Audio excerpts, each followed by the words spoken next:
respect. From 1xbet respect. From 1xbet respect. From 1xbet respect. From 1xbet respect.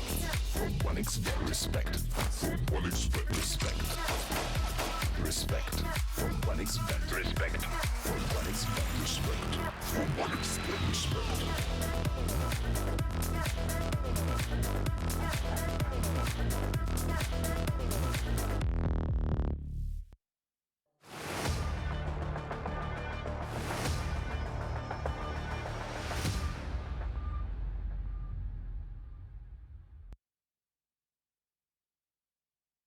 Hello, ladies and gentlemen, and welcome along to the RES Regional Series 2 European Edition. My name's Surfer, and sadly, I'm going to be alone today. Unfortunately, my partner in crime, Ted, my Bulgarian brother, he's unfortunately feeling a little bit under the weather. So, we're going to be starting this off solo today, and we are still going to be moving through the action. It's a little bit of a disappointment, of course, because today is the most exciting day that we've had so far because it is playoff day, ladies and gentlemen. The groups concluded yesterday, and well, we're going to get the ball rolling with some great Counter-Strike action.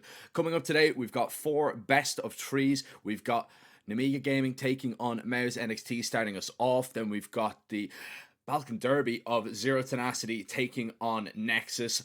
We've got Bleed coming up against Sangal, who have been quite impressive, and then Passion UA, who ended up winning their group, are going to be taking on Bait Esports, a Ukrainian derby, to finish it off as well. Lots of storylines, lots of great games to come, and I am very, very excited to be a part of it. There, of course, is the round off of that playoff bracket. So, as you can see, Namiga Gaming and Mouse NXT and Zero Tenacity and Nexus are the first 4 teams you are going to be seeing face off against each other, and the winners will be moving forward to face each other in that semi-final. So exciting times, definitely, for sure, and we are going to look forward to our first matchup of the day. And it's a really intriguing one, to be honest, because we've got an Amiga side who have been, catching a lot of eyes, of course, qualifying for their biggest event probably ever in IEM Chengdu, getting a pretty decent result, beating Steel Helmet and then coming up a little bit short to FaZe. But, this Namiga side, I think they've been taking a lot of names. They've been, really, really putting it up to anybody they've been coming up against in the server, whether that been Tier 1, Tier 1.5, or even Tier 2. Of course, led by their leader, Lear. Xanter is probably one that you want to keep your eyes on. He has been very impressive so far. Finished with a 1.43 rating versus Sangal in their victory to actually qualify for the playoffs. They also took down Alliance in their opening game of the group stage. But they've got an interesting opposition. They've got the young guns of Mouse NXT coming up on the other side, of course, led by Krizen. Bermalov picking up that big green as well, and PR has been catching a lot of eyes. He's been very impressive, the 16-year-old versus Enterprise and Bleed. Even though that Bleed was unfortunately a loss, they did manage to take down Enterprise and alternate attacks to get here and make it to the playoff stage. But this one, I feel, is going to be probably one of the toughest tasks for Mouse NXT that they've had in a very long time. This one is a real one that I'm going to be looking at very closely and really see and use it as a benchmark of how good Mouse NXT have actually become, because Namiga, although they haven't played many games this calendar year, they have really been getting some fantastic results. And we're going to see what maps we're going to be facing off on, because I believe we should be jumping into the veto. And indeed, we are. No surprises with an overpass and a Mirage ban. They are the perma bans for both of these teams. Ancient pick for Namiga. They're currently 11-3, won 5 out of the last 6 on that map. So they're going to pick into it, of course. 2 of them being in this competition, Alliance and Sangal, both falling to them. We've got Mouse NXT's most dominant map of Vertigo. They're going to pick into that. But on the other side, we've seen Namiga with a 5-1 record. So, you know, they haven't played it all that much, but they kind of like to have it as a little bit of a pocket pick that they will maybe go into an Inferno decider where, you know, Mars NXT, we've seen them on in the past in this event. We haven't seen Namiga play it in the ORES just yet, but when Mars NXT have played it, they have not looked as good as they usually do, especially that game against Bleed where it finished up 13-3 on a deciding map.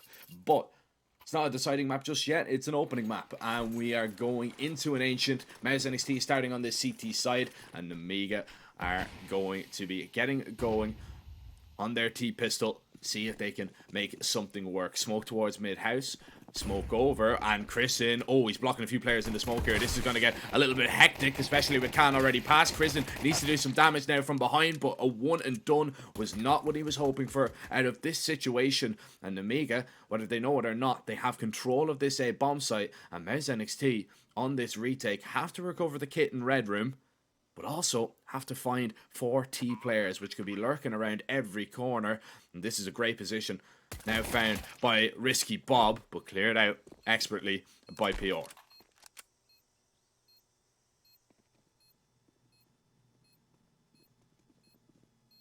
Still, the CTs get moving. They picked up the kit, they picked up the smoke. Bomb not yet tapped, but smoke on it, and PR is just going to stick it. They need to try and get him off it. And Amiga, do they realise, have they been aiming in the right place? No, they haven't. They can't get him off. They've just been completely overwhelmed by that smoke, thinking maybe he was just tapping it and they were going to be looking for the kills. But Mouse NXT honestly pull a fast one over an Amiga there, and they get away with one.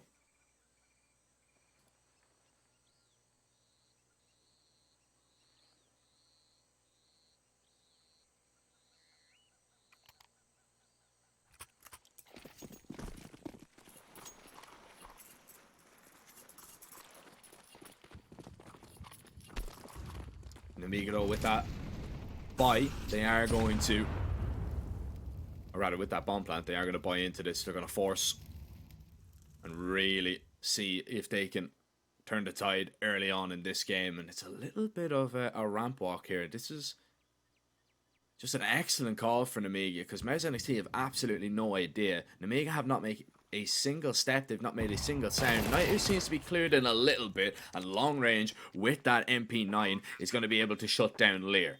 Now Mouse NXT know what's going on. They need to be so careful though, because Namiga can be as aggressive really as they want. They'll smoke deep towards CT, but Permalov through that smoke, Xanter was simply no match for those M4 bullets. And now Mouse NXT can begin to speed it up a little bit. Can over towards the long side of square, doing a little bit of damage. Famous is the only player yet to be spotted out, but now they know where both Galils are. It doesn't matter if you know where they are, you still need to deal with them and connect onto the frags. The CTs are running quite low. There isn't a kit in play. Flamus is going to take Naito off the bomb, and PR is just too far away to do anything at all. Namiga with a perfect call to get back into this game, and PR will fall to the bomb as well. The economy of Mars NXT and maybe that early perfect start shattered.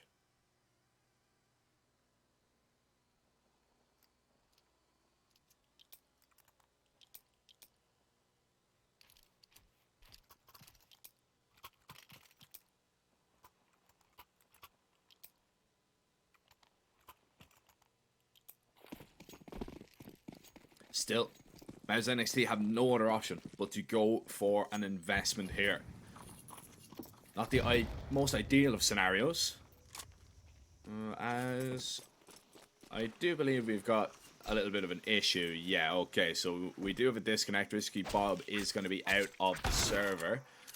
So we are going to get a restart on this one as he is going to reconnect. But ladies and gentlemen, as you can see popping up on your screen, Mouse NXT currently the underdogs according to 1xBet. If you want to head over to our lovely friends over there, you can click the link down below the stream and sign up using our code 1X or ESEU. You get up to 130% deposit bonus on your initial deposit. So absolutely fantastic value if you do not already have an account with 1xBet. And luckily for us, the action isn't going to be slowed down all that much. It was just a quick, simple disconnect. Round restarted. and we will go again. Mouse NXT still have force bought back into this round, trying to really get something going with the pistols. Maybe drag Nemiga into a little bit of a force by war if they can. More importantly, just to stay as close to Nemiga as possible. Let's not forget, this is Nemiga's map pick. And a lot of teams have been caused a lot of problems by Nemiga on this map. As NXT do not want to be one of them. That Molotov, fantastic to clear out the tree position. Sarah is going to jump off. Lyra is going to hear that. And a few bullets exchanged, but no bullets landed. As Nemiga are going to change up this approach here. Mouse NXT have left B completely. It is just going to be the A lane and the A stack. So if Nemiga decide to go up towards Shelf here, this would be the perfect call. They'd only have to deal with Crescent. And that's exactly what is going to happen. Creeping their way forward. 44 seconds. Nemiga just taking their time here. They know that if they go too quickly, they could run into a stack. They're avoiding cave completely because of the pistols, sending maybe just one or two players in. Decide to send the brunt of the attack up towards this ramp. And to be honest, if Kristen doesn't find anything early on, I think he should be saving this one. I think this is just a percentage play that unfortunately is not going your way. And you'll fire off a few bullets, but you will just silently leave and hope that you can at least bring that pistol armor into the next round. Or if you want to play it a little bit more aggressive, maybe take one of the saving weapons away. But right now, that just seems like a pipe dream. And the Nemiga will pull themselves into the lead once again.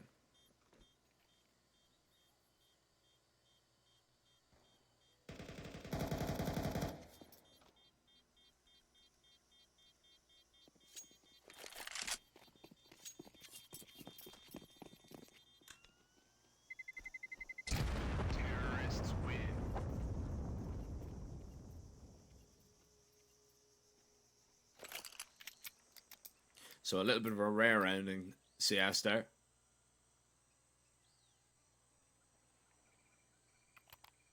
Where nobody goes down. Bomb goes off and the round finishes. All 10 players survive. Still a little bit of util left on the CT side. Sarah's just going to purchase that smoke and instantly get that down over towards middle. As Nemiga, they are going to look to try and take space early. I don't think everybody's going to be surviving this time around, especially with Sarah that low. He's going to be mollied out of position once again. Here comes the swing, a perfect flashbang out towards Dono, and the CTs try and crunch on the rifles right now, but help has arrived, and help has really saved the day, because if those pistols continue to fire, connect the frags, then a rifle could have been acquired, and that could have been a completely different story. Lovely transfer from Xanter to claim 3 for himself. Now, as NXT are going to be happy that they do a little bit of damage, but they're going to be even happier to see that they've got enough money to afford a buy. However, Kristen and Bermalov have had to take a little bit of a hit, bringing out just Famises. But sacrifices have to be made for the utility, which rains over onto the B laneway, and Kristen getting aggressive here down towards the ramp. Xanter's already up close. The Famis is going to beat the AK to the punch, and the M4 now is going to take point. In fact, it was Naito with a quick double, and they try and back away safely. Men's NXT are going to be absolutely delighted. They've forced Nemiga back. They've really stuffed the initial plan from the T's, and Lear has even taken a monstrous amount of damage there from that HE. Nemiga, they're going to be weighing up their options here, which there are so few.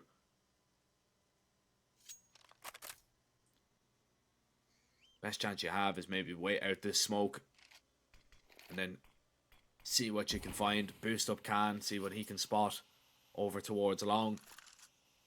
If not, I mean, if you go towards Cave, you've got a high-low to deal with. They don't really know that, but it is quite a dangerous situation that you're now walking into. And Can, he still hasn't seen anything. Lair thinking about going for the jiggle. He's going to let his teammate go first, but Naito is in a fantastic position to at least deal with one.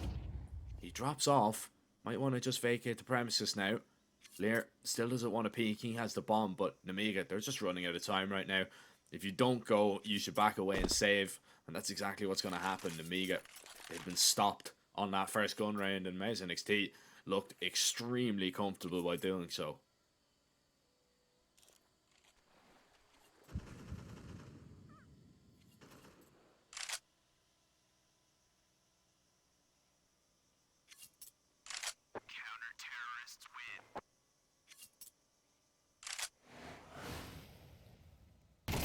It's a lovely call early on. You see actually Naihu getting that first kill over the shoulder of his IGL. Mouse NXT, they want to take the fight to Namiga, want to show them early on and condition them that they're not going to be able to get that part of the map and piece of the puzzle for free all of the time. They're going to have to work for it. Mouse NXT's Yuto was also great.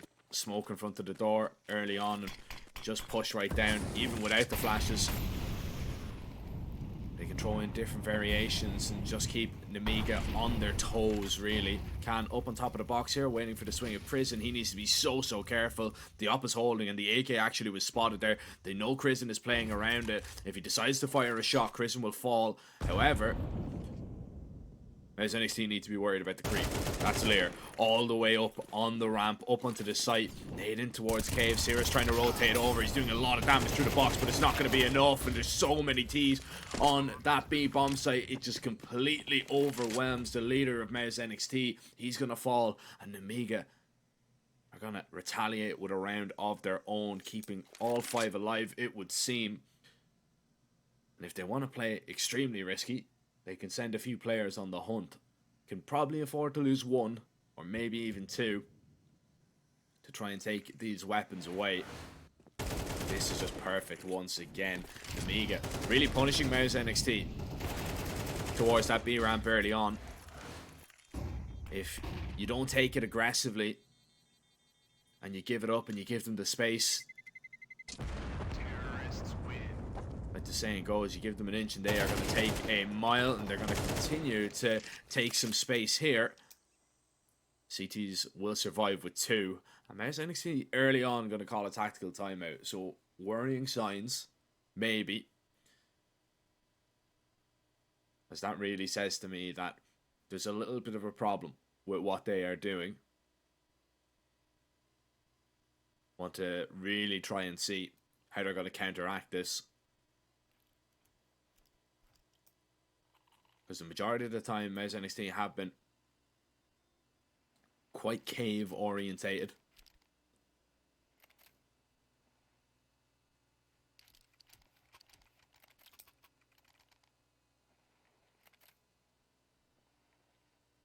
A good counteraction to this from Mouse NXT might be to take mid early as 3 and then swing over from the shelf. Gonna stand here. Gonna start 3B.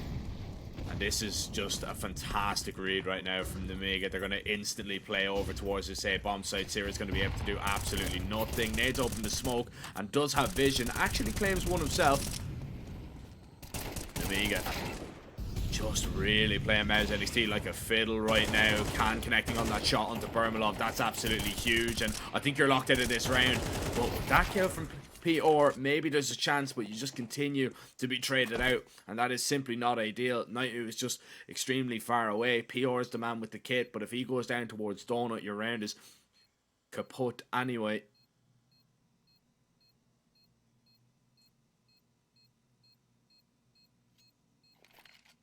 And it's going to be a 5th round there from Namiga with just a fantastic call, realizing that they were probably going to be either mid or B heavy there to try and counteract what Namiga were doing over towards that part of the map. They just instantly called an A rush. And you can see that Mouse NXT were just a million miles away right now, and that's going to really hurt the money of Mouse NXT. I mean, PR can drop one over, Naihu can maybe drop over a FAMAS if they want to go for the investment, but still, it's definitely not comfortable. You're not going to be able to really take the fights that you want. They decide not to go for the investment. Sierra's the only one that's purchased anything. That's going to be an S&G. Amiga going to explore over towards middle. These flashes are just perfect. PR's completely blind, but he's in the back line. Nobody notices. 1-for-1. That could have got incredibly scary there for Amiga. But Flamus is able to at least deal with him.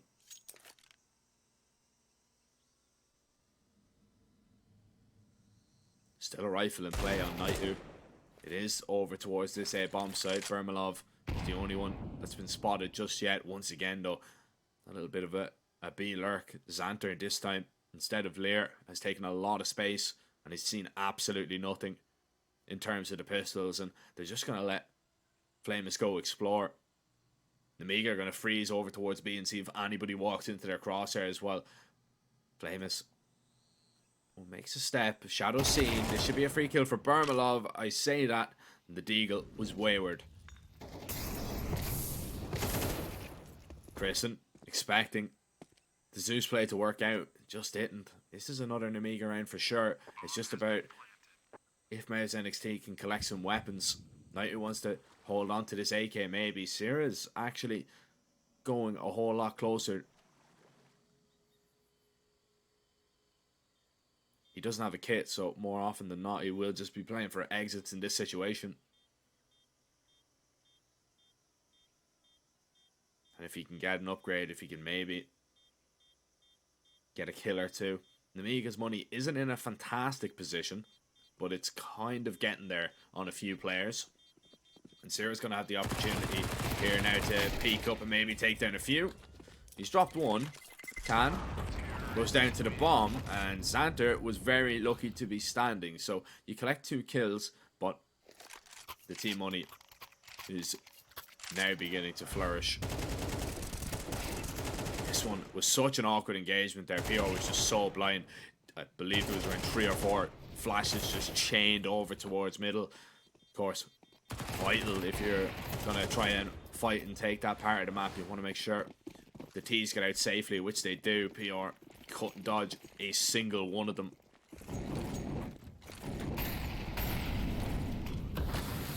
But still, the confusion nearly paid off. Flamus going to try and swing through that Molotov if he can.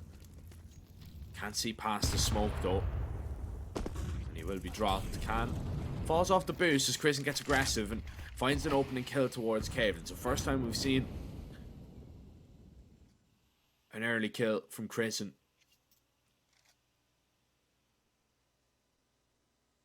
Over towards Cave side. PR now is going to be trying to fight in towards the laneway in a moment. He's thinking about it. Can't afford to really stick around towards middle. Knows that smoke is going to fade, and it has done so. So he's in a whole world of trouble if he kind of sticks around towards shelf. And Mouse NXT have decided to give up the ramp a little bit here. They're going to let PR just kind of spot it for the moment. They're going to double up in towards the cave. Naitu jiggling, baiting for Sierra in the corner. This could be absolutely huge. Sierra hasn't been seen just yet. Lear went to pre-fire him, but Sierra, that's fantastic. Just getting ahead of the play there. Dropping 2. Realising he's going to get peeked, so he may as well take the fight on his own terms, which he does. Wins it.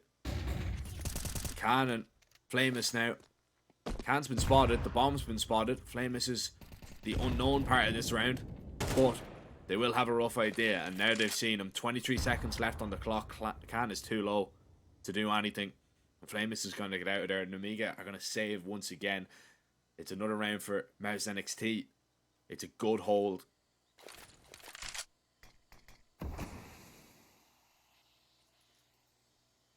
And it was getting a little bit worrying, to be honest, for the CTs if they continue to lose rounds.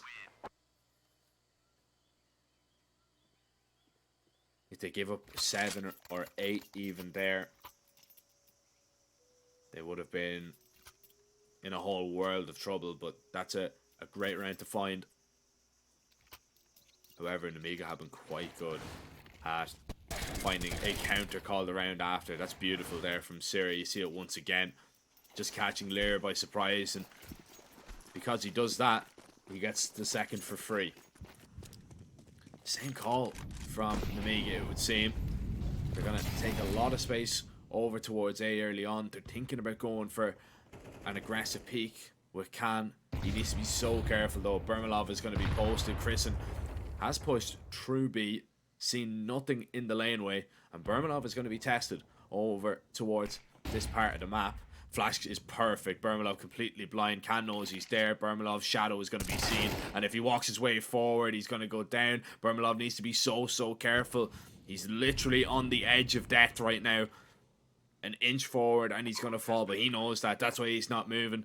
He's just toying with the idea and actually keeping the attention of the Opera, but he doesn't need to turn around right now. The flank is good from Mouse NXT, but Risky Bob is going to be just an early warning signal right now. Bermalov times this perfectly though, and the Opera turns, well, then they could be in business, but instead Risky Bob and Khan find a kill apiece. Chrisen moving his way forward, trying to rescue this round from the depths. Knight out from CT. Both T's remain in Donut and are yet to peak, but time is of the essence and it is ticking. Nade onto the bomb, double nade onto the bomb. Knight is going to be dropped. Chrisen is just going to try and stick it. It was a desperation play. There wasn't any time anyway. Everybody falls in the round. And Amiga are going to take a 7-3 lead on this T side so far. Money situation a little bit sticky for Mouse NXT as well. Bermalov hasn't really had the funds to bring out an up. You can see it there. I mean, that comes down to, honestly, if Sierra finds that kill onto Risky Bob, Khan has to turn. And if Bermalov timed it perfectly, he might have been able to just catch out the Opera. Xanter.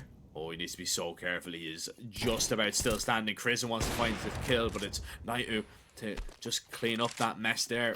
Sierra fails to jump. Risky Bob taking a risky challenge.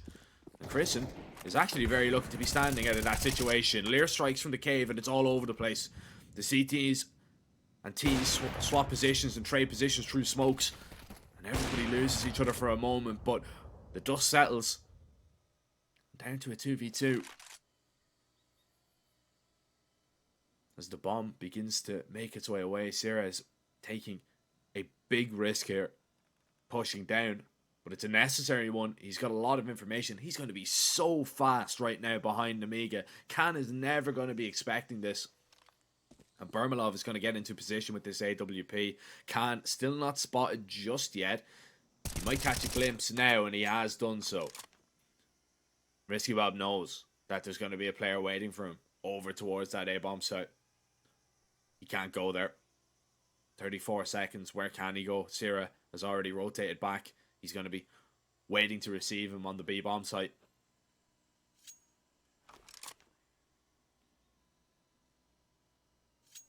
This is a horrible situation right now for Risky Bob. Sierra up close. He's going to do it all. 4 kills for him.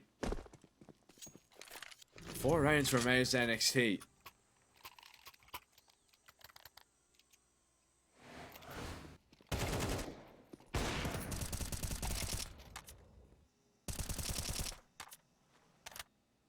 Absolute mess of a gunfight really over there towards the cave. Swapping positions, no real idea how they got past each other. There was a little bit of confusion and chaos that Amiga really could have taken advantage of, and they nearly did.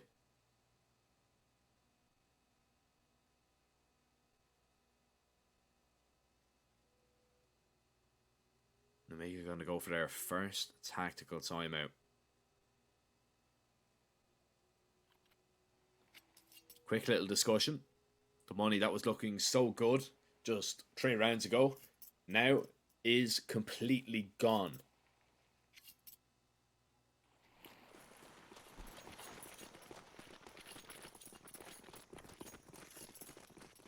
These upgraded pistols will need to be put to good use. A little bit of mid pressure, but because Sierra is so close to the smoke, you can see nobody is out, and they can maybe rotate players away. Chrisen has seen nothing over towards that B bomb site. Now NXT should now have a realization that A might be under a little bit of threat. Bermalov is still seeing absolutely nothing. And this is so clever right now. Amiga are boosting players over towards 3. I believe they have 3 players up there right now. So they can dodge that AWP. The two players now just toying, and they're already up close to Dona. PR might not be expecting this, but he's going to claim a double for himself, and the AKs are just going to rip them apart. Khan tried to find something to say about his deagle, but it didn't happen. That is so clever right there. They knew Bermalov was going to be over towards that A-bomb site. They boost 3 players into position over towards the tree, silently drop down off the sign,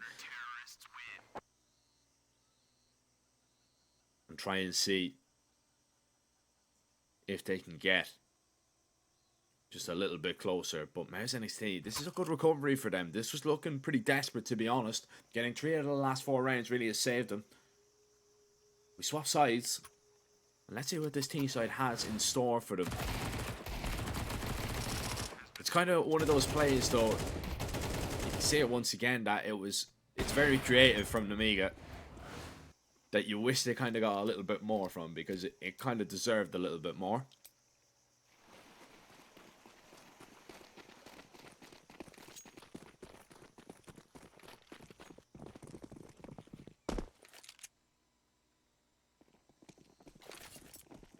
A rush on the cards here from Mars NXT on the pistol. Lear dropping a flashbang, and the Julies, even though they're long range, he's still doing damage. Oh, the CTs had such a stack towards Donut, but it's been completely undone. Bermalov and Xanter now lock horns. Xanter waiting. Bermalov's just going to peek right into him. Pistol goes Namiga's way. And there's NXT with a good call, but just the sheer amount of CTs in position. The trade's perfect, and Namiga will start this second half off the better.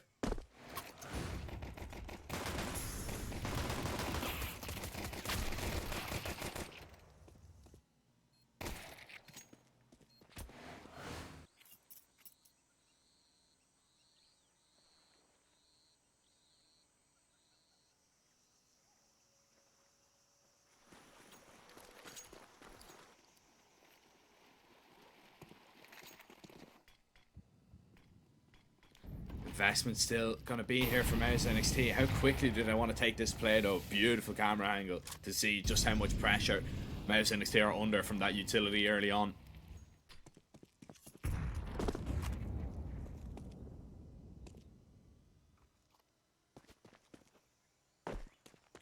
Bermalov on this boost. That's a nice little jump spot there from Xanter to make sure he's not going to be caught by that AK. Now you know what you're up against as well for Namiga. You know that there is going to be an investment in this round. Of course, you could probably guess it, but still. Lear is the first man to fall. PR now has found a little bit of a gap to exploit up towards the cave. Khan tried to pick it up, but now the rest of the Namiga are going to have to pick up the pieces, because they might just be crumbling all around them over towards this B-bomb site. CTs are unable to hold on. They're going to have to give this one up. This has to be the save here for Namiga. I mean, Risky Bob, you can spam as many bullets as you like. Unless you get 3 through the smoke, that round is just not going to happen.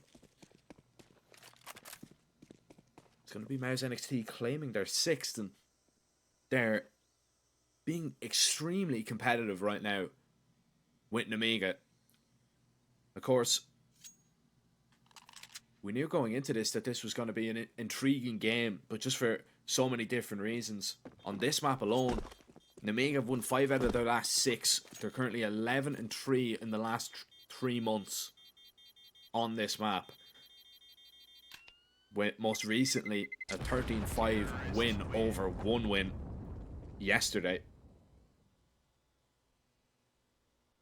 But Mars NXT, although their record hasn't been as squeaky clean as Namiga's, they have played it a whopping 18 times in the last 3 months, and they've won 3 out of their last 4, one of them being up against Bleed here at the RES Regional Series 2 Europe.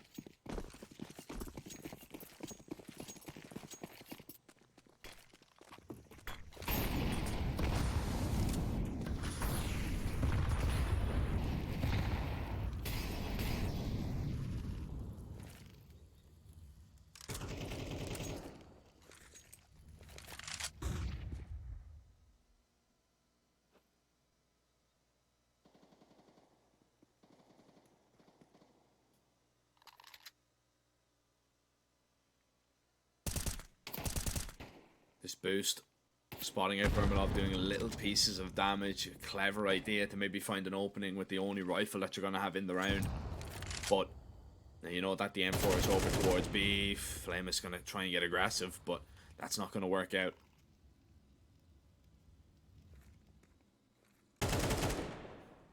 And the T's are just doing a really good job right now, just holding to see what peaks the CTs are going to give them.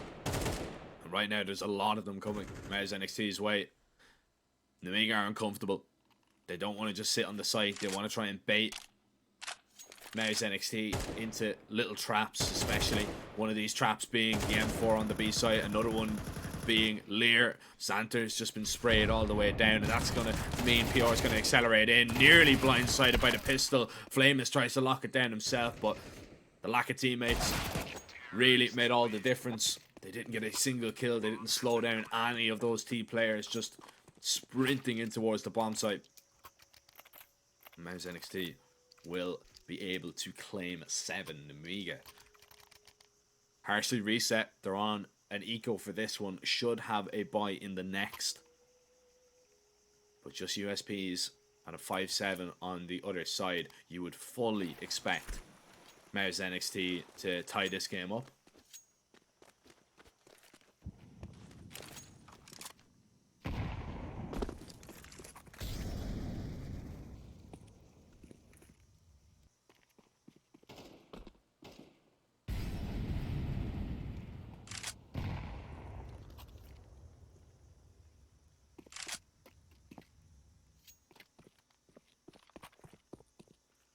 However, if you do go into a little bit of a long stack like this, yeah, there could be problems. The util should be enough though. Smokes on either side, so that stack is worth pretty much nothing. You're still gonna commit to it, and I like that they're still committing to the cause. They lose Flameless on the opposite side. The map nade opened the smoke, and well, Risky Bob has found one, but that is about the height of it. Mars NXT, just good precautions there. The rifles picked up, make sure they don't lose any of them. And they don't lose that round either. Of course, ladies and gentlemen, as you've seen, popping up on your screen, 1xBet. If you want to head on over there, click the banner down below the stream. Sign up using our code 1X or ESEU. Take advantage of the odds on any of the games here at the RES Regional Series 2. And you can see those odds popping up on your screen right now. Mars NXT, slight favourites, but it's very, very close. This round could really make all the difference, especially with its aggression coming in here from Xanter. That's absolutely huge right now. Kristen is going to go down a 2-for-1, and only Xanter was spotted. There was nobody else seen right behind him there. So they don't really know exactly how many players Amiga were willing to send over towards that B ramp. So as NXT, they don't really want to risk going through that smoke trying to find a refrag, and they can't. They'll send Sierra exploring and searching. He's going to get himself into the red room here, but it's only a matter of time before Amiga start questioning if their flank is in trouble. He's caught an unbelievable timing, but it could be worth nothing because when he goes towards Temple, doesn't see anything, he has to drop down anyway. Doesn't have to make noise, but I don't think they're going to be expecting him. Flamus is in a nice position behind default, and Sierra's trying to call his teammates over here, but it's just about if Sierra can find anything at all. And he still just hasn't seen anybody.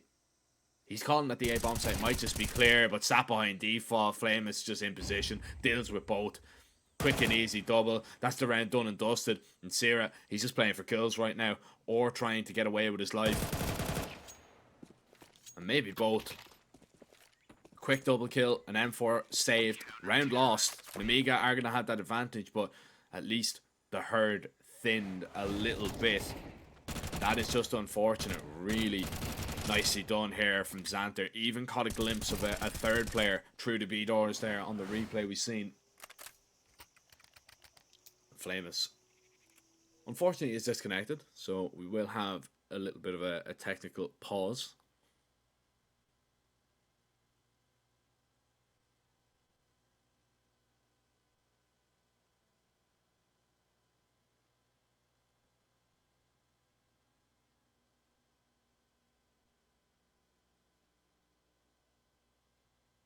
So hopefully whatever issue it is, it will be sorted out as quickly as possible, and we can continue with our first playoff game of the day. Quarterfinal day as well. Of course, we still have not just this game, but 3 more games coming up after this one. And there's some really interesting best of 3s going on. We've got Zero Tenacity taking on Nexus. We've got Bleed taking on Sangle. And then last but definitely not least, we do have Passion UA taking on Bait.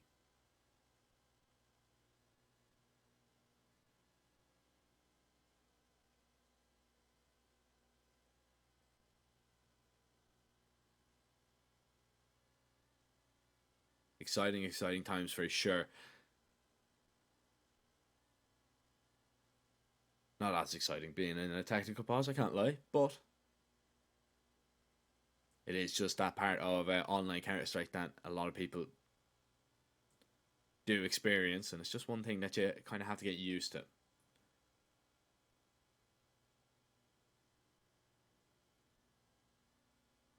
Looks like he is back into the server, so hopefully we will be getting going extremely rapidly.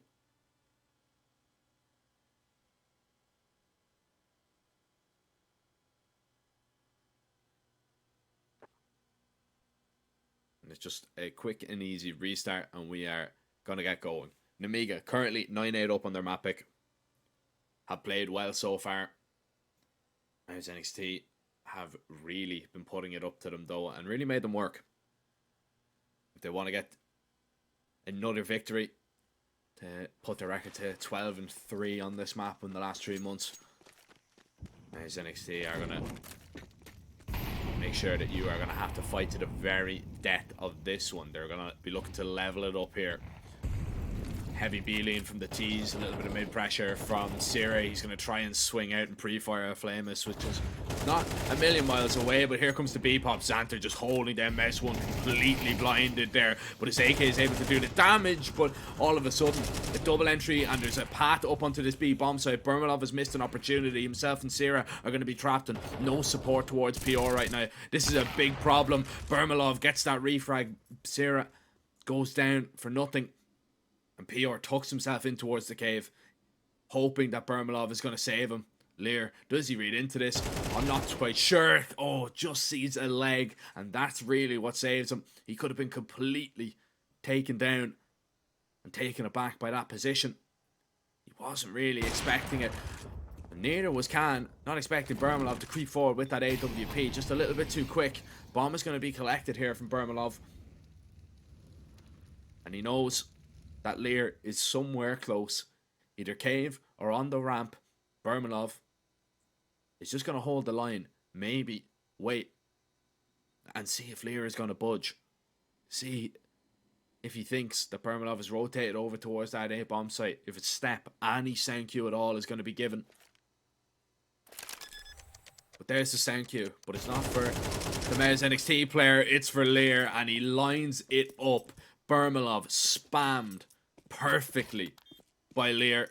He gives up the bomb plant, but that doesn't matter. He wins the round. And if it gets into a 1v1, if that op gets lies on you, you'd fancy Bermalov to hit the shot. Just great awareness from Lear. Where the bomb was being planted, the spam was perfect. This from Xanter was absolutely huge. If Kristen gets up there and finds that frag, that's a completely different round. You managed to stop the first player. At least slows Mouse NXT down. But still, even to get up onto that site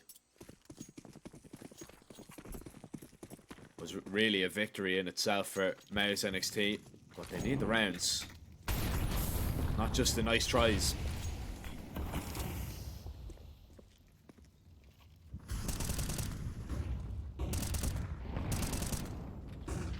Flames, another opening. This time out towards middle. Sierra tried to get aggressive, maybe go for the spam. He was supported by two other players. This time around, PR is now going to be spotted. Chris and caught creeping up with his teammate, and the Namiga are just cutting him to pieces now when they've got the guns up, when they've got the rifles up on the CT side. And look at how aggressive Namiga are. I mean, they don't even have the bomb, and everybody is pushed up either mid or towards the B lane. And Bermalov and Knight, they're going to have to wait out this smoke right now. They'll stand, they'll look at each other, they'll see what nades they have. Another smoke's going to go down. Bermalov is just trying to say silent scope. Then nade open the smoke. Lear has been seen, but Bermalov can do nothing about it.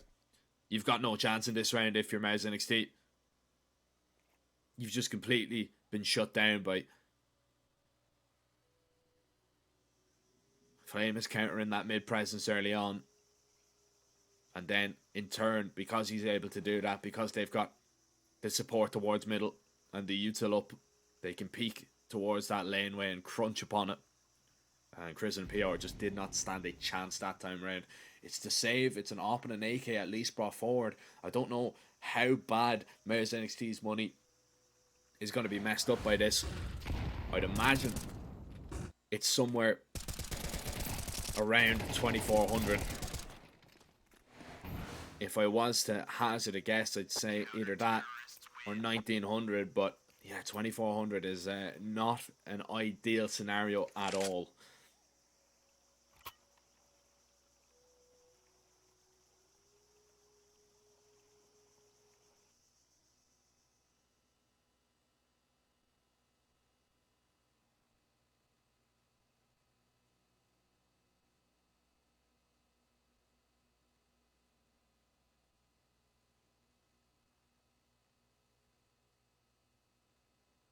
Amiga got to go ahead and call their second tactical timeout. Even though they are winning rounds, they want to make sure that it stays that way. They want to get their map pick to go in their favour. Make sure that Mouse NXT don't come back into this one, because this is still a massive danger right now. Mouse NXT going to go for a tactical timeout of their own as well. So really just discussing what they want to do with this buy. And they're going to invest behind the op and the AK. And I don't hate this, but it does have its own risks to it.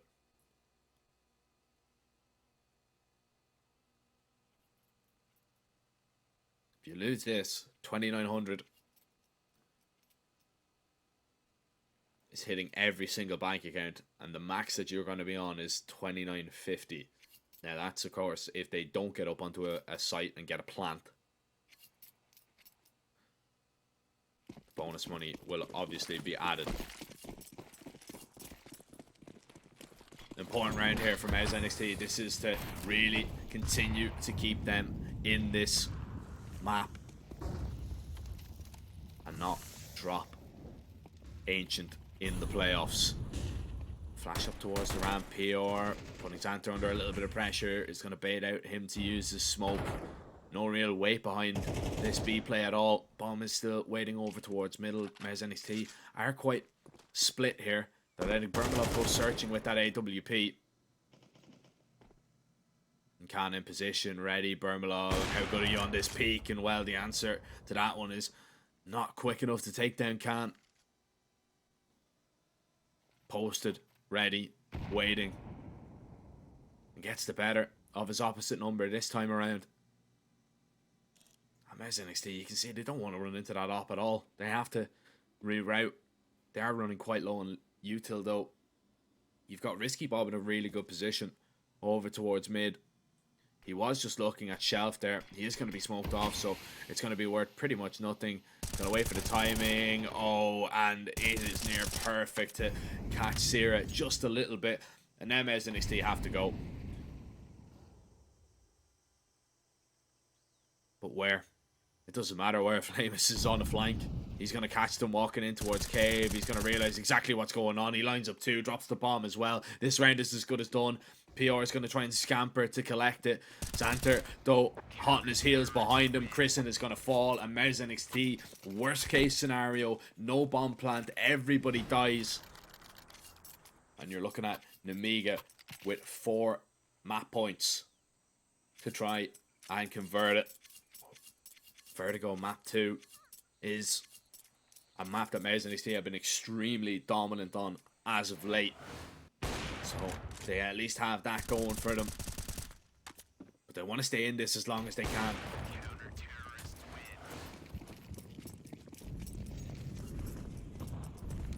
What is the call going to be here? Very limited in terms of what they can purchase, and that is not going to help things. Kristen down to 50 HP. Oh, look, Xanter getting aggressive here. The AK in the faces of the T's, just ripping them apart. Using their own weapon against them. And all the control taken by Nemiga once again. They've been so aggressive and proactive on this CT side. Just making sure that Mouse NXT cannot get a chance to play out their game plan. And it's worked to perfection.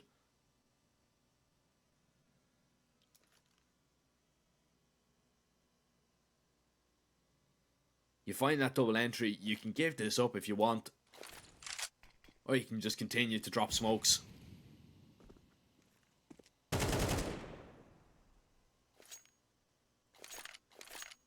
But Nemiga are actually going to rotate players away from B, which is a little bit of an issue. Cannon realizing he's going to be the man to stay. And actually Xanter is going to collect that AWP. Still, Mez NXT have not moved a muscle. Now they'll begin to walk out. There's, I believe, a Mac 10 and a Galil dropped.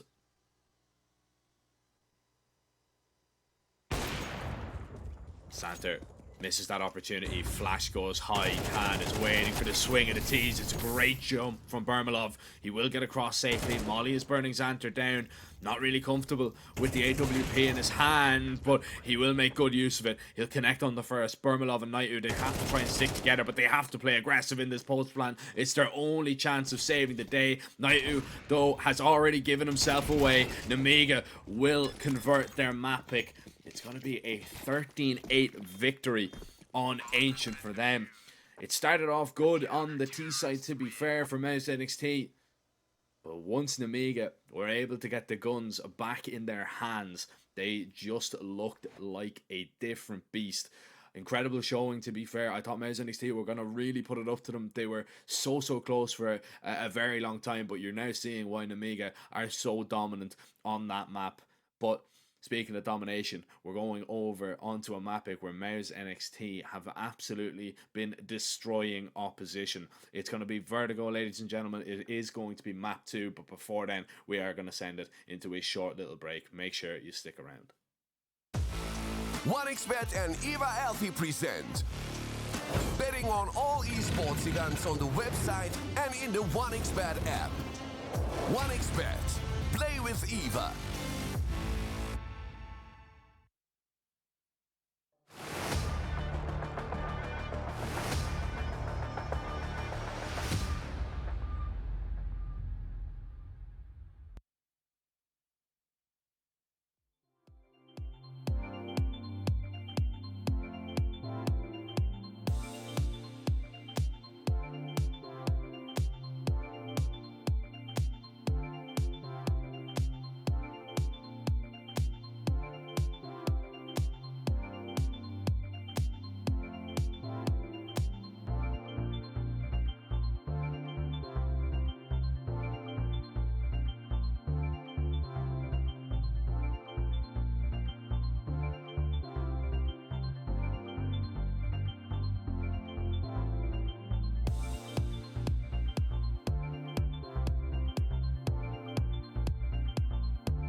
quickly.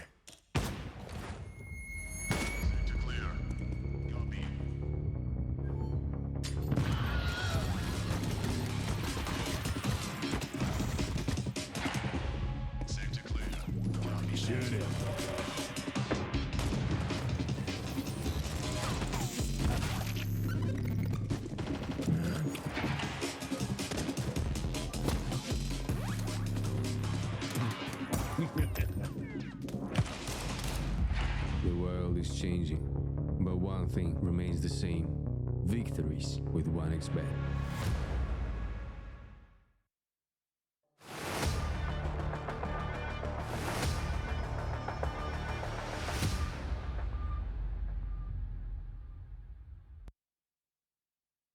Welcome back, ladies and gentlemen, and welcome along. We are just about to jump into our second map, and I'm not alone this time, which is very good news. Freddie is alongside me. Freddie, mate, it's been a while since we've been casting together, but I'm so glad to see your face. Oh man, I was seeing you doing solo cast and I was like, I don't envy you. That mustn't have been the great. It must have been very difficult, but you powered through, and you are a true warrior, Jack. It's lovely to be back. But yeah, this seems like it was a very exciting map one. Namiga's Ancient is like just really strong, but I've been loving what we've been seeing from Mouse NXT, and especially on maps like this, they've been beating some top tier opponents. I've seen them beat Gamer Legion, so there is a world this goes to a third map. There is indeed. They've also got 2 victories on this map in this event alone, so currently unbeaten on it. Bermalov with a lovely find there on to Khan. As Mouse NXT, they look to spring into this A play, but Flamus is going to try and get ahead of the push. Lear finds just the one. He's extremely low, and just unrelenting pressure from the T's will be able and enough to get a bomb plant down. Yeah, it's looking a little bit difficult. When it was in that 3 versus 3, it was very possible, but Syrah's done really well to actually give them an advantage. Very high risk, but very high reward. I'm not even sure if there is a kit down, but it's going to be this attempted double retake with no kits, and now it's just a single retake. Risky Bob will buy himself, and he gets annihilated. Good first round for Mouse. Yeah, extremely good stuff there from Mouse. We expect an awful lot from them, which is kind of greedy, I would say, from us, for an academy team. But they have been just performing so well on this map. I mean, they've played it 19 times, 16 and 3, which is just such an incredible record when you really put it into perspective. And when you take into account the ages of these guys and the caliber of opponents they've been beating, it's just so incredibly pleasing, to be honest, to actually see them perform. Of course, Mouse NXT are still the underdogs in this one, according to 1xBet. If you want to take advantage of those odds, head over to 1xBet by clicking the banner down below the stream. Sign up using our code 1XORIESEU, and you get up to 130% deposit bonus on your initial deposit, which is a fantastic value. It's very tasty. What isn't fantastic, though, is just a full USP buy. However, I do see a Zeus. Ooh. Yes, Flamus with the Zeus. In a position where it's a very difficult position to get Zeus. If someone goes wide, you're probably going to die. But yeah, no, I agree with what you're saying of like, it can be quite greedy to expect more from Mouse NXT. But look, I really like them. And you've got 2 players like PR and Bermilov who are like uber new in their career, I think. I think especially Bermilov, like we really haven't seen much from him. But if you talk to anyone outside, if you talk to anyone in Europe, they're like, oh yeah, Bermilov's a fantastic author, super explosive, super good. I know he had a lot of interest around him before he went to Mouse NXT, but obviously when you get that offer, it's like, oh, obviously I'm going to go there. And he's found his home. And yeah, like you've talked about some of the great opponents. Look, they're an academy team taking down the likes of Gamer Legion, the likes of Alliance, the times they've lost against teams that I think are actually beneath them. So it's maybe just a bit of like, okay, off day for them, whatever. This is a really strong map for them, and it's always been a strong map for the Mouse NXT. I remember when like Yimfat was in the roster, they were still great at this map. Oh, absolutely dominant. I remember covering them covering them in the We Play Academy League. Impa was one of the Yeah. best B anchors that I'd seen, and he was only around 16 at the time as well. Jimmy was insane, and of course, you know, he's doing very well for himself right now, and it's just really promising, I would say, for those players, you know, for the likes of Bermalov and for the likes of PR, 16 years of age, joining into this academy roster, and then kind of looking at who has come before, and look where they are now. So, of course, Mez NXT, it is still very early days for them in terms of this roster. It's a very early B pop, and Chris are taking a lot of space. Lyra's just going to burn up to a crisp. That's a fantastic double entry. Can't realizing there might be a mid walk happening. Deals with the first. You are never expecting a second in that situation. Yeah, you can tell his knife is out. He's going to go pick up the AK, probably even thinking about saving there. But Flammus, well, goes a bit aggressive in this 2 versus 4, considering that Risky Bob is over on the A bomb site. This is a round for Namiga where if they had kept alive those 3 players, then at least been able to get a perch in the next, but they've gone for these inefficient exit frags or whatever they were trying to go, and now Risky Bob is completely isolated by himself. It's going to be forced onto an eco next round, and that is such a simple round from Mouse NXT, but you've already conditioned the B bomb site to be a little bit scared. If you don't take the necessary precaution, you can see Xanter just caught completely in transition, turning maybe to look at his IGL, discuss something, not expecting just the Mac 10 to be walking up like that. And yeah, that is definitely going to have you worried. He's not going to be taking his eyes off the B stairway for love nor money, I would say, in the next few rounds. And well, Or early util as well, like maybe forced to throw a little bit more early util. yeah, 100%. Just try and stop it early on. You can see they've got the HEs primed and ready. Over towards B. I love those HEs. It's so satisfying when you see it and just land on top of 4 players.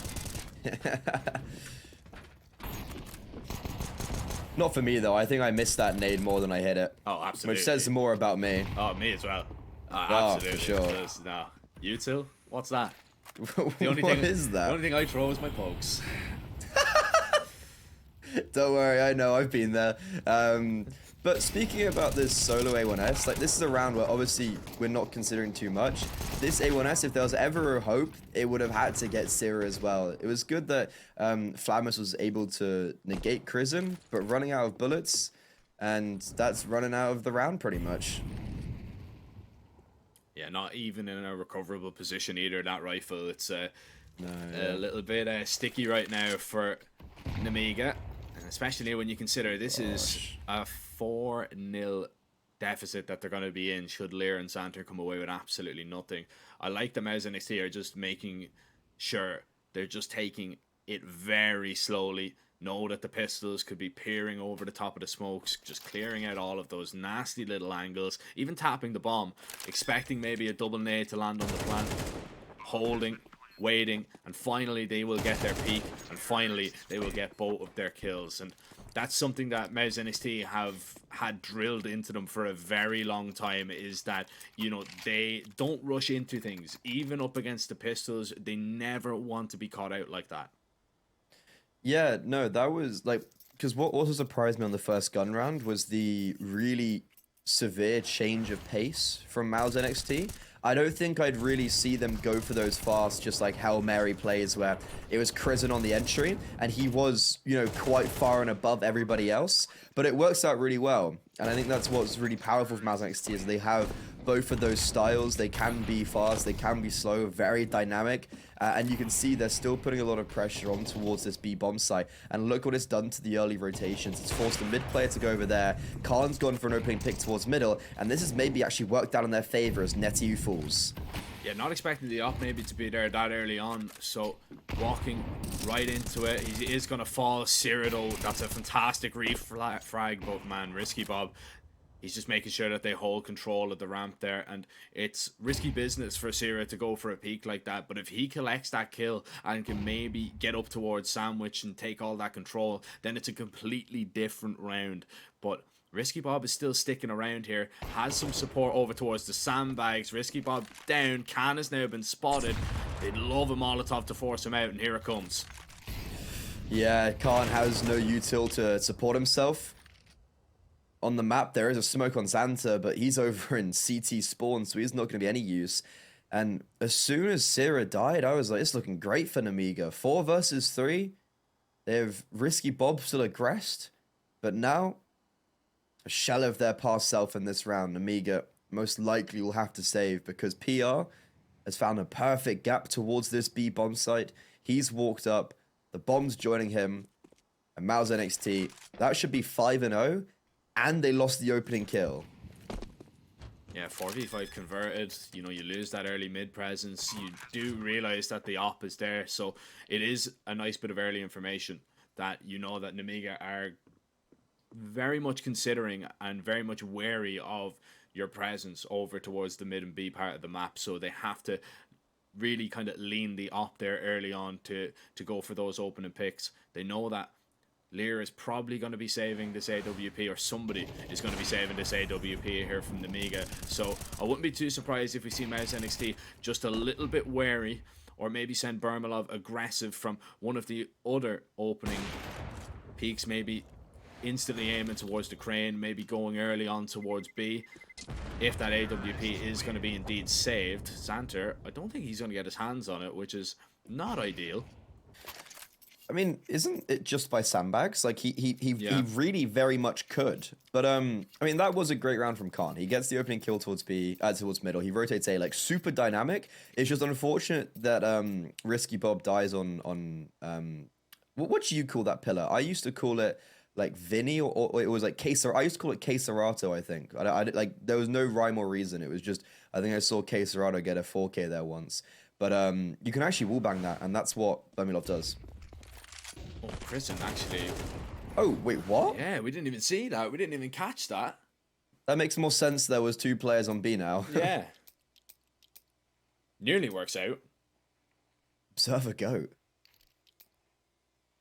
Now, tactical pause. Unfortunately, Risky Bob has disconnected. Usually these tech pauses haven't lasted all that long. I'm trying to actually think what I call that. I think 51, some people I think call it. Oh, 51 would be more like the headshot angle. On the Yeah, side. okay. That's what I'd know as 51. I think I call it Henny or Henny. No, yeah, that makes more sense actually. yeah. I think when was it? It was when Furia used to play it, like way back when. Just Henny used to love that position when Henny was back on Furia, which is. And you know a lot about that. Oh, I know you know a lot about that period of Furia. Yeah. Watch that one. Oh, they were just so good, man. And it's so sad now to see Art benched on the team. It just, like, it feels wrong. It feels wrong to see that Art are going to be moving, or Furia are going to be moving forward without Art. It's just. Oh, where's the time gone? Bizarre. Where's the time gone, man? I remember when you guys were Furia Academy, allegedly. Yeah, allegedly, yeah. Allegedly. I remember that, yeah. Yeah, that was fun. But I think Risky Bob's back in the server now, and the game should be getting underway. This is a really good game of Counter-Strike so far from Mouse NXT. You have Krizen, Bermilov, and Sierra with 2 deaths combined. Their money's looking great. And as soon as Netiu gets on the board, it's going to be all around fantastic.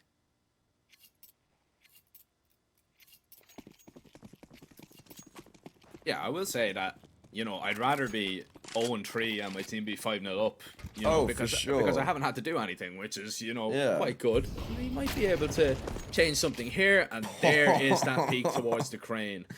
Bermalov instantly destroys Flamus. There it Nightout is. on the board now as well, and the Amiga are just really being taken for a spin in these first few rounds. Mouse NXT really taking the fight to them. Nightout in the back line. Do they realise about it? Xanta does. He's seen the gun barrel as well.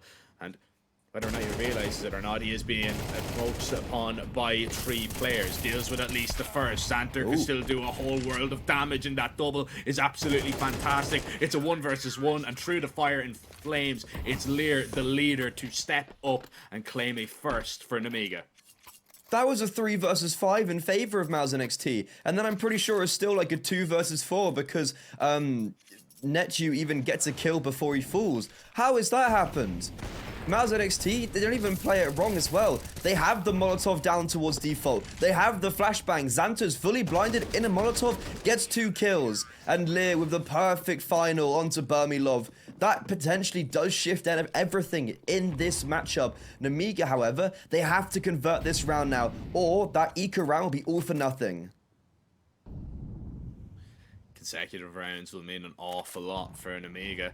Chrisen is telling Knight not even to peek, not even to give him a chance. Burmilov finds another entry. Chrisen already creeping close, and Lear had absolutely no idea, and he's caught a glimpse of Xanter as well. There'll be no triple kill this time around unless Xanter is extremely lucky and he just gets overpowered and overwhelmed. And it's business as usual once again for Mouse NXT. Okay, never mind. That was a good round from Namiga in the last. Potentially a bit of over-aggression in towards middle or whatnot from Mouse NXT. But once again, we have a opener from Burmilov on towards the A bomb side. Identical, it seems, from the last round.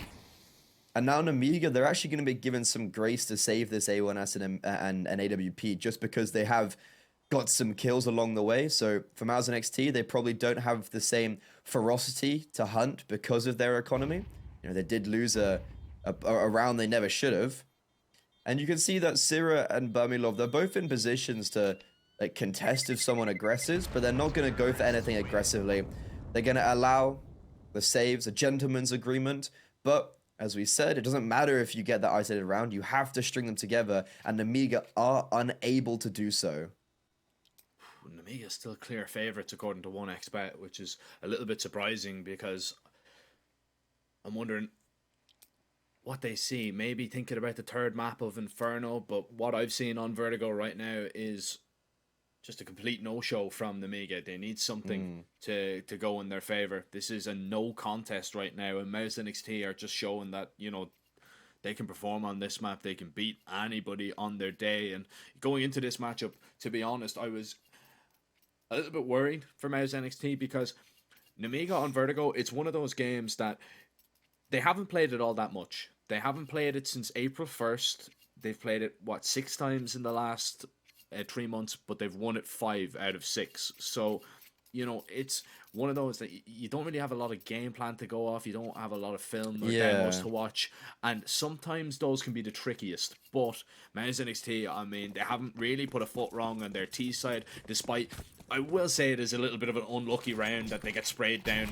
You know, a double spray down from Xanter, completely blind. That's something that you can't really account for. Other than that, I think the calls have been near perfect, and this is a really good play from Namiga. They're going to start 2 towards mid. They're leaving A completely because Mouse NXT, they're not really playing as aggressive early. Ooh, I think there must have been some sound cue onto the boost. Even though the grenade's perfect and the read is great, Mouse NXT, they somehow get out of that altercation in a 3 versus 3. And alongside with PR getting the opening kill on B, they know Xanter's in middle. Once again, the trades, they come in favor for the Academy team. However, Flamus, so much hype around this individual. He gets the first kill on the bomb planter with the nade, swings out, and Burmilov cannot readjust. And Namiga, a bit of a scrappy round, but they add to their second. Yeah, it's not about how you win them as long as you win them for Namiga at this stage, and Flamus just really doing a great job there in that 1 versus 2. Of course, helped out by the HE grenade with Sira being so low, but still, Mouse NXT do a really good job of actually trading out and putting themselves in a winnable position, but that dink there from Xanter made all the difference. HE dropping the bomb, flash goes high, and spots out the shadow of Burmilov. Instant reaction, a quick double from him, and Namiga will double up on their round score. Now Mouse NXT are going to change up the approach. They're not going to play as aggressive over towards mid, and they seem to contest this A ramp a little bit early on. Chrisen might want to go aggressive up yellow with that Mach 10, but easier said than done, especially with 3 Namiga players just staring down and continuously dropping util. This is, to me, feels like the first time we've actually seen the Namiga play 3 players towards the A-bomb site, and that is most likely because of a read that Mouse NXT are not going to go towards mid or B, because that's where they've gone, that's where it's failed. Even though they've lost the first player in Risky Bob, everyone is here for Namiga. All 4 players will be looking to fight on this A-bomb site, fortify it as strong as possible, but one by one, they're being isolated. Xanta, wallbanged, not even isolated, just unfortunate from him. Wait, no, Risky Bob disconnected. Yeah, Risky Oh, Bob yeah. disconnected. Oh no! So they've now, even though they've got 3 players here, it's still a 5 versus 3, Jack. Yeah, the rotations have came in, so they do actually end up with 3 players on A, but now they've got no rotates because it's the B players that are going to have to come over and take point, and it's the op in position, ready and waiting to receive, flicks onto the first, that's perfect, but Lear and Flame is die, and it's down to just Can, and he will follow suit. He will just get completely bombarded and overwhelmed, and a series of unfortunate events denies Nemiga consecutive rounds. That time, I'm not going to say it. It's not really on them. I have to feel for them. I really do. Risky Bob disconnecting before giving away basically all that presence they have. They get wall blind. You couldn't write that stuff. Yeah, I mean, these are great entries. In specifically, the 5 versus 3. Both Syrah and Crizzen are just super sharp. The utility, even though it was scarce, was used well in the manners that it could have been used. So for Mouse NXT, that was a great round. Yeah, obviously they get a bit of a lifeline with the advantage, but I think how they play the rest of the round, it almost shows that that advantage didn't even formulate to that much because of how well they dominated. Yeah, it's very true.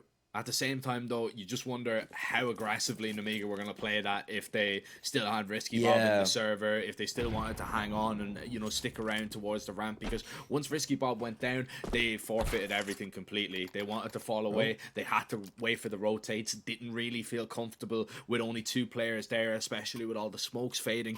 And it's just a lot of hypotheticals that we could dive into for forever and a day. But the fact of the matter is Mouse NXT come away with that round, and Nemiga just have to really hope that they can recover this, put up or shut up now, as they're 7-2 down on this CT side, and this is just pistols in the hands. It's an entry for PR over towards B, and he's going to try and pull some rotations and maybe just sell this fake. He's only got 5 kills, but I'm pretty sure every single one of them has been in some way an entry towards the B-bomb site.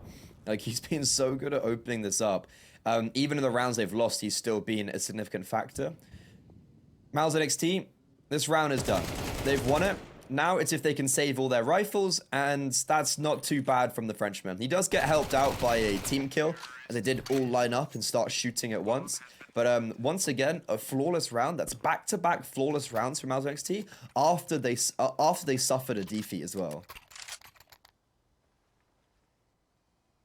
Yeah, not a bad way to respond, right? After losing a round that, you know, is a little bit unfortunate. It comes down to a clutch of 1 versus 2, and you just go back-to-back, not losing a single player. Your economy is going to be in a fantastic position. It's not going to matter because, you know, really, we're nearly done this first half. And Mouse NXT have been nearly perfect. Oh, PR now is going to be under pressure. They're going to take the fight to him. Don't realize it. PR lines up a double, sprays them both down, and that is going to be one that Lear and Xanta are going to be pulling their hair out over. Can flashed off the angle. Mouse NXT continue to try and take space. Can is going to be burning up. Burmalov finding frags over towards A, and for Nemiga, the wheels just seem to be coming off on map 2.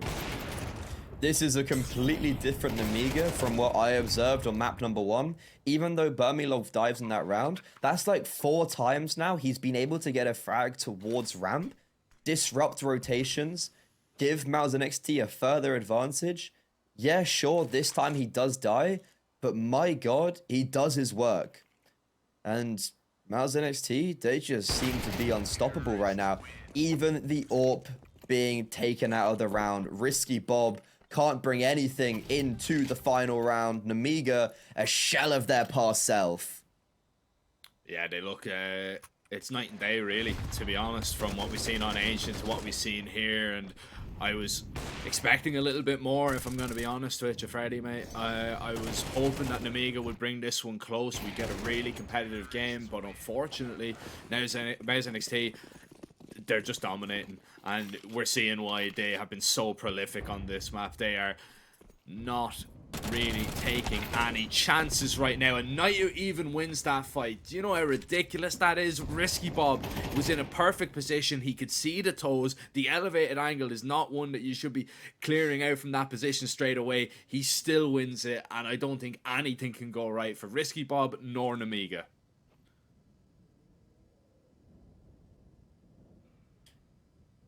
Like, I know Mouse and XT are good at this map, but damn, they are making Namiga look like they've never played this map. With the only rounds that have been won is a low buy, and, well, a low, and then just like another low buy, right? Like, they're all kind of circulated around, like, isolated rounds won for Namiga. And here you can see the B bomb site. A carpet of fire lays beneath Lear's feet. 5 versus 3, and the bomb's going towards A. These 2 players towards B, they're only going to get 1 more, but they're going to sell the fake and allow space for Sira to creep his way in towards CT. Yeah, Mouse NXT, I mean, they've just got such a great understanding of this map that even when they're forcing players out, they have lurks on lurks on lurks, and it can be anyone. It can be PR, it can be Crizzen, it can be Sira, just taking all that space and just really punishing the opposite side, and that's exactly what we're seeing here. Flamus is going to walk right in, deliver a 10th round to Mouse NXT, and that is an absolute statement we have seen in the first half. And we usually don't like to put a lot of weight on pistols, but you feel if Mouse NXT pick up this pistol, look at that. I mean, look at that from Naito's POV. That is ridiculous that he's able to win that gunfight. It's so much easier for the CT to see you there. He still makes it look that easy. And now Mouse NXT, I feel Freddy, they're just a pistol away. Yeah, I also just love that last round on the basis that Sira gets the 1 kill towards B. They're in a 3 versus 1. They know where Flamus is, and they deep smoke CT and Connector. How it's just so perfect Counter-Strike from them. They're playing so methodical. They're playing above their years simply. And this Mouse NXT, every single one of these individuals, I can assume we're going to see at a higher level at one stage. And this is just the beginning for all of them. The average age in the team is 17, and they're playing almost like they're veterans at some stage. Yeah, youngest team in this event in the Oriez Regional Series 2 Europe, and well, the young guns are going to be put to good use once again. It's Naito with a double. Took a little bit of a while to get going, but he is firing on all cylinders right now, but needs to rely on his teammates to fend off this A play. Sira has won and has to fall back. He's extremely low, but now wants to get a little bit aggressive. They see the flash coming from a mile away. It does not matter. 2 pistols are better than 1 as Sira begins to have a little bit of fun.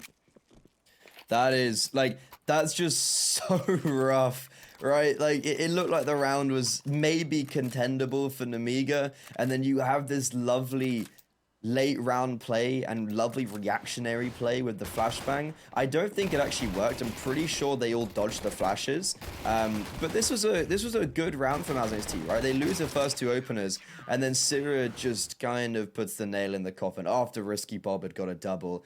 11-2. No bomb down, no party, no hope. They're looking at Inferno, and I'm not gonna lie, the last time I saw an Amiga Inferno, their T side was fantastic. Their CT side was interesting, to say the best, and they threw away a very extended lead versus Gaming Gladiators. It's intriguing, right? I mean, Namiga on Inferno, I mean, I want to say, first of all, Mouse NXT on Inferno haven't looked all that amazing on that map in this event. They had a 19-17 versus Enterprise, and then they got 13-3 by Bleed. Bleed are good on Inferno. That Bleed is, are very good on Inferno. It's true, but I mean, it was a sheer and utter domination the last time they played it.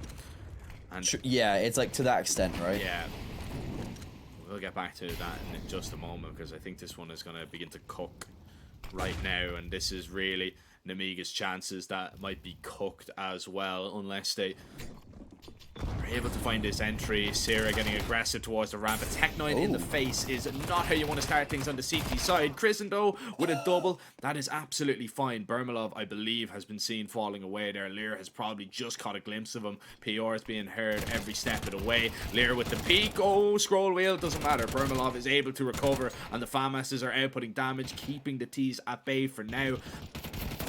In this scenario, you have to try and go aggressive. That's what Flamus does, but Risky Bob now thrown into a 1 versus 3, being flanked by Naitu, who has a kit, who is full HP. An M4 required, but Risky Bob needs to read into this situation, has to get this reload off, and now they know exactly where he is. Yeah, it's only a matter of time. If he does pull this off, it's going to be magic on our screen. However, that's just not the case. Here comes Naichu, and Mao's NXT go to map point, looking to send us to the third map in the playoffs here.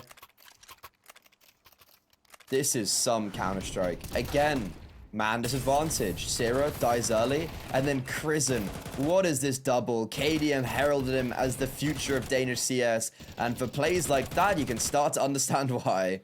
Oh, Krisen, man, he is some player.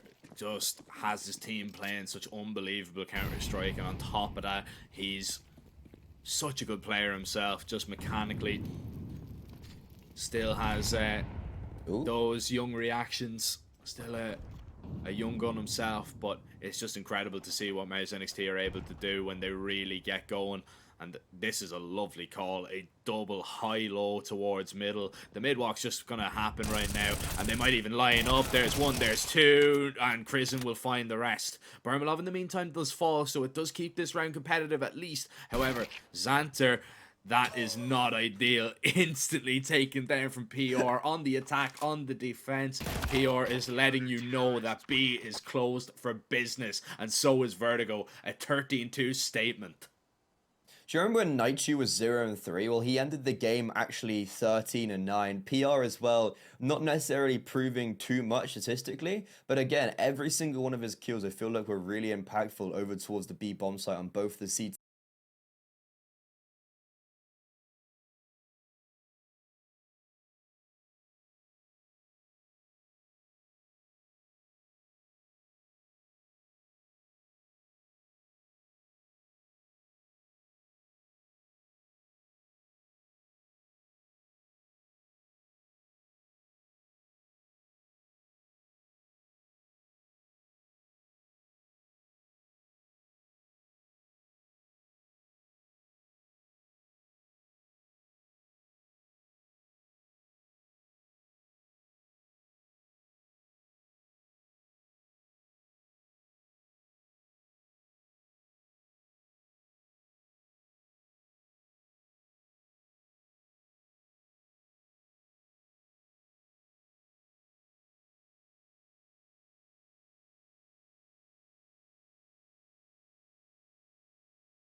pretty girl.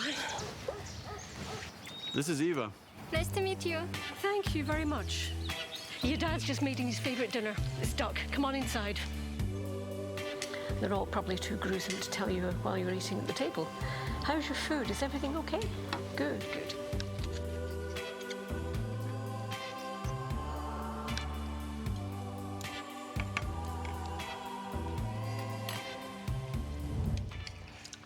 You seem to know each other. Yeah.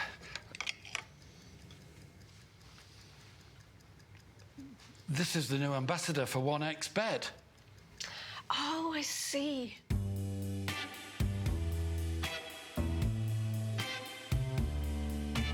Everyone felt good when Eva Elfie became the new ambassador of 1xBet.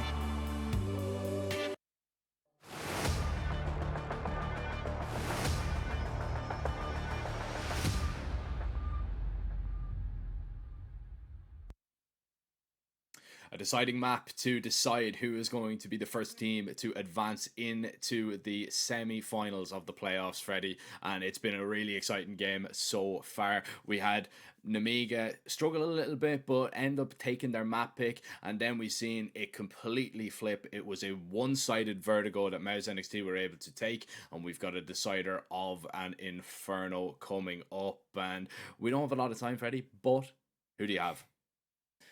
I think I have Mouse NXT. I think this is going to be a close map. I think both teams are very apt at playing Inferno, but from what I recently saw of Namiga when they played against Gaming Gladiators, you know, that's kind of my one most recent example of them. They had a great T-side. It was their classic Namiga chaos, but organized chaos and completely taken apart anyone in front of them.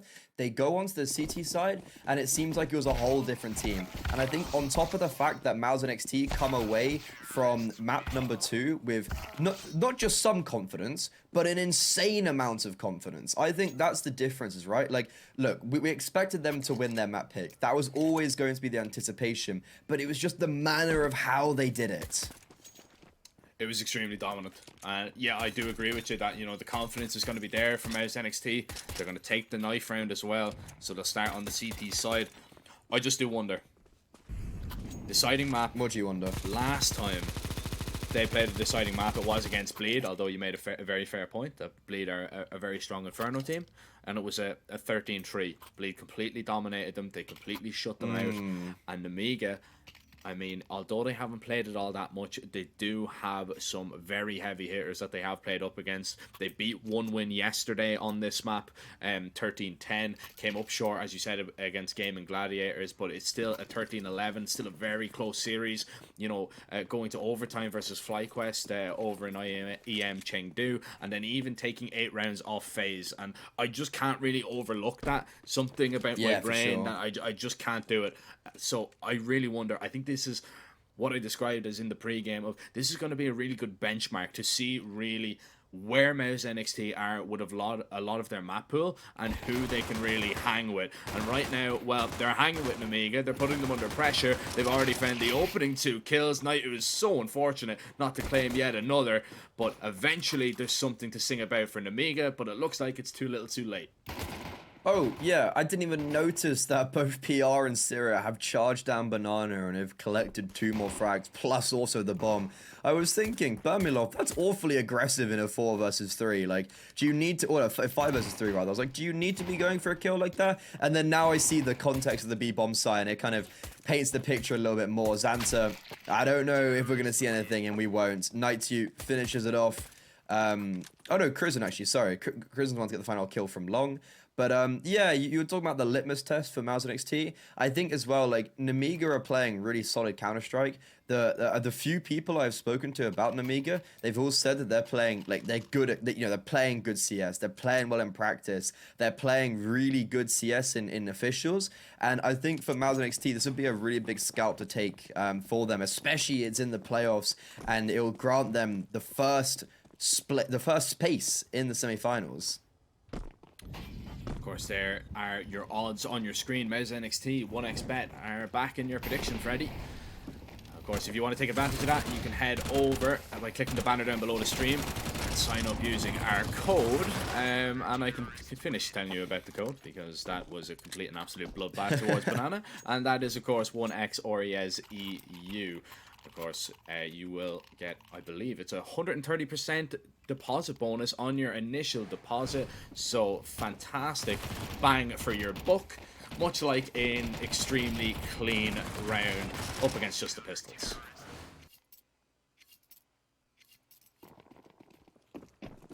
Okay, but now this is the real meat and potatoes of the game, right? That eco round, who cares? Pistol, sure, and Amiga would have loved it, but this is where the rifles come out. And especially on the T side, this is the point in time where I'm anticipating to see an Amiga success, and that's already good start with high damage onto Chrism, but this double apartment setup could prove to be futile. This is mental right now. Here comes the swing. Bermalov didn't even have to shoot through the legs. Knight got taken out of that setup very quickly, and he would have liked maybe a little bit more from that scenario, but a 1-for-1 is okay when you consider it, considering that you still have 3 players over towards A. You've rotated accordingly, but Bermalov really needs to stop that pressure out towards brackets because Nemiga are going to take a lot of control here. Sierra has even given up all of that B bomb site, and Chrisen goes down, gets a little bit too inquisitive over towards short, and is punished.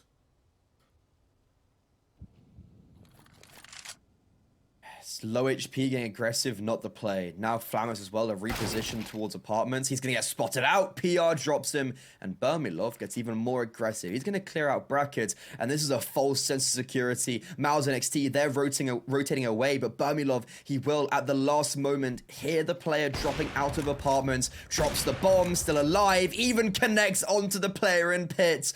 That's the talent we've been talking about. He's nutty in the server, and he's going to warrant Miles NXT a third round. Insane from Bermalov, the young Ukrainian, 16 years of age, and just really showing how good he can really be. That is ridiculous from him. Lovely entry in that setup, coming away 1-for-1. You know, you find that kill, you keep yourself in the game, but hearing the steps waiting, this second shot was nasty, man. He was so quick onto Risky Bob, and if he doesn't find both of those kills, it's an Amiga round for sure. But Mars NXT, call a tactical timeout, maybe realizing there's a few gaps, maybe something just not going right, that they're maybe not 100% happy with, but what you can be 100% happy with is that Mouse NXT, they have 3 rounds in a row. They've kept Nemiga out of the game so far, and now this should just be an eco round, which should be pretty plain and simple, should be pretty straightforward. But Freddy, we've been around the game long enough. These rounds are never simple. They're never straightforward. Especially when you're on Banana. Look, like 4 out of the 5 have armor. There's a smoke and a flash. Like, those rounds can be dangerous.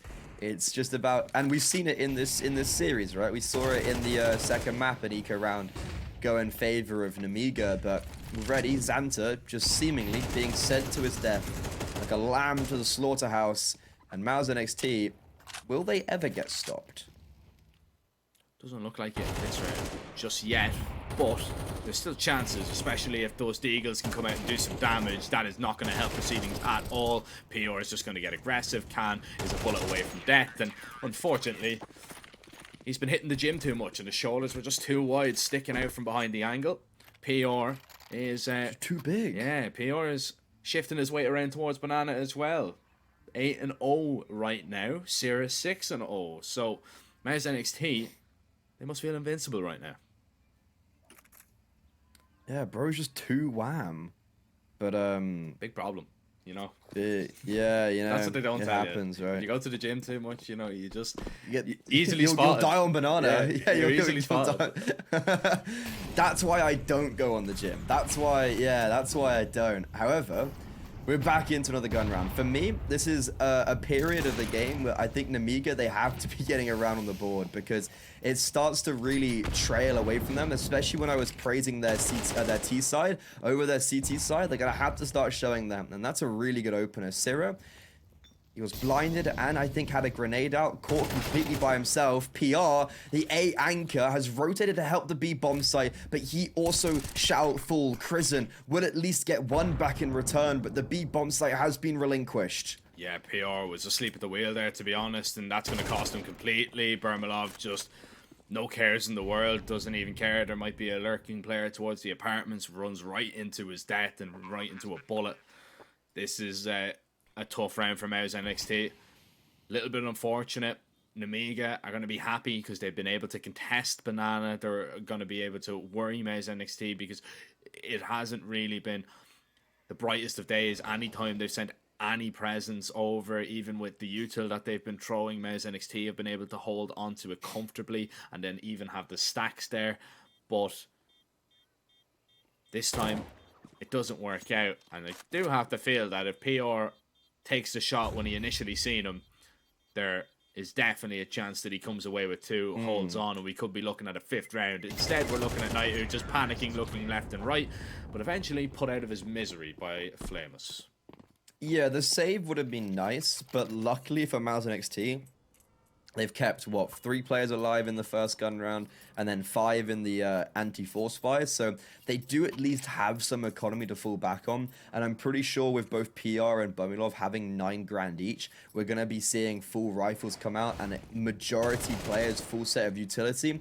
But yeah, as you said, this is the first time that we've maybe seen something to rejoice about if you're an Amiga. It's a very simplistic round. They have really good utility placement and good aim up towards the A-bomb site. Bumilov, even though he was aware, as soon as Krisen died, he fast rotates away, and that was his downfall. Now, can Mouse NXT stop the bleeding, or is this the start for something more on the Amiga side? Yeah, need to really just cauterize the wound if they can. Don't want to be bleeding out early on a map tree. A little bit of pressure towards the apartments. Double nade over towards mid. Nets you absolutely nothing. This is just an exchanging of information right now, but not an exchange of bullets, which really would make either team comfortable. Oh, the little walkout here, Kristen. Oh, that's so unfortunate. It was Cirrus spam to actually expose Xanter. Kristen didn't seem ready and wasn't. Can't react in time. Sierra, however, he passes his first test. Not with flying colours, as the only colour that he's going to be seeing is red blood all over him. Yeah, and he's going to be rotating away after that first kill, suspecting maybe a play towards the B bomb site. And he could be correct. I thought I was going to trail off at that point saying he was wrong and that Namiga were wrapping around A, and now that's what he's scared of. Bermilov left by himself, 20 seconds remaining. Sira has a Molotov and is actually thinking about coming back. Bermilov smoked off, pushed in front of it, doesn't pull the trigger on the first time of asking, and that's going to be perfect. Nails Flamus. Molotov ineffective though. They're able to run straight past it, and bomb's going to be planted in a 4 versus 3. Yeah, they get a bomb plant out of this situation, which is absolutely huge, but they need a little bit more. Bermalov is going to be taking an M4 forward as Sira, low HP, remember, from his initial engagement. And Namiga try and get into a lovely post plant, try and sit in the crossfires. 3 players trying to make their way out of coffins with a flashbang. It goes very high. Bermalov finds the first, undoes it a little bit. Lear gets in on the action, and Risky Bob can now strike from the back. The Dark player reveals himself, and Mouse NXT do not like that magic trick, as Sira has to disappear with that AWP, and he will get away with his life just about. Oh, wow, he's literally on 1 HP. But no, I mean, if Sira had read, well, kind of kept into his read, and if he had actually put himself on the B bomb site, not played back, not played in CT, then there's a world that that round is winnable. But really nice 2 versus 4 from Risky Bob and Lear. They hold on to that B site very effectively, and Mouse NXT actually going to buy back into it, even though their money's probably not the greatest. Namiga's isn't either, and they're going to formulate something around the AWP.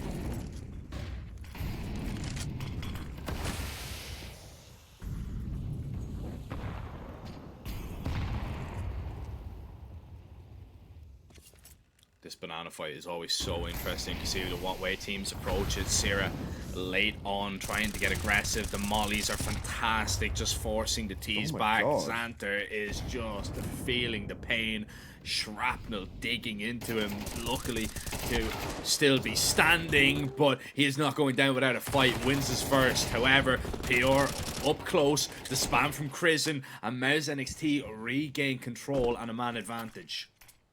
Yeah, the issue with Amiga is they've lost too many players to accelerate now over to that A bomb site. Like, they had the read, obviously, because they identified 3 players, probably out of the utility as well, but now they've maybe lost that opportunity. So at 50 seconds left, the A bomb site's been fortified. PR is... I'm not sure exactly what he's doing towards B, but he's going to be holding an angle. Yeah, he's holding this tight angle where he can maybe get one and then fall back and allow for the rotations. He's going to get tested. He hits the spray. No kill, but a lot of damage onto Lear. A tag onto Risky Bob. And a rotation called from Burmilov. Yeah, unfortunate not to get a kill out of that situation. He would have played a little bit safer and jump spotted if he had some util, but he doesn't have a smoke or anything like that. Yeah, these flashes could be huge. PR is just ready and waiting. First one goes in, not going to peek off it. Second one, he will. And actually, no, he doesn't. He just sits ready and waiting. Maybe just baiting out that there's nobody sat on the site, but PR now strikes with 2. Oh, unfortunately, won't get a third, but they've done enough. They might be able to take down Lear down after time. Lear is going to be a very lucky boy to still be standing, especially on low HP. Oh, the pistol just needed another second there. Mouse NXT back to winning ways, and the Amiga questions are really going to be asked now at RT's side, because they're just struggling to get control of Banana. When you can't get control of Banana, man, Inferno becomes a very long day. Yeah, that is a great hold from PR. It was if he was actually gonna choose to swing with the flashes, the first one was actually perfect from Burmilov. But no, I like how they throw both the flashes and no one peeks, so it maybe almost just shows to Namiga there's actually no one on that B bomb site, or maybe PR has rotated CT. Either way, really perfect anchoring from PR, and now Namiga. They're going to be buying back into it. They're going towards long, but there's 4 players on A. Yeah, Sarah in position here, ready for the peak. Risky Bob, that's a fantastic find. Kristen is just doing a little bit of tickle damage with that Famas through the smoke, but he is just applying the pressure to Namiga as the A players are wondering, when's the hit about to happen? Burmilov peaks just a little bit close to the sun and gets burned as Flamus guns him down, and Naitu, man, what can he really do? You can stay alive in pit for as long as possible and hope that the rotates are going to get there in time, but your rotates are being cut down. You've been just ripped to shreds, and your IGL has given up on the play entirely. It's a save from Krisen. Only a FAMAS to bring forward into the next round, but it's a situation now for Mouse NXT that beggars cannot be choosers. 4 players over on the A bomb side, and they get what, 1 kill off it, and Krisen, he's going to be forced to save. Namiga, okay, they're keeping this at least a lot more contestable than we saw on Vertigo. Obviously, they're already getting over the threshold of 2 rounds that they were able to claim on that second map. And to be honest, this is a really clear pathway for them to be able to at least even up the scorelines as well. So we've got a lot more of a contestable Inferno on our hands. The loss bonus, 1400 it was. If I'm Mouse NXT, I think you're going to have to save this. Krisen will be allowed to save the FAMAS. Unfortunately, not the AK that he just took off Flamus. But Mouse NXT, they're going to be throwing whatever they can at this round. And if they lose it, well, that's 5-5 for Namiga.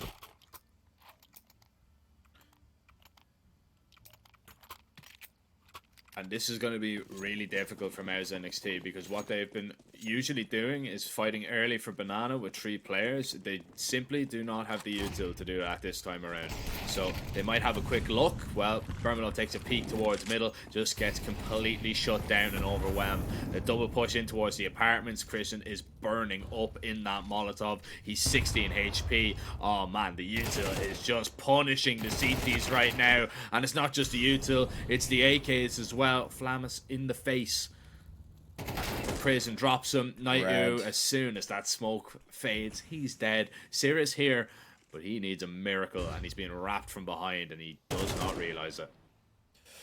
Okay, Namiga starting to play that full frontal Counter-Strike, all-out Counter-Strike like we know they can. Going 5-5, most likely, as soon as they deal with this eco. If they win that gun round, it's going to be a 7-5 half. And I think that was something that maybe wasn't necessarily anticipated after the inaugural first few 5 rounds, 4 rounds, where Mouse NXT looked really sharp. And, you know, they've got onto a 5th. And then now they seem to be outclassed a little bit. However, it's still very early doors.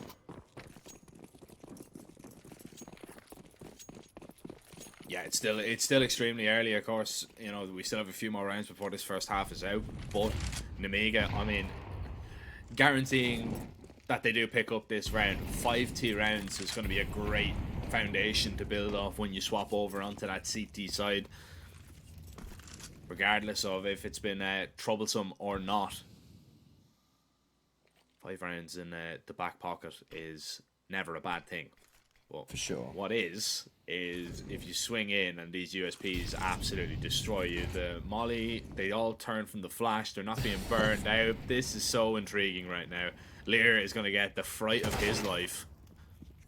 Ooh, okay, surely they go back now. Yeah, so luckily they didn't really fully commit. Oh. Lear takes that first contact and they all fall away. Good nade from Risky Bob and just a good follow-up with his Braum. Sierra all left by himself. 2 kills on the eco. You know what? I think you can be happy with that. The money is pretty good for Namiga, so it's not going to do a dent in their econ. But from the perspective of Mouse NXT, you got full USPs, you get 2 kills. Happy days. Now, penultimate round of the half. If they want to be taking this half home with them, they're going to have to win this round.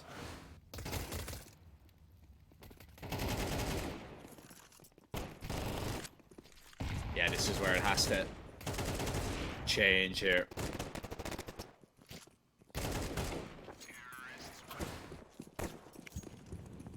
See, of course, util not going to be a problem. Sierra taking a little bit of a sacrifice to bring out a FAMAS, the life of a banana player in a nutshell.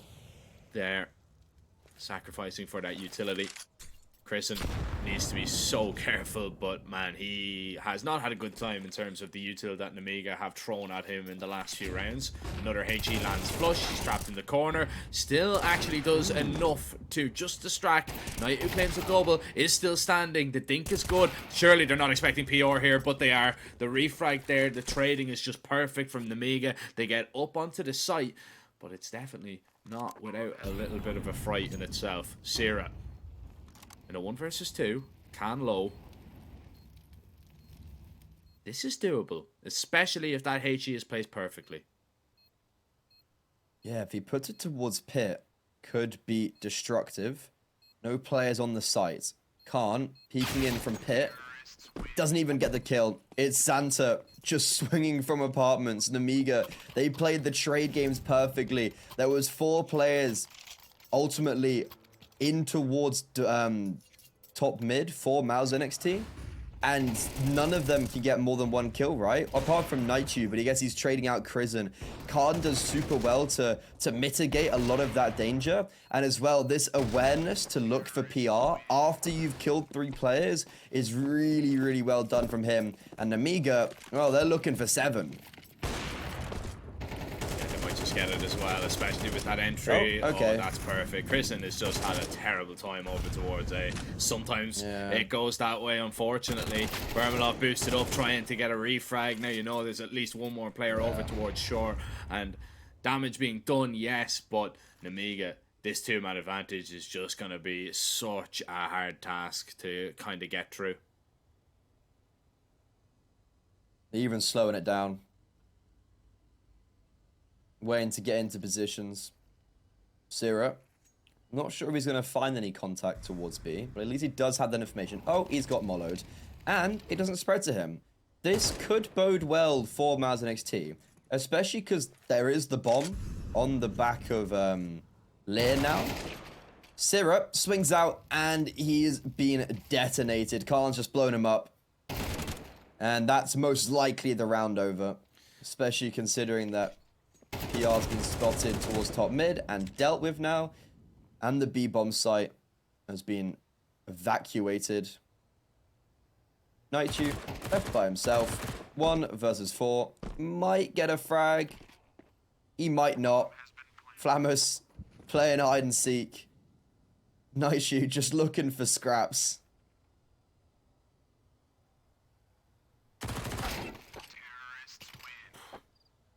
He got a scrap there towards the end, but he wasn't the scrap he was looking for. Not at all. 7-5. Namiga. Perfect, really, on their T side.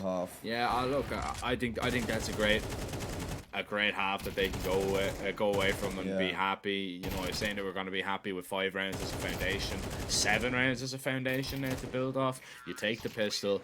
Oh, Mars NXT could be in trouble, but it depends. If the Young Guns Mars NXT wake up a little bit here, if they win this pistol, they can really get going once again. But somebody needs to help out PR.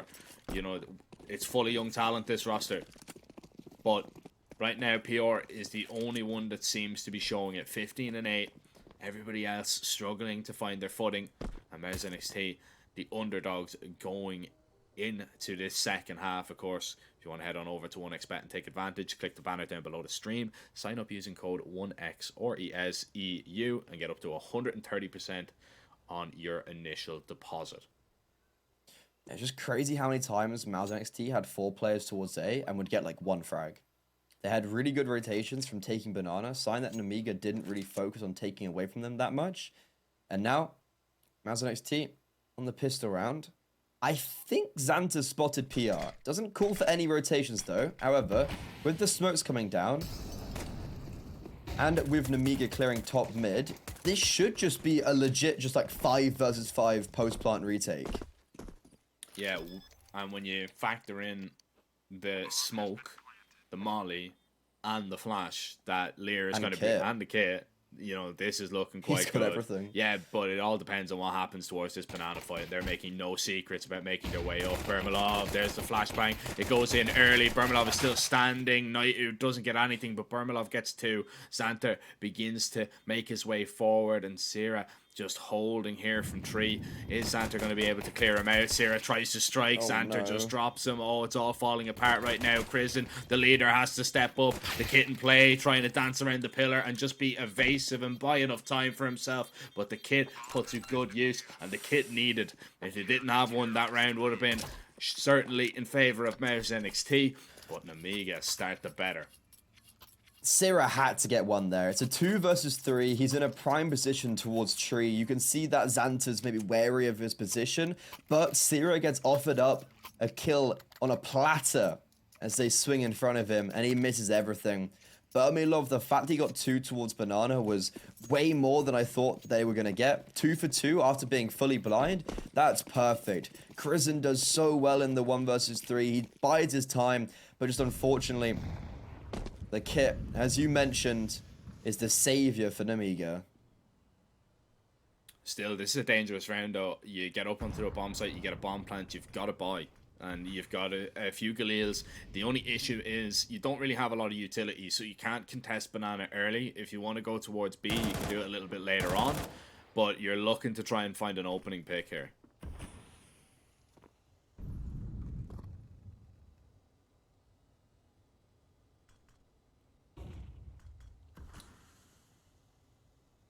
I could just assume they're going to go pop onto A here. You've got 2 flashbangs and a smoke moto, and explode off this opening kill from PR. You can see Risky Bob, MP9 in hand, is going to get some support from Khan coming in from long, and that nade from Khan is going to put PR into the mud. However, Mouse NXT turn Namiga into dust. Alongside that, Xanta even gets spammed through the smoke. That's a perfect just execution onto the A-bomb site. Super clean. It's a contact play, and Namiga have no sense of a rebuttal. I mean, poor Xanta there rotating in. He just gets instantly it's rough, isn't it? Instantly dinked through the smoke. I mean, just like, oh, okay. All right, yeah. There's just an alarm going off. You've literally just heard a bell being rung towards long. That there's another guy here. Yeah, that's a little bit unfortunate. Look, great call from Mouse NXT. They were lacking severely in utility. They have to rely on their contact play, and well, they'll get every single kill. Namiga are going to be shut down. That is not ideal at all. Your money is going to be absolutely binned, and you'll buy up what you can. but you have to hope that the pistols are going to be able to recover from that little bit of a mishap. Yeah, it's one of those things where Mouse and XT, they have the perfect cool, and then they also hit their shots. It was also Namiga kind of giving up isolated frags. I'm pretty sure Mouse and XT were able to get the 1v1s and all three of those players towards the A bomb site. But that's a real lifeline. Like, all of a sudden, this game has become contentious. I think if Amiga had won that round, they'd be chilling on 9-5, they'd be winning the eco 10-5, and that's a very hard position to be coming out from if you are the Academy squad. However, now the tables have flipped. They're up against a low buy, which is a lot weaker than what they were on previously. Now they're looking to put it 8-8 after they win the eco round, if they are able to win this anti-force. Yeah, it's a big if though, isn't it? It's definitely one of those things that, you know, it could happen, but it seems like wishful thinking. I mean, if Mouse NXT walk into you though, I mean, there's definitely a chance. PR had an opening opportunity to find an opening kill, and unfortunately it doesn't go his way. Lear just jiggle spotting. He's got fast rotations technically from the long players, but they are going to take a little while to get here, and well, Lear just completely overwhelmed, ran down, gunned down Amiga. Once you see Lear going down like that, you say you want absolutely no part in anything that's going over towards that side of the map.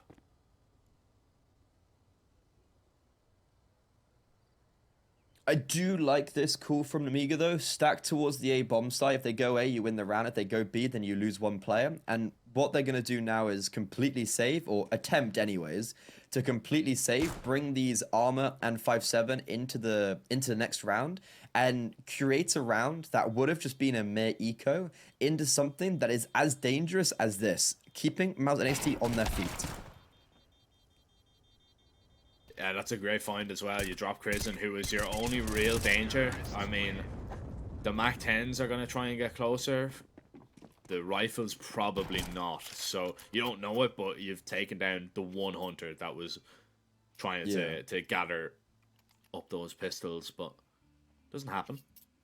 And now Mouse NXT inch a little bit closer, and yeah, we turn a USP round into a redo.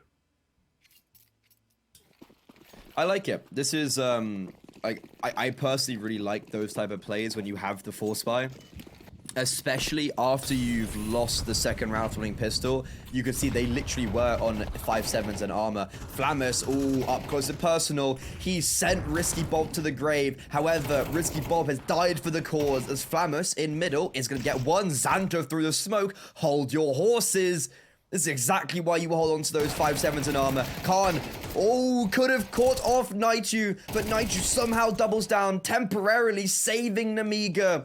Syrah, with only 17 HP, is able to clamor away. Lear, unfortunately, the one player who didn't save anything. He has no armor, and now he has no lifeline. Mouse NXT, god damn it, that was close, but they hold on. Yeah, look, you do a lot of damage. Namiga, they wanted a little bit more out of that situation. I mean, you find those kills, you have somebody up close and with a rifle then as well. It all came down to that double kill towards second mid. If you don't find that double kill, that's the big problem. I mean, Risky Bob dies, you're not expecting Flamus up close here. Xanter, like, look at that spam, ridiculous, but it was the Knight who double kill looking towards second mid that really changed it all. If a pistol just Ferrari peeks and one taps him, then it's a completely different round. Look at the util damage there from Namiga. That's ridiculous. Right towards the bottom of the ramp from top middle. Bermalov and Syrah extremely low. Khan has already found the first kill. Oh, and the T's are just being cut apart now. It's a different game when Namiga have the rifles, it would seem. It's a slaughterhouse. They've only taken a lick of damage onto Flamus, and that's it. Bermilov 3 HP, Syrah 30. They're going to have to save. And because of that damage inflicted in the previous round, because they were only able to save 2 players, you can see the economy isn't fantastic, but it's good enough. I honestly thought it'd be a lot worse when I started making that point, and then I looked at it and was like, oh no, it's actually kind of good. I think that does build on from the fact they were able to win with 4 players alive in the second round of the half, but Namiga, they reclaimed that lead, and in such a defying way as well. Yeah, this is where now it gets really interesting. Namiga, they have that advantage. Namiga have a lot of money now to go and purchase whatever they need. They can be comfortable on their CT side. And this is where this kind of tier 1 experience, this newly acquired tier 1 experience that Namiga have just gotten, I feel is going to pay them dividends, because they went the distance with FlyQuest. That went to overtime. They went 13-8 versus FaZe. You know, they've been in these kind of situations before that, you know, when it gets down to the kind of business end of this map, that they can really bring something to the table. And you learn a lot from those games, even when you lose, even if you get absolutely stomped. You learn a lot on what works, what doesn't, what your approach needs to be, how you need to change up your defensive setup, and where really the cracks kind of lie. Namiga, I have full faith in them right now, to be honest, to really put it up to Mouse NXT. And I really think now Mouse NXT are going to be struggling to get back into this one, especially with this triple B setup. If Namiga take this banana control early, unless we see a fantastic entry combination from the likes of Bermalov or Krisen, could be a really difficult task. I'm honestly just not even sure where I'd place this right now. I think it's so even, it's so neck and neck, but I do agree. I think Namiga do have that slight advantage over Mouse NXT. They have the lead, sure, that's obviously that one advantage, but I think they have the momentum, and the way these rounds are going about, very dominantly in favor for Namiga. Xanta completely blind, lucky to get away with his life. Krisen, 9 HP. He's going to take the space, but at what cost? I'll tell you what cost. 91 HP to be exact. It's rough. Yeah, it's very rough. And he didn't slow down. I love that from him as well. You know, even when he was taking damage, he was on 20 HP, took a little bit more. He was still swinging. He was still looking for the fight. He wanted to find the entry because he knew how important that was. If he finds that entry, they spring into a really quick B play. Now they have to go back. And they're looking to exploit A this time around. Flamus is in a good position. You've got the Risky Bob on site looking towards the apartments. This really comes down to if they can win the gunfight. Shadow's been spotted. Flamus is going to try and get aggressive here. Finds the refrag needed. So important for Namiga. And 25 seconds. The bomb has to commit to one of these sites, and it has to be A. Krisen, if he held for a little bit longer, he might have got that kill onto Lear. Bomb, 15 seconds, only now just coming up onto the bomb site. Khan, he's here to defend, but Khan falls. Similarly with Risky Bob, the 2 players on the B bomb site don't rotate because they hear Krisen potentially, and somehow Mouse NXT have snatched this round away from under Namiga's nose. That's tough, man. That's very, very tough for an Omega. 25 seconds. Nobody wants to rotate anywhere. You can understand that because they could have been waiting outside B. They could have just popped into that B bomb site, and it's better to just, when it gets to kind of the 30-second mark, 25-second mark, you just want to stay put. You don't want to move. You don't want to be caught in transition. You need to just hold and hope that they're going to hit your bomb site and you can hold on. But Mouse NXT, they sprint up towards shore. They find that double entry. That A bomb site should have done a whole lot better, but unfortunately, it just doesn't come away with anything. It was a nice setup. It was actually a very good crossfire, but when the player on the site doesn't stop the first and he gets out of his vision, man, your pit player is in trouble, and you better hope he wins his ones. I see what you're saying with, want to have something on every single bomb site, but I think when you're at 20 seconds or 30 seconds or whatnot, and you have a 4 versus 4, and you don't have much util, I would have liked to go for more of a gamble stack from Namiga. However, because they do save 2 players, they are able to buy back into this round. PR running through the Molotov. Flamus dodges the flashbang. It's a lovely sequence from him. 9-9, and Mouse NXT already on a man disadvantage. Yeah, an early opening found. That's perfect. Lear wants to get out of harm's way as that smoke just dissipates because of that HE. Xanter needs to try and get away with his life and does. He's even collected a kill in the meantime as he backs up. And Mouse NXT, I don't think you have any other option right now. You just need to accelerate into this bomb site and hope the rotates aren't here. But they're already arriving. They're already dropping util. And now, because you've seen all that utility, you just slow it down a little bit. You know you're going to be walking into a few players here. But you still need to go. You've wasted a lot of time and energy and effort, and it's all worth absolutely nothing. As Risky Bob and Xanter will hold on. The Mega will gain a 10th round. And Mouse NXT, Knight who has no money, everybody else is good, but it's just one that you're going to have to take a little bit of time to talk about. Yeah, you see here, missed Molotov. Xanter's able to play around Car and give some support to his teammates. The fact he's able to get one there and maintain the advantage is so impactful for Namiga. Perfect rotations and Mouse NXT seemingly hitting a speed bump now. Inferno is not over yet. As you said, there is money on everyone but Naitu. AK is purchased up. Naitu most likely will go... Oh, he got an AK. Don't know how they've afforded that, but they do have 5 AKs. Okay, for me, this is the final round. Mouse NXT, they lose this, it's going to be a round. It's going to be a Series 1 for Namiga. They're going to be your first team progressing through to the semi-finals. They've recovered so well after their 13-2 loss on Vertigo. If Mouse NXT win this, well, they just stabilize. It doesn't really mean they're going to have that momentum, but it does just give them that lifeline and also kind of resets Namiga's economy. It does, yeah. 1,400 going into the bank accounts of Namiga, so there's only going to They'll be have to buy up. Ooh, a handful of players that can buy. This is a very important round, the most important one that we've seen so far in the series. And Mouse NXT are playing this one very patiently. Nobody aggressing in towards the apartments just yet. Nobody even considering taking a peek in towards Banana.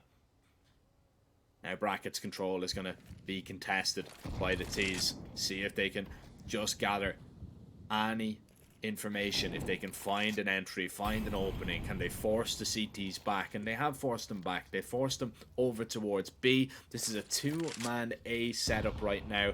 And this could spell problems for Namiga. If they're not careful, they have to be perfect on their shots. The rotation coming in from Risky Bob as well. It depends if they want to walk through this lurk smoke, this wrap smoke, and they do.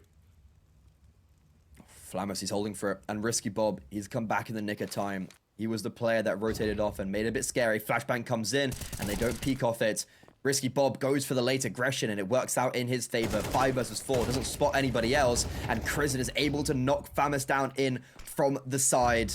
Risky Bob still a force to be reckoned with from Library. Lear as well just swings out from brackets. Perfect. Lovely rotations. Mouse NXT. Nothing to be said about this round. Namiga, it looks scary. There were only 2 players on A. However, they fortify the bomb site perfectly. Yeah, it's just a really good call from Namiga to pull players back. The flash was perfectly timed. Knight who couldn't see a thing. And Mouse NXT just take a little bit too long, unfortunately. Knight who goes down. Risky Bob doesn't swing instantly and try and get that refrag. Flamus dies and there's a little bit of pressure, but there's just so many bodies from Namiga that they're able to hold on. And Mouse NXT, this is what we were worried about. You were saying that this was the final round if Mouse NXT come up short, and yeah, it's looking very likely. I mean, what can you do here? If you risk it and buy, you've got pretty much nothing, and you have to be a full buy, full utility on the side of Namiga and even an op in the hands of Khan. But if you eco, you're giving up 12, you have to play for overtime, and you've only got 3 rounds to go. I suppose 3 rounds is not all that much, but still, you're handing Namiga the chance to close it out in just a singular round. I think you're going to have to eco this, as you said. Like, you are giving up overtime. It's not ideal. No, sorry, you're giving up series point, rather. You're going to be forcing it at overtime if you do win those 3 rounds. Mouse NXT, in my opinion, this is the correct call. However, it does just put so much reliance on those 3 rounds, right? You have to be winning every single one. You can never make a mistake. Namiga, they now should start to realize they're playing up against Pistols. They now should start to realize that their good form has continued. 12-9, the scoreline should be. And a squad that is rising through the ranks. The sky's the limit for them right now. And a semi-final berth in this Res tournament should just be adding to that storyline.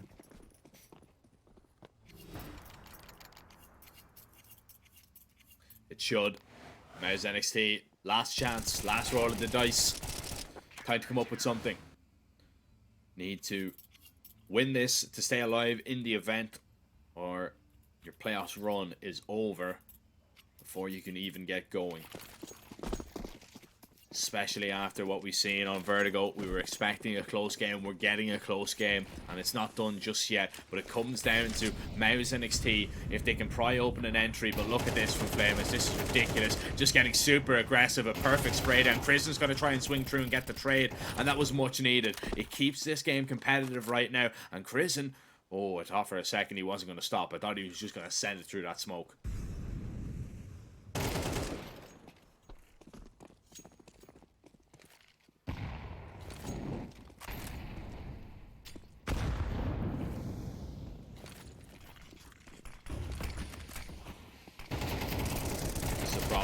Acceleration into the site. Xanter was under so much pressure right there, and Crescent just falls. Naitu now waiting. Mouse NXT, they have a chance. They're in on the site, but look at that, a double molly.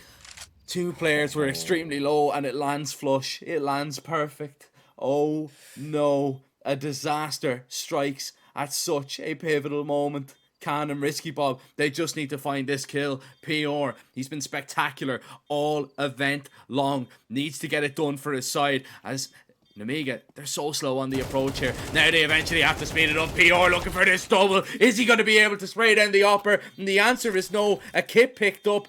Plenty of time for the defuse, and Mouse NXT, they are eliminated. Namiga's story continues. They dominated Group A, and they are your first semi-finalist here at the Oriez Regional Series 2 playoffs.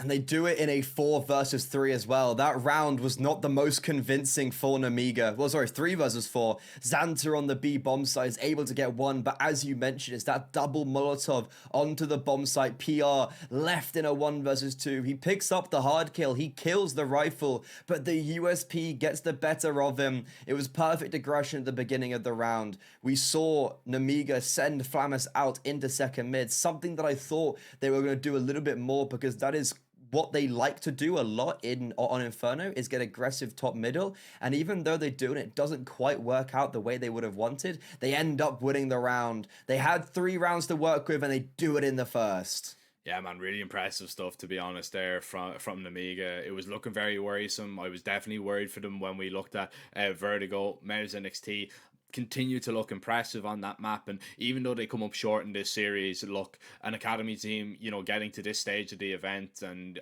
also, you know, putting it up to Namiga, who are, you know, really putting a lot of teams under pressure. It doesn't matter. I mean, they took a victory against one win only recently. You know, we seen what they did at IEM Chengdu, even though they were unfortunate not to get you know, any victories against any real tough opposition. But still, this Namiga side is not to be trifled with. They are definitely a team you need to watch out for. And if I'm Zero Tenacity or Nexus, I am still pretty concerned about, obviously, the task in front of me.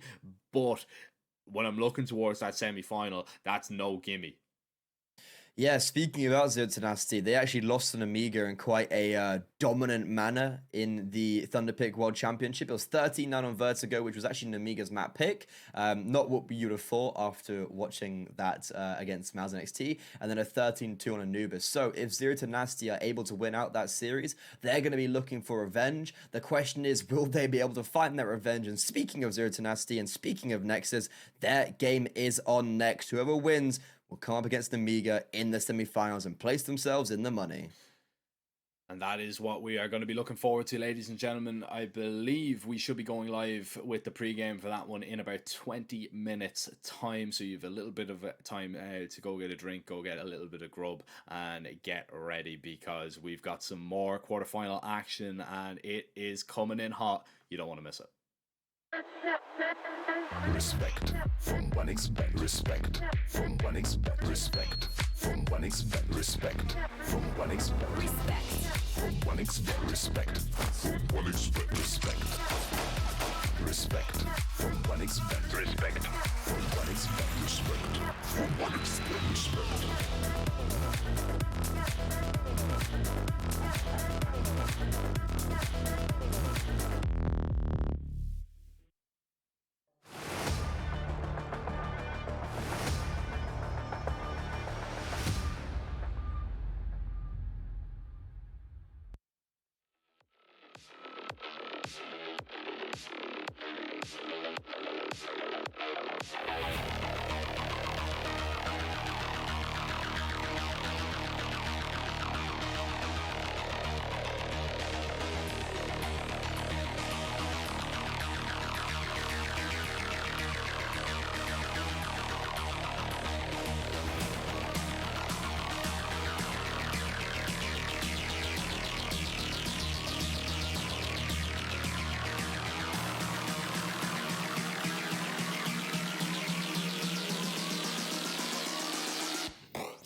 OneXBet and Eva Alfie present betting on all esports events on the website and in the OneXBet app. OneXBet. Play with Eva.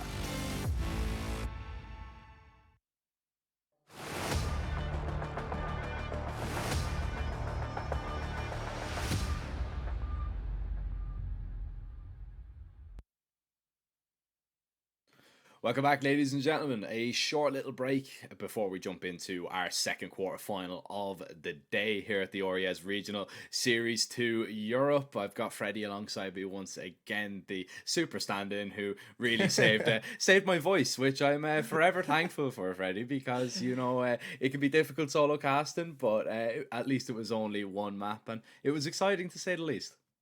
Yeah, and it was one of those games as well where, like, I think that it warranted a duo cast, right? It was a good game on the basis that the teams were very sharp. They were playing great Counter-Strike, and then alongside that, like, it was a playoff game. So it's good to see that it got the value that it needed. But Zero Tenacity versus Nexus, whoever will win this game will face off against Nemiga. And Zero Tenacity, they have come against Nemiga quite a few times in recent history and have fallen short every single time. So theoretically, if Zero Tenacity do make it to the semifinals, it'll be their third outing in the last 3 months, where hopefully this time the tables will turn in their favor. Yeah, it's a tough one though, because when we're looking at this matchup, although Zero Tenacity looked really good in the group stages, they took down Bait. Bait only got 3 rounds across 2 maps. Defeated Paravision, which I don't think a lot of people seen coming. It was a 2-1. It was a close affair, but they managed to get it done.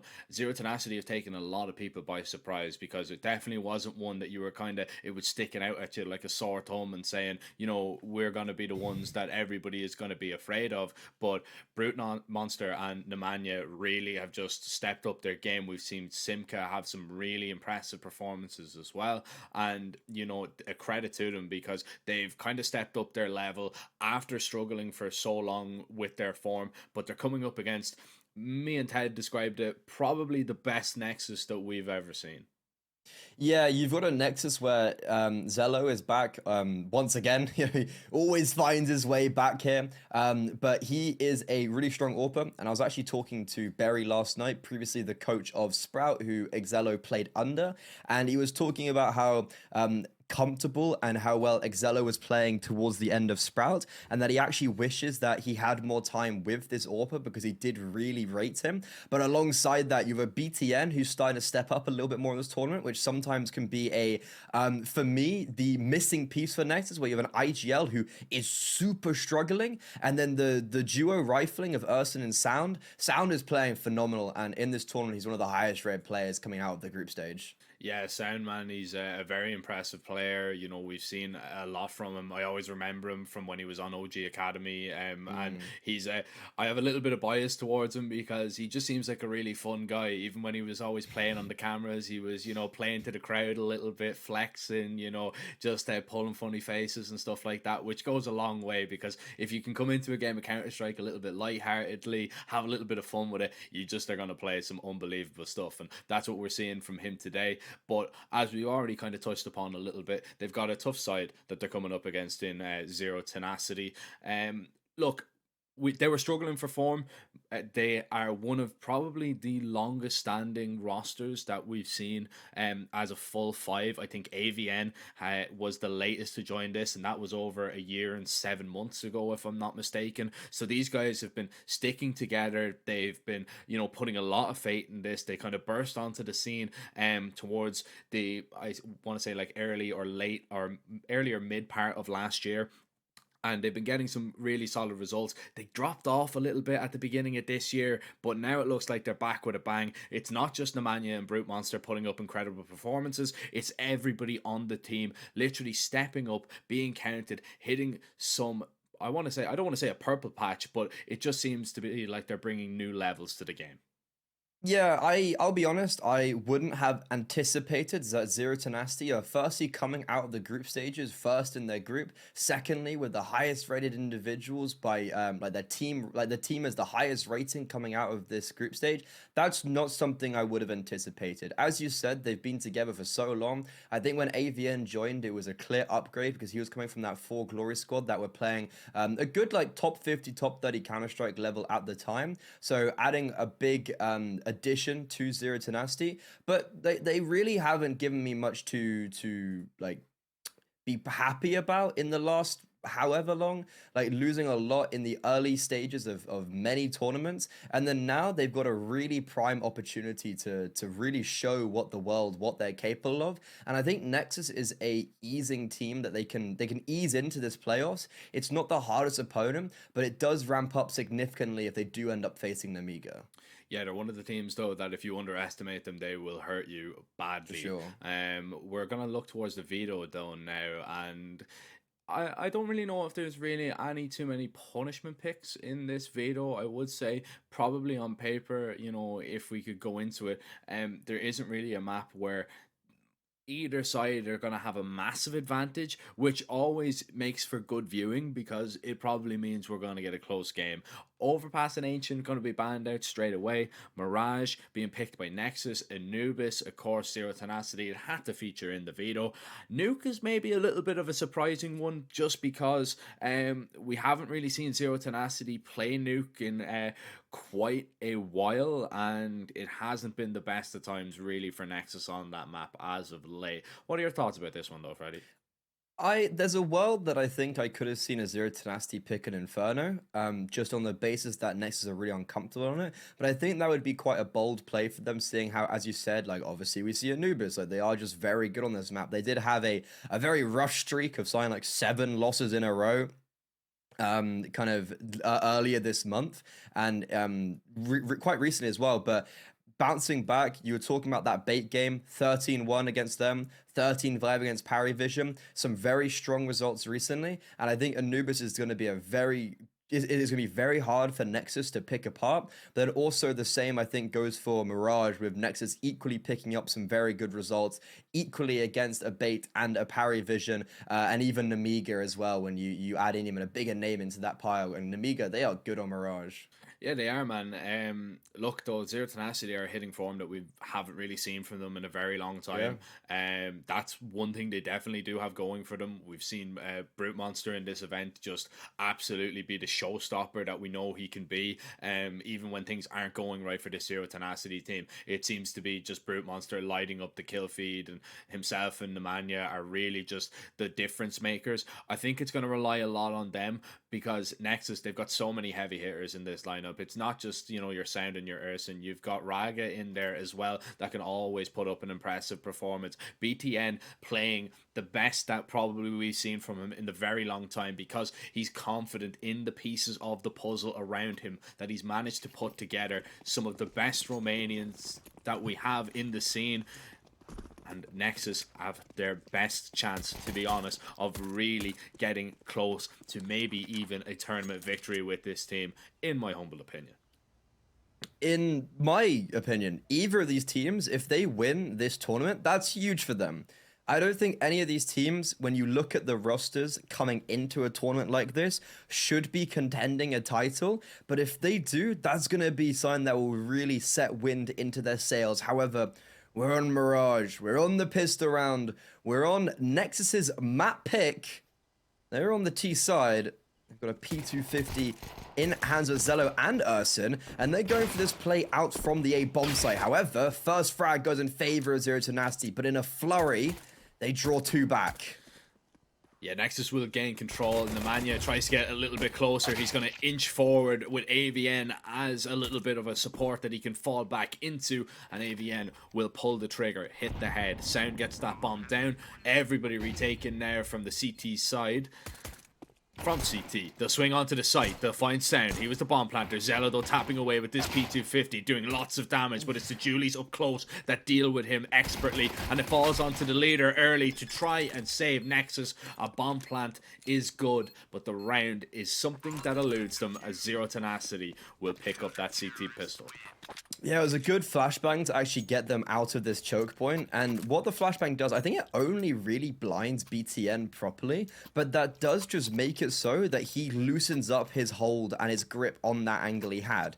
Therefore, it allows the Zero Tenacity players to make their way onto the bomb site. It removes BTN quite a lot out of this round and allows them to play this this kind of 3 versus 2 on Sound on Zello. I think they had to, I think honestly Zello had to get 2 there in that situation. It's very unfortunate, and it's very hard to say that, you know, you have to be getting 2 there. But I think for Nexus, that was their silver lining. But regardless, Zero Tenacity take the first round on their opponent's map pick. They do indeed, and Zero Tenacity currently the favourites according to 1xBet. If you want to head on over, you can do exactly that by clicking the banner or the link below the stream.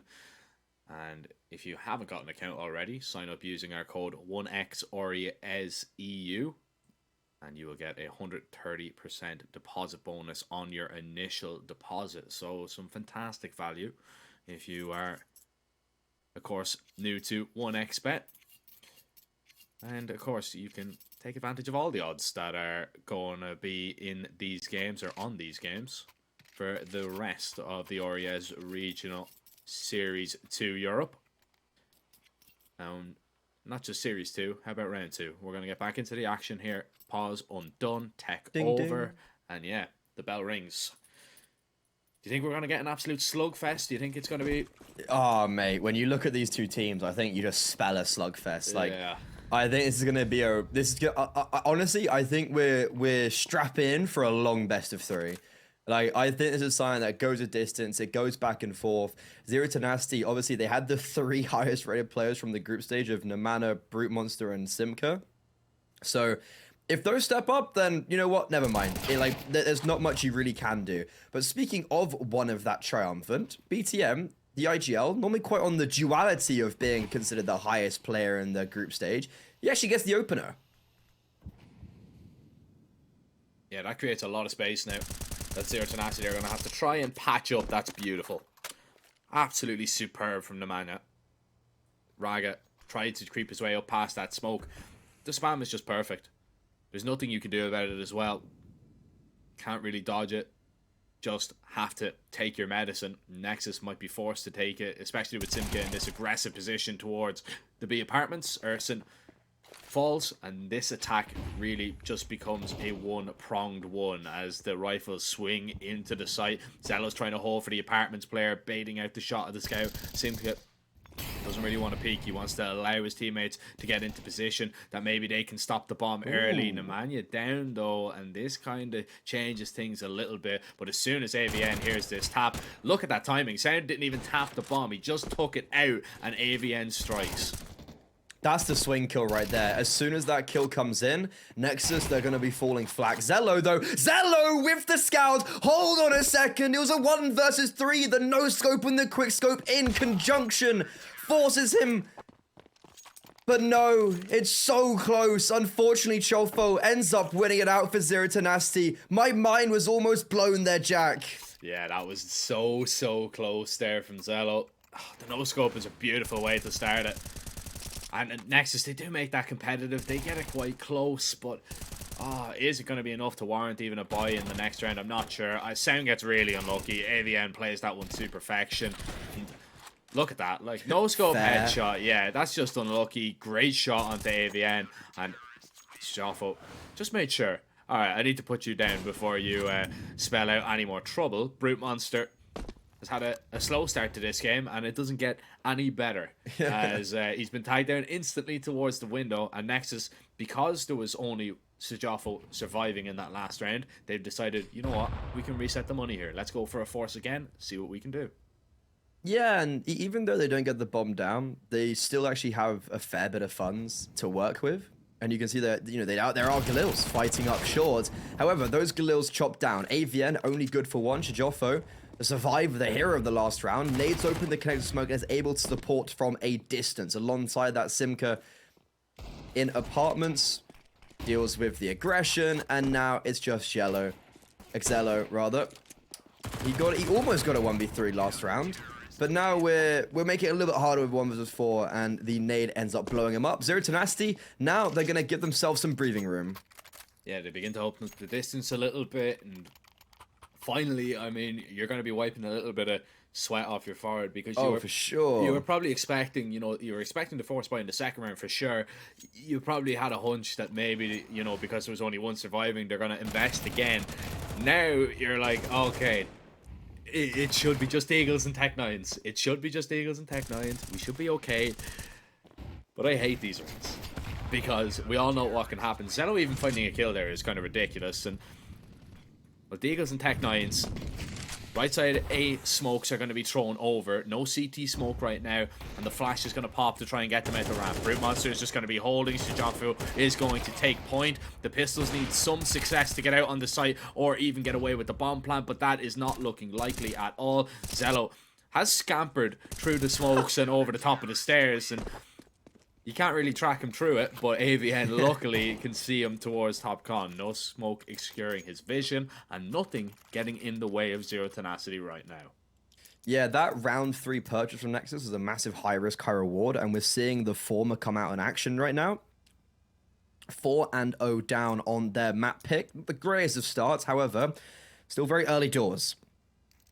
Can't be reading into this one too much.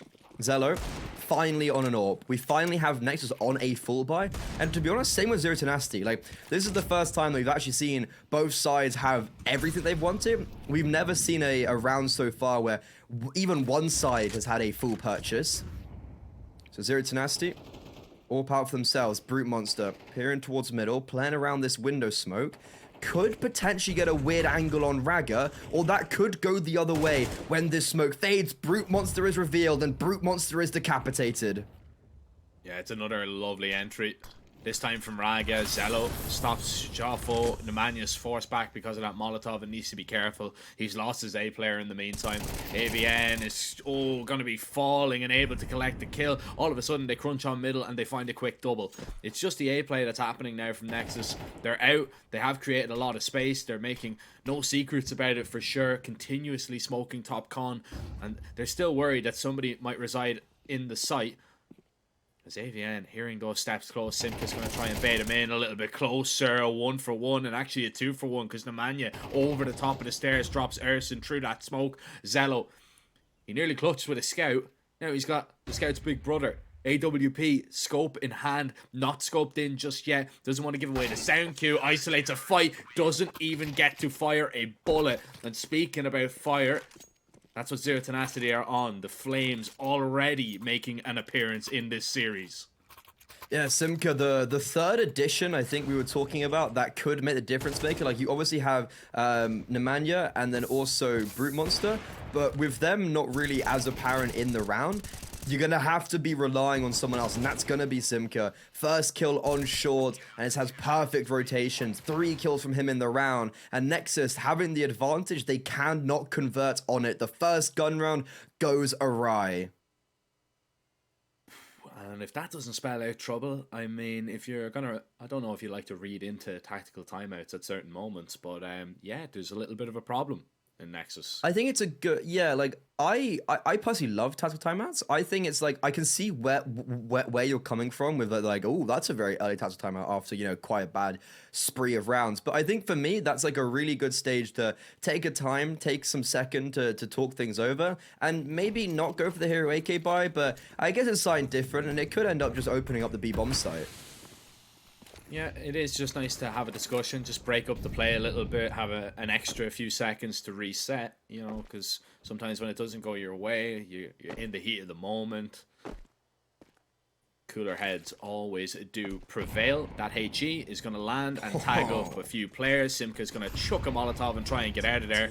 And, well, Sound has already just absolutely sent it. His teammates are stuck behind a Molotov. The counter utility is perfect, and Simka just decides to swing on out. And it's an absolute bloodbath towards the apartments. And Nexus, they can't even find a way out right now.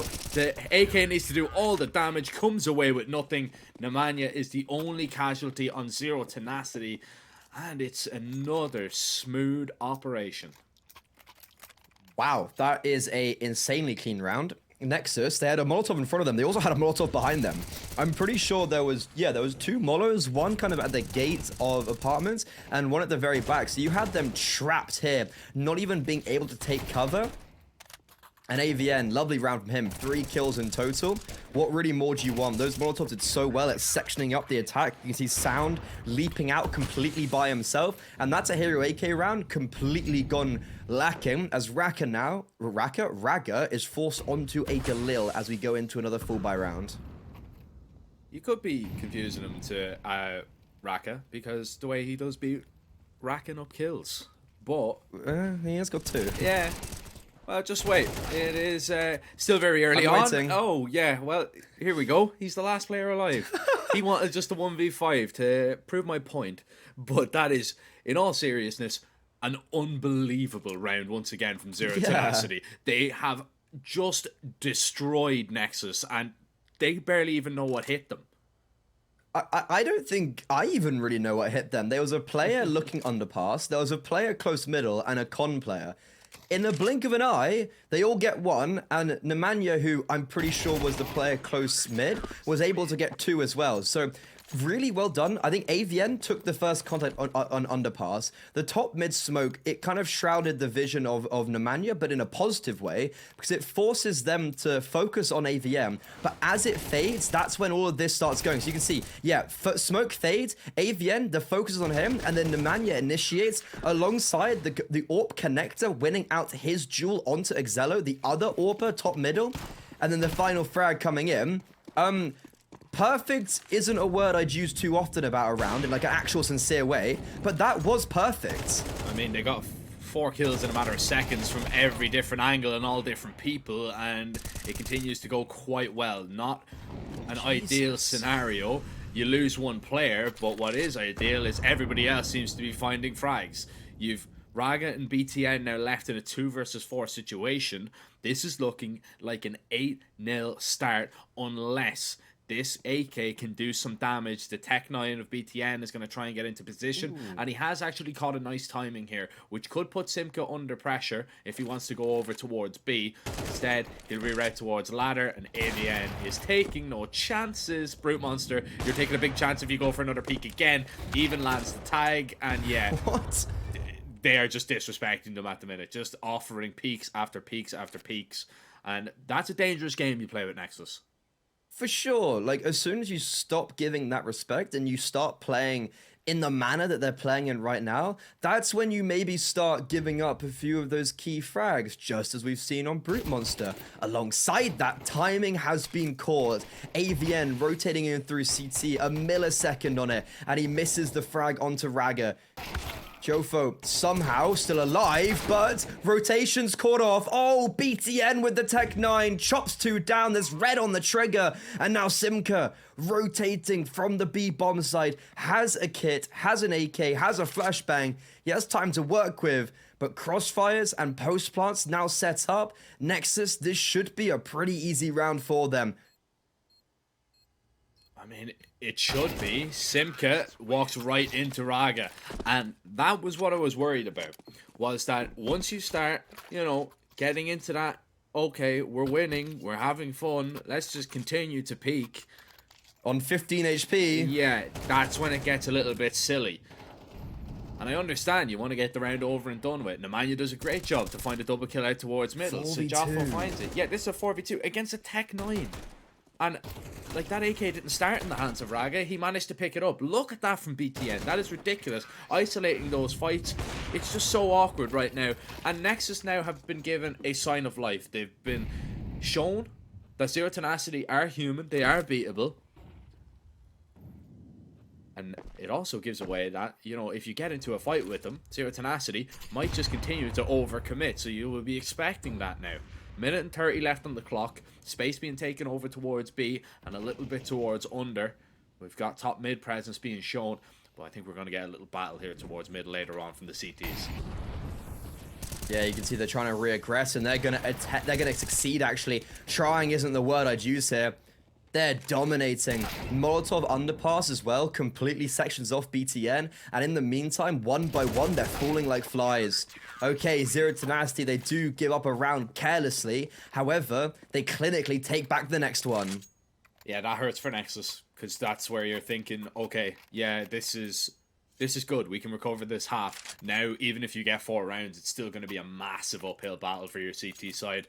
And Zero Tenacity are just taking whatever gunfights they want with you. They seem to have the perfect game plan, to be honest. I mean, that aggression towards middle hasn't been stopped. Brute Monster was actually unlucky not even to line up the collateral there. There was a world where he gets bow, but that would have been just a little bit too much, I think, to go against Nexus. BTN looking for the entry, but it's Nemanja once again. He's 13-3 right now, and when your IGL is playing like this, the game just becomes so easy. He comes back looking for more. Nemanja looking to spray them all down. Raga has got close, and Urson gives a little bit of life and at least a small chance of maybe redemption, but that has been taken away by Brute Monster's op. It's just utter brutality here on Mirage so far. And it's the Romanians on the receiving end. Brute Monster's brutality. It just works. It's written in the stars. Yes, he was the one player I'd call upon on round 8 where he overextended in the 4 versus 2. But if he's going to continue putting performances like that over on the A bomb site and making up for his troubles, then I think it's worth it. 9-1, Zero Tenacity. This is domination. Yes, it's a 5 versus 3 that maybe got a little bit close when it was kind of in this 3 versus 3, but Brute Monster closes it off perfectly, and AVN swoops in for the final frag. 9-1, and Nemanja is already in the top mid smoke after 15 seconds. He is a horrible player to play against. He's everywhere. Yeah, Raga's dead. Nemanja is going to look for a second. Luckily, Sound deals with him. And, finally some success over towards middle for the Romanians. I say that. A pixel. Just a tiny piece of hair sticking up through that balaclava. And he takes it off. Brute Monsters AWP. Just poking out. BTN's going to try and take him down. Simka's getting ready to swing. Sujafo is looking for the peak and eventually gets it. Simka's going to take next point of contact, and Zero Tenacity. You can say they over peak and they overextend. Yes, that is true in certain scenarios. But when they get going, their team play is absolutely sublime. Brute Monster on the op seals a 10th round. We could be looking at an 11-1. And Freddie, I know you haven't been covering a lot of games here. You would be absolutely amazed about how many 11-1 halves we had in the group stage. I want to say it's above 6. Okay, when you say 11-1, do you then mean that it carries on with zero, like, so say Zero Tenacity to get 11-1? Do they win the game or do they throw it away? It's sometimes. I mean, it's sometimes good, sometimes not. Yes.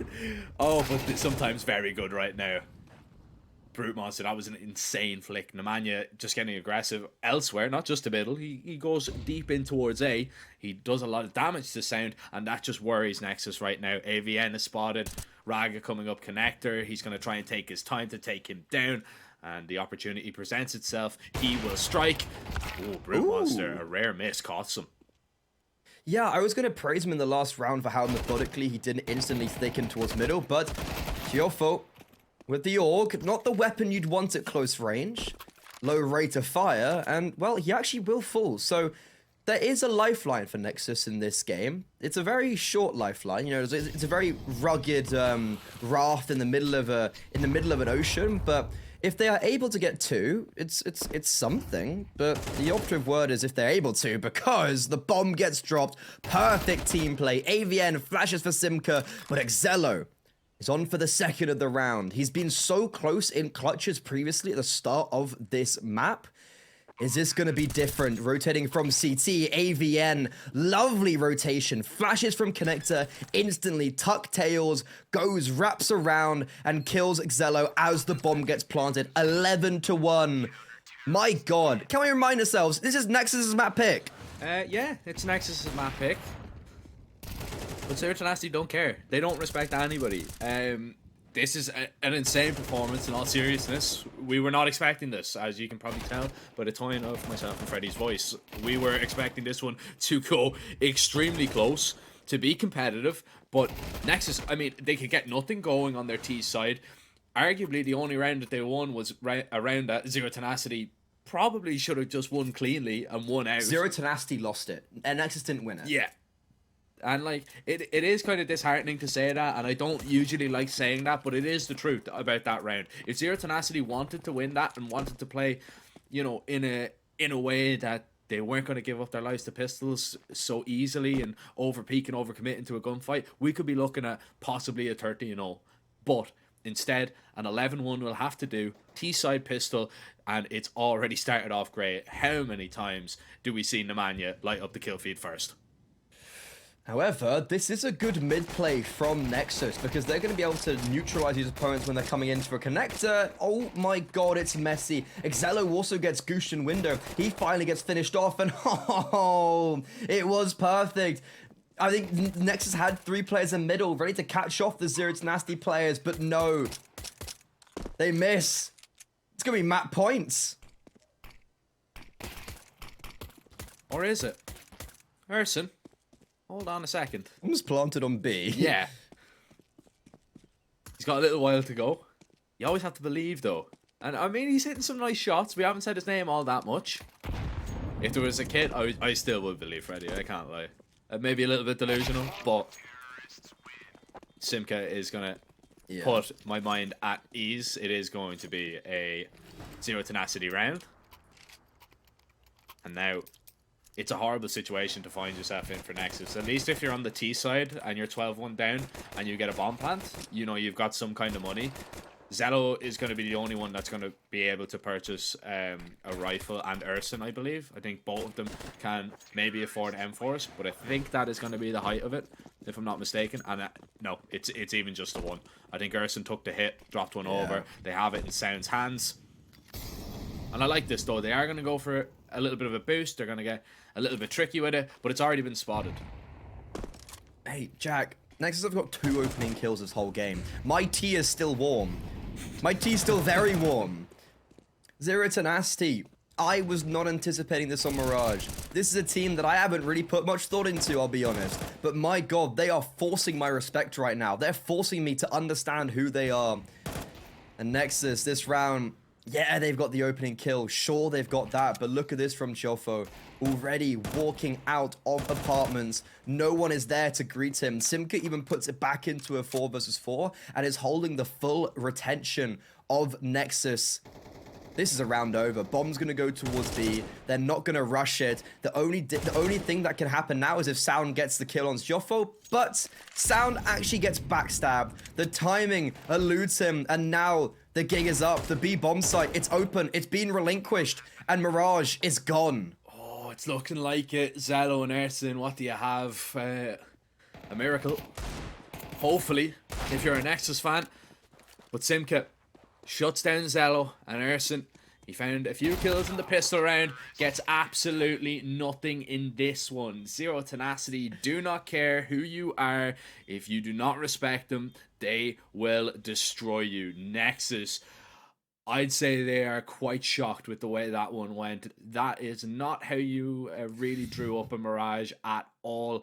And I've got some worrying signs for you as well, because you've got an Anubis, which is Zero Tenacity's stomping ground, coming up next.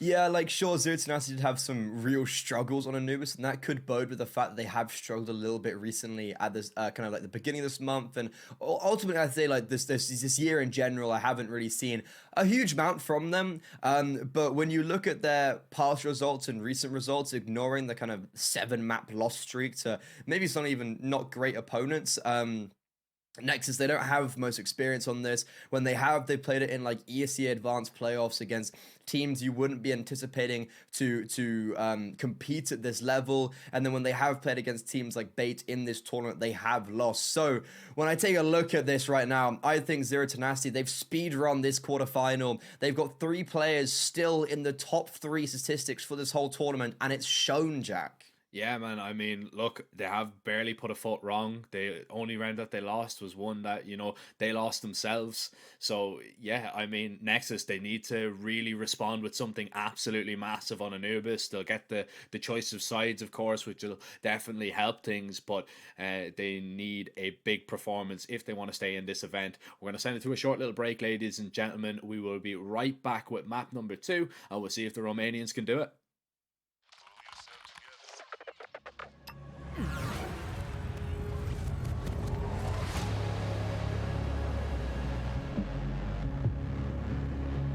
The world is changing quickly. Sector clear. Copy.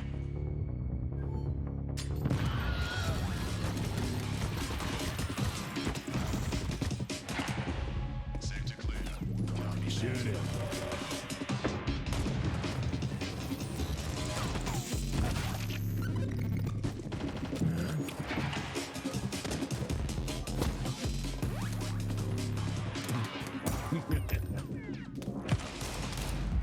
The world is changing, but one thing remains the same: victories with 1xBet.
very complicated job, but I love simple things so much.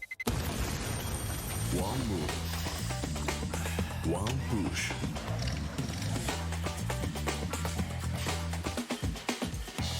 One touch.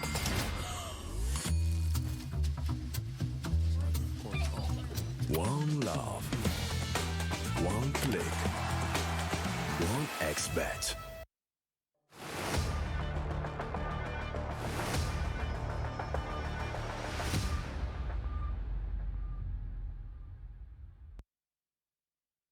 Well, that took us all by surprise. Quite a defying blow from Zero Tenacity. As we were saying, they'd have a great group stage, and it's something that we haven't seen from them in a while, but now they come into playoffs, and they've just 13-1 Nexus on their map pick. Now, they go on to their stomping ground of Anubis. Man, it's going to be a tough day for Nexus for sure on this map. I am worried for them. We haven't seen all that much from them. They've only played it 3 times in the last 3 months. And this has always been just a map that Zero Tenacity, it doesn't matter what side they start on, they just seem to dominate. We've already seen in this competition, they beat Bait on a 13-1 when it was picked against them, which was obviously a bad mistake. And then, I mean, they beat Paravision 13-5 as well when they picked into it. So, you know, it is going to be very, very tough, I think, for Nexus to get back into this game. I think they've missed their chance of even making Mirage, you know, that competitively. But we have to think positively, Freddie, going into this game. We have to hope that the Romanians can make this competitive. They can put, you know, the Balkans under pressure. But man, I mean, the way that they're playing, I don't know what's going to happen. Yeah. I mean, it's hard to keep up that level of play, obviously.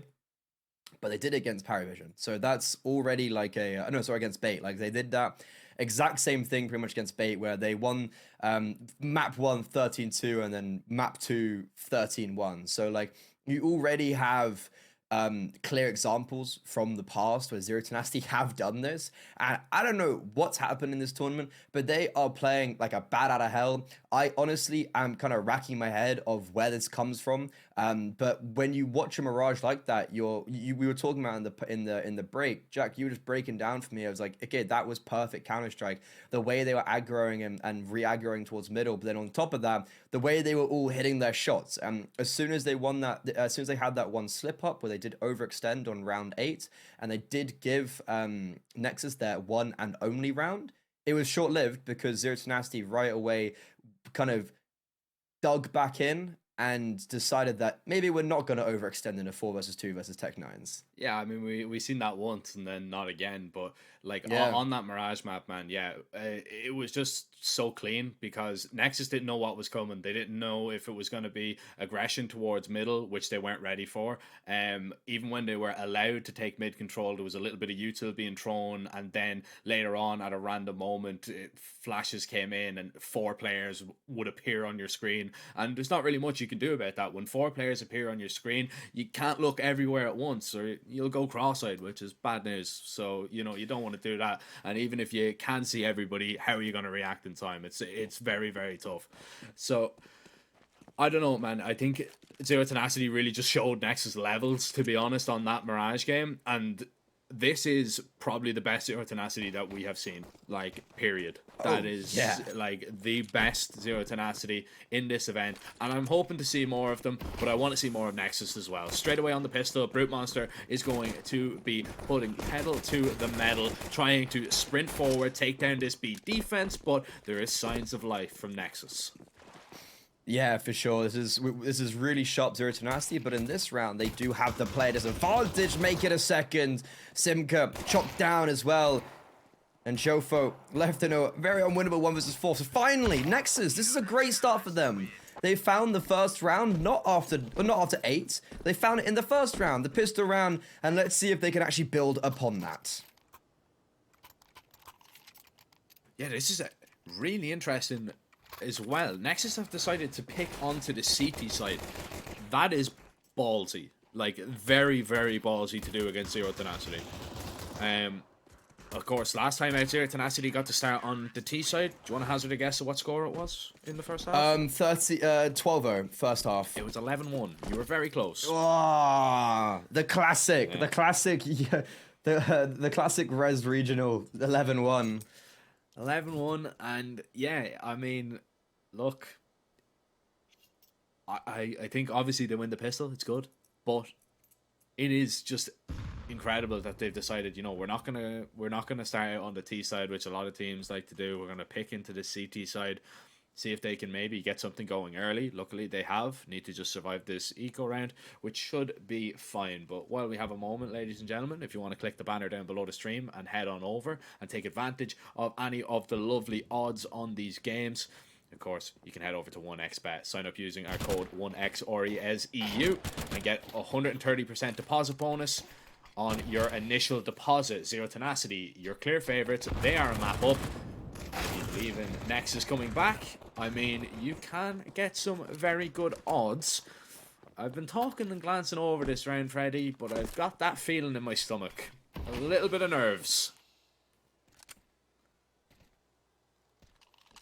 Yeah, it is a 3 versus 3, but again, it is like what? It is literally a full Glock round, right? So any more kills here would be really good from Zero Tenacity, but I 100% think it's like, okay, look, if that is like, if they get a bomb down, my god, mission success. It depends where they go here, because if they go towards the B bomb site, then Ragger is all by himself. However, Ragger does catch one out. Urson now, he's under fire. Sound has left him momentarily. Here comes the troops. That is the one more kill that I was talking about. AVN, unfortunately, on a sliver of HP will be put down, but Nexus only keeping 2 players alive is kind of far from ideal against a full Glock round.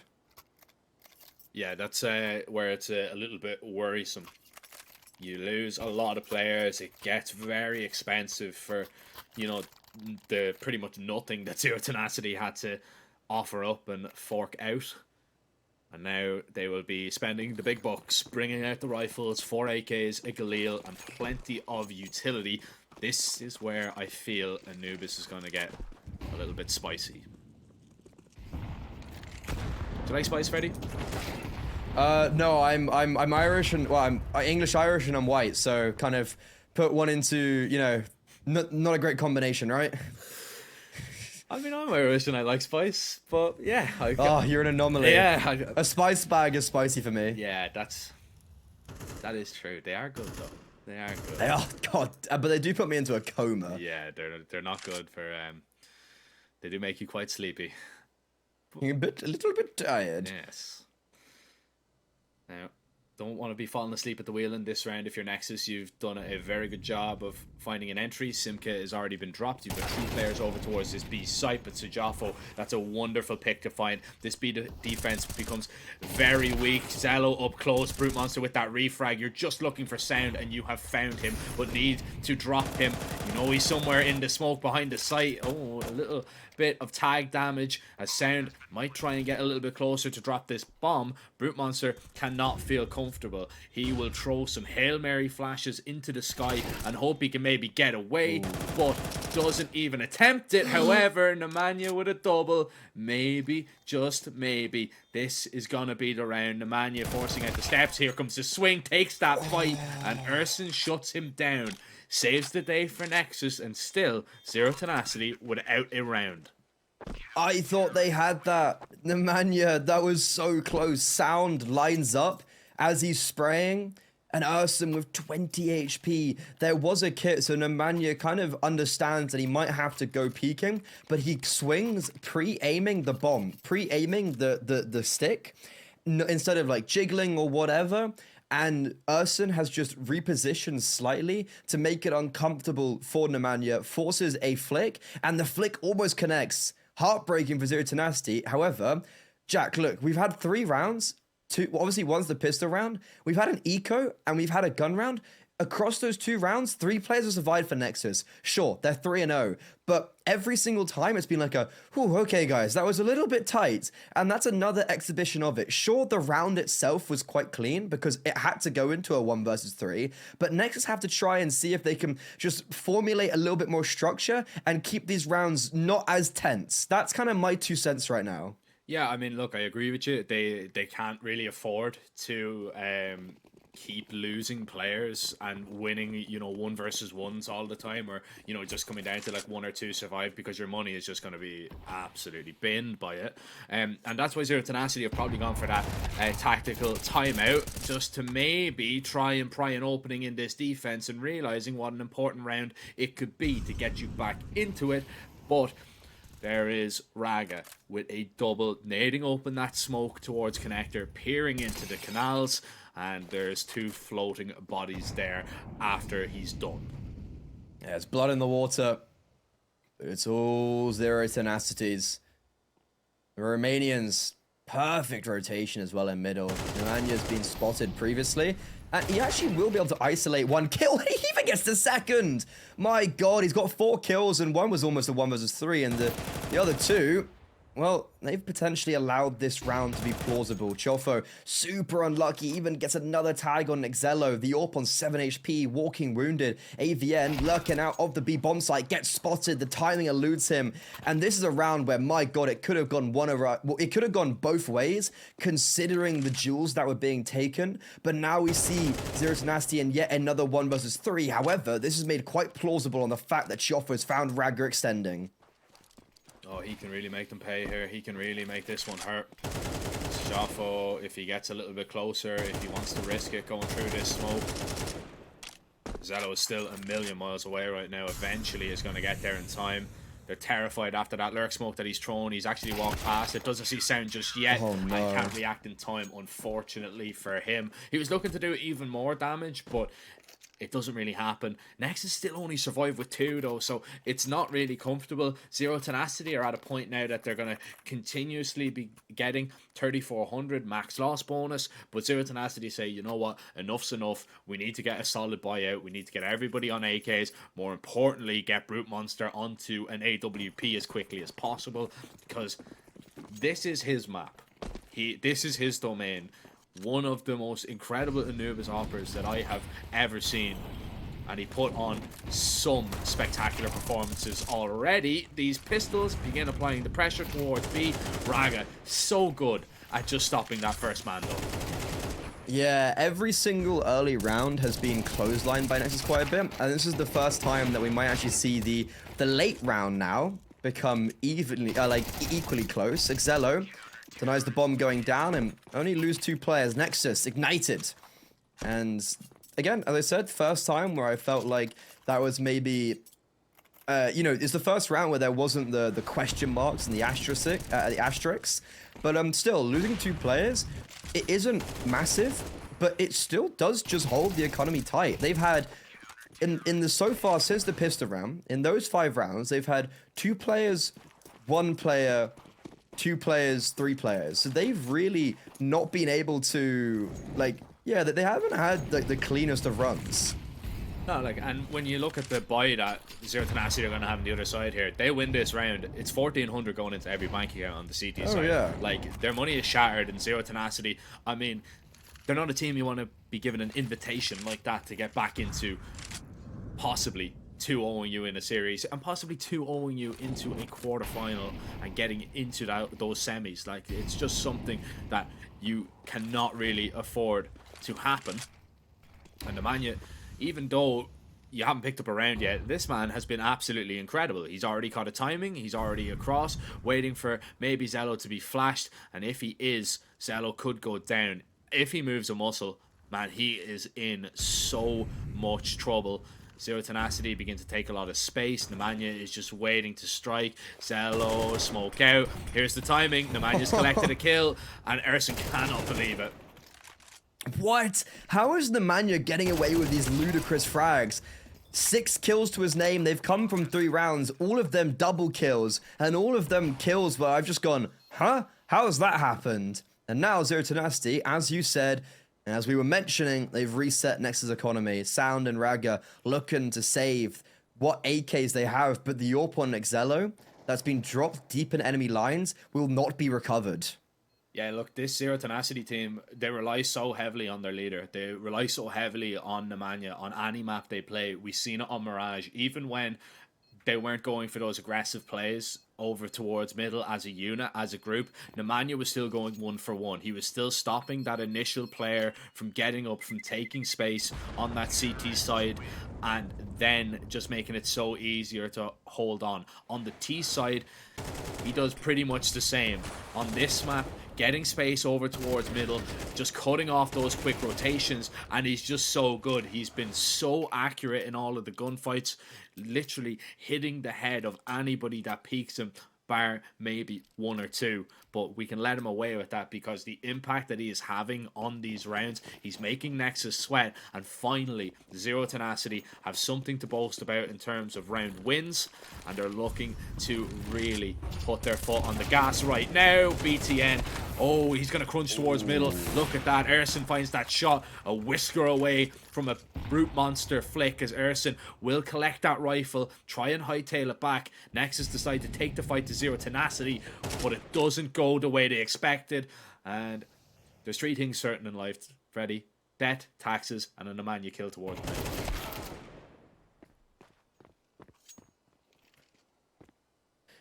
Nemanja's just, he's literally only got 2, like, double frags. He's got 8 frags, and every single one of them is coming around where he's got 2. Yep. It's ridiculous. Like, fair enough. That's actually, like, it's always, I mean, it's always something that you'd mention, right? Where when you see someone who's on, like, 8 frags, for instance, and they've got 5 of them against an anti-eco or whatever, and you're like, okay, cool. So you've actually only got 3 frags then. Whereas the Nemanja, he's been really good at getting those consistent doubles, which is potentially the most important factor you could ever have. And Nexus already maybe in a little bit of a difficult position now on their CT side. However, you were mentioning that, look, Zero Tenacity, last time they played this map, they were 11-1 at the half. Nexus has mitigated that danger already. Theoretically, if they do end up losing this half 5-7, I think they're still in a fine position. It just is something they're going to have to be able to brush off and go, look, 5 rounds is okay. What's not going to be okay, though, is your money in this next round. And yeah, look, 5 CT rounds ready, I completely agree with you. It's perfect. You know, it's as I described it on Inferno there on, you know, the deciding map of the last one, it's a good foundation. And it's a great foundation because the CT side, a lot of teams struggle with the CT side on this map. But Zero Tenacity are not one of those teams. When you get Brute Monster going on that AWP, you are going to have massive problems. On the CT side is where he does his best work, and that's just an early warning sign.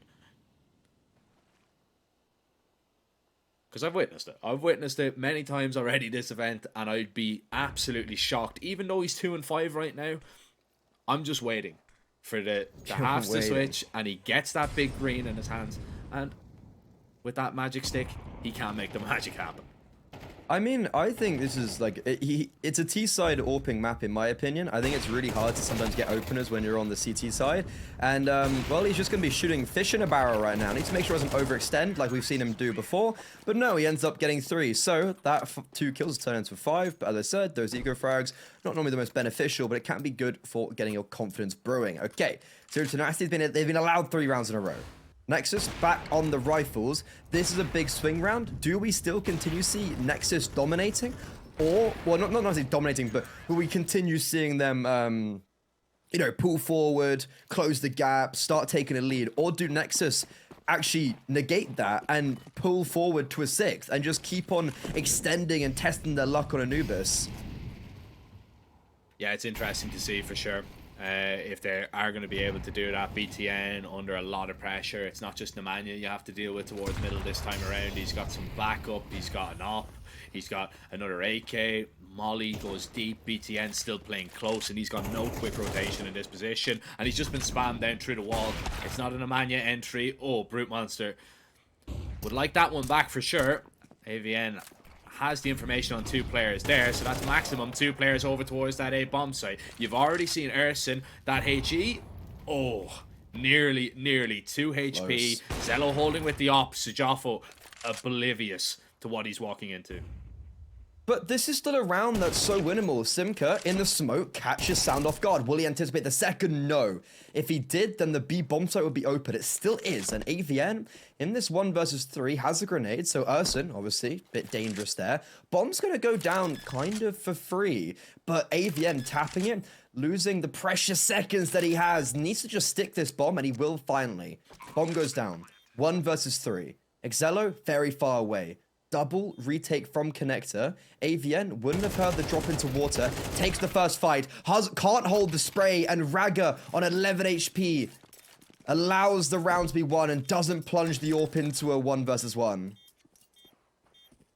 Bragg has been incredible so far for Nexus on these gun rounds, man. I mean, he comes up big in the clutch. Usually it's to find an opening towards that con area. This time it's him just on the retake there. And Zero Tenacity do a really good job. Maybe rush it a little bit. A good defensive molly from Erson to make sure that Nemanja doesn't have any assistance from Simka. But Simka still does a really good job there to find that kill onto Sound. They meet each other in the smoke and gives AVN at least a chance.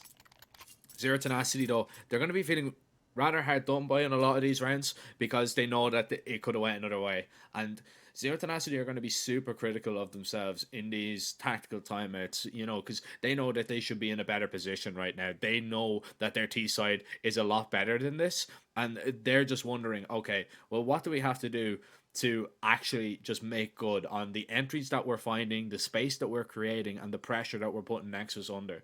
And I wonder, are we going to start seeing some maybe set calls out of spawn here? Or are they going to just continue? Because they're having success just sending Nemanja towards middle, applying that pressure early on. But if they maybe switch up the tempo, it might not be something that Nexus are ready for.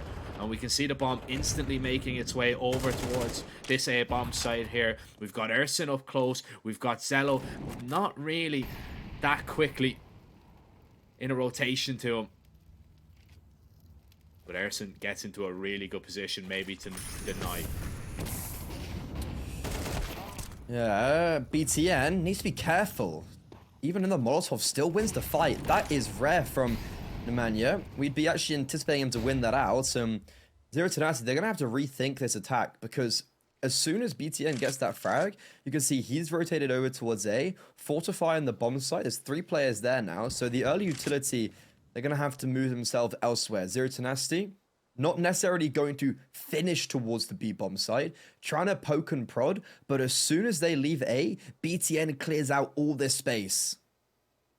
Yeah, this is massive information, but he's going to walk into a trap right now. Sjaffo, oh, that's so messy. Erson's going to take point. He didn't realize there was a second one there, but he knows he's done damage, surely, to that first guy.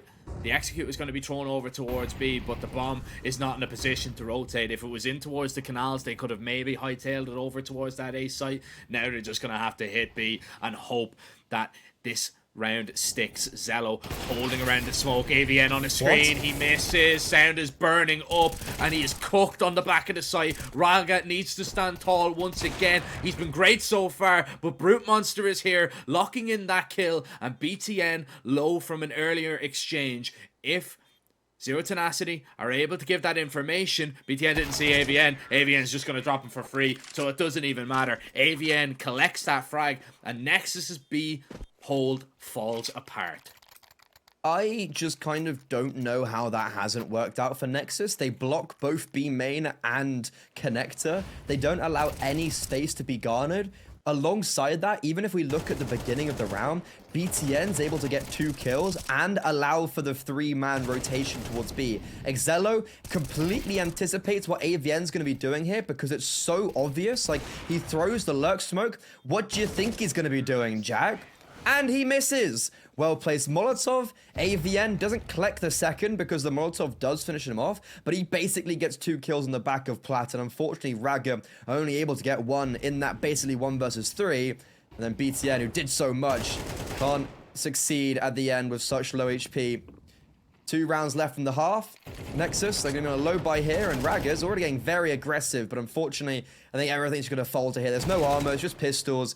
6-6 is looking like a scoreline that I think is going to be reality.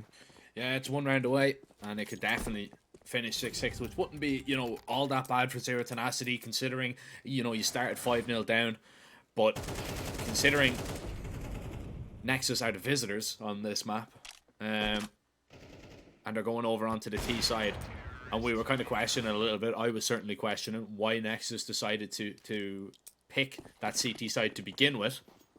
It's worked out quite well. You get 6 rounds, you have a possibility at a 7th here, and Zero Tenacity, yes, can feel a little bit hard done by in a few rounds, but I think Nexus do deserve to have the majority of them. Their holds have been okay, quite good. They're trying to stop this early mid-aggression from Nemanja. They've done a really good job of forcing him away there. BTN taking no damage, really, in the grand scheme of things. But Zero Tenacity, they're going to set up this B play, and it looks like they're going to hit this very quickly. Flash lined up. Raga might be caught with a smoke in his hand. There's the flash. He's completely blind, and he's dead. Overwhelmed, and B under all kinds of pressure with just sound waiting for the rotates to get in. The rotates are coming in, but the smokes are blocking them off, so Sounds had to go for a hero play, and he almost succeeds. Lines up 2, but is only able to get 1. Here comes Zello. He's failed here before, and he'll fail here once again. Urson, he's trying to save Buddy. It's last round. Rerouting towards CT, smoke in hand, no kit, and I wonder, is there a kit dropped anywhere near him? Doesn't want to give himself away early on, clearing all the necessary angles, but once the main player sees you, once Nemanja is going to spot you out, the swing is imminent surely, but actually they give him a chance taken away by Brute Monster. 6-6 is now the reality, Freddy, and Zero Tenacity can be happy that they kept this game as close as they did, because Nexus were looking like they were going to run away with it at one stage. Yeah, like, there was a really good start from Nexus. Like, you can't take that away from them. However, I think Zero Tenacity, those early few rounds were just really, like, as I said, the money wasn't good, so that was already like one thing that we can comment on.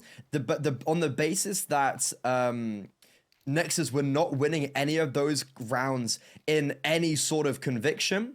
And then towards the end, as you said, Zero Tenacity could probably feel a little bit hard done by, and I think they have ended up getting what they wanted out of this game. Yeah, I mean, what they probably deserved as well out of that first half, because there was a lot of close rounds, but sometimes you don't get what you deserve in Counter-Strike. Sometimes Counter-Strike is cruel. Oh, of course, it's cruel. Yeah. Counter-Strike giveth and Counter-Strike taketh. Yeah. Well, Counter-Strike might just take away this round right here. Zello's going to walk in first. 3 players close, A main. You've dealt with 1. Need to find the next few CTs, and it's Sound with a double. Brute Monster is just going to be completely ran down. Now you don't have to commit. You don't have to go in towards A. The rotations are probably coming in from Zero Tenacity. They're making the steps away. They're a step ahead, Freddy. This is incredible. They're already rotating over. They can get on the site. They can just hide in little cubbies and corners and make this so difficult for Nexus. Still though, Nexus have the advantage, so regardless of Nemanja and Siofo being here, still is the advantage. Oh my god, they baited him perfectly. Nemanja's tucked away. They're focusing him. Bombs being planted. Siofo denies. Urson dropped. Sound 1 versus 2 tries to close down the gap, but all he's going to close is his HP. Zero Tenacity, a must-win pistol round. That's an incredible bait right there. That was an incredible perfect, bait. right? We'll see it once again. Look, I love this idea actually from Zero Tenacity. Aggressive towards A main. Even if they don't go A main, you can have a fast flank towards B very quickly. 3 players up canals is never a bad thing. Nemanja gets ahead of the play, and because he runs away like that instantly after finding the first, he knows that there's more players coming, but if he can get away there completely, you think he's the only B player. They're split. No, they're not.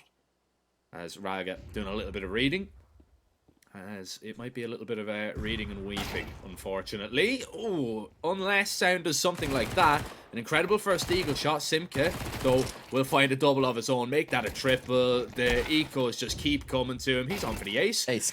And he's got it.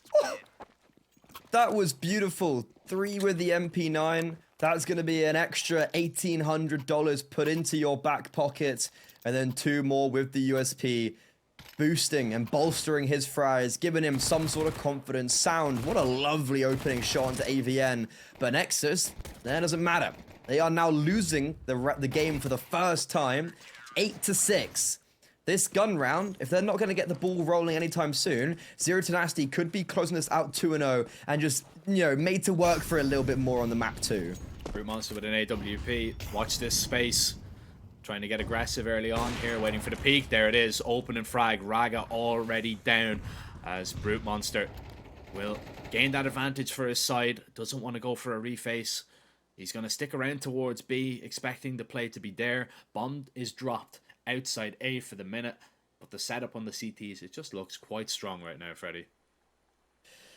Yeah, you've got mid kind of under wrap, so that's going to allow for free rotations for Brute Monster if necessary. They are a little bit focused on middle, though. You can see that both Nemanja and AVM spearheading the defense there, but as soon as the contact is being taken on A, you see Nemanja charging back to fortify. Nexus, this seems like it's going to be a little bit of a double pump. They try to force out as much utility as possible, but unfortunately they've only forced out, oh, I was going to say a smoke, but now 2 Molotovs. It's all cleared out for Zero Tenacity, but Nexus, they're just residing right behind these Molos, just very much okay with waiting, but once they're waiting, the shrapnel flies everywhere. Sound is towards middle. He could be the difference maker, and the difference maker he might be. Kill onto AVN. However, this A bomb site through A main, they need to get something going, and they don't get anything going. Sound, he allowed his teammates to focus on A main. He drew away some attention, but Zero Tenacity, a perfect reaction to funnel their attention towards A. Beautiful stuff from Zero Tenacity there. You can see Nemanja, even in that position, he wanted to fight and take first contact for the player playing pillar. He wins that fight, and he instantly swings across out to the open. Now, you might be saying, why is he swinging out to the open? You know, he's just opening himself up to be taken down. No, right here. Swings for that kill, instantly goes and looks for Sound to try and stop him. Nemanja wanted all 3 kills there. Then Sajafo, he just peeked, took down an oblivious Zello. It's just perfect team play. Exactly what we've seen from them on Mirage. We're seeing it here again on Anubis. They're just playing off each other so well.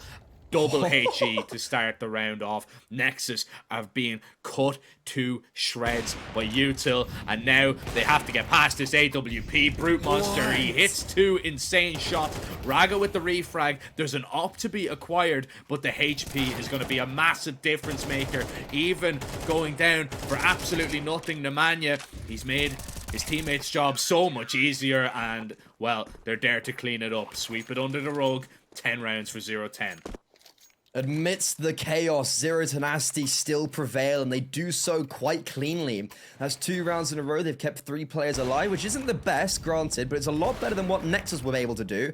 The AWP, did it get saved? That's also kind of my question. Did that AWP actually get retrieved at the end? I would imagine it must have, right? Because AVN, look how close he is to the AWP. And yeah, they do have it out regardless. But Nexus, okay, this is really do or die now. We're edging towards the 11th hour. It's almost doomsday for Nexus in this tournament. And Zero Tenacity, they've been so sharp. They've been so strong. Nemiga, they're going to be the next opponents. Unless Nexus can get something going here.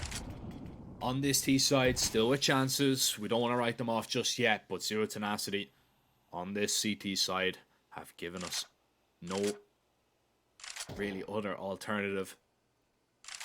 This setup is nice towards Con. They're waiting for a flashbang in. Actually, AVN is going to try and get ahead of this. Nades open. The smoke doesn't really disperse it. Raga up close could catch a timing, but no. Smoke fades. Simka finds 2, not just the 1. He'll get the double down towards Canals, and now they can focus on B main. Brute Monster, he's got his sights locked on this one. They look locked in here for yet another round. It just really comes down to if they can maybe flash Brute Monster off, but no flash exists. Simka doesn't even wait for the Molotov to try and shroud some of his cover. He just swings. Swinging for the hills. BTN lurking through middle. He is the only player that can save them right now in this round, and he's only good for the 1.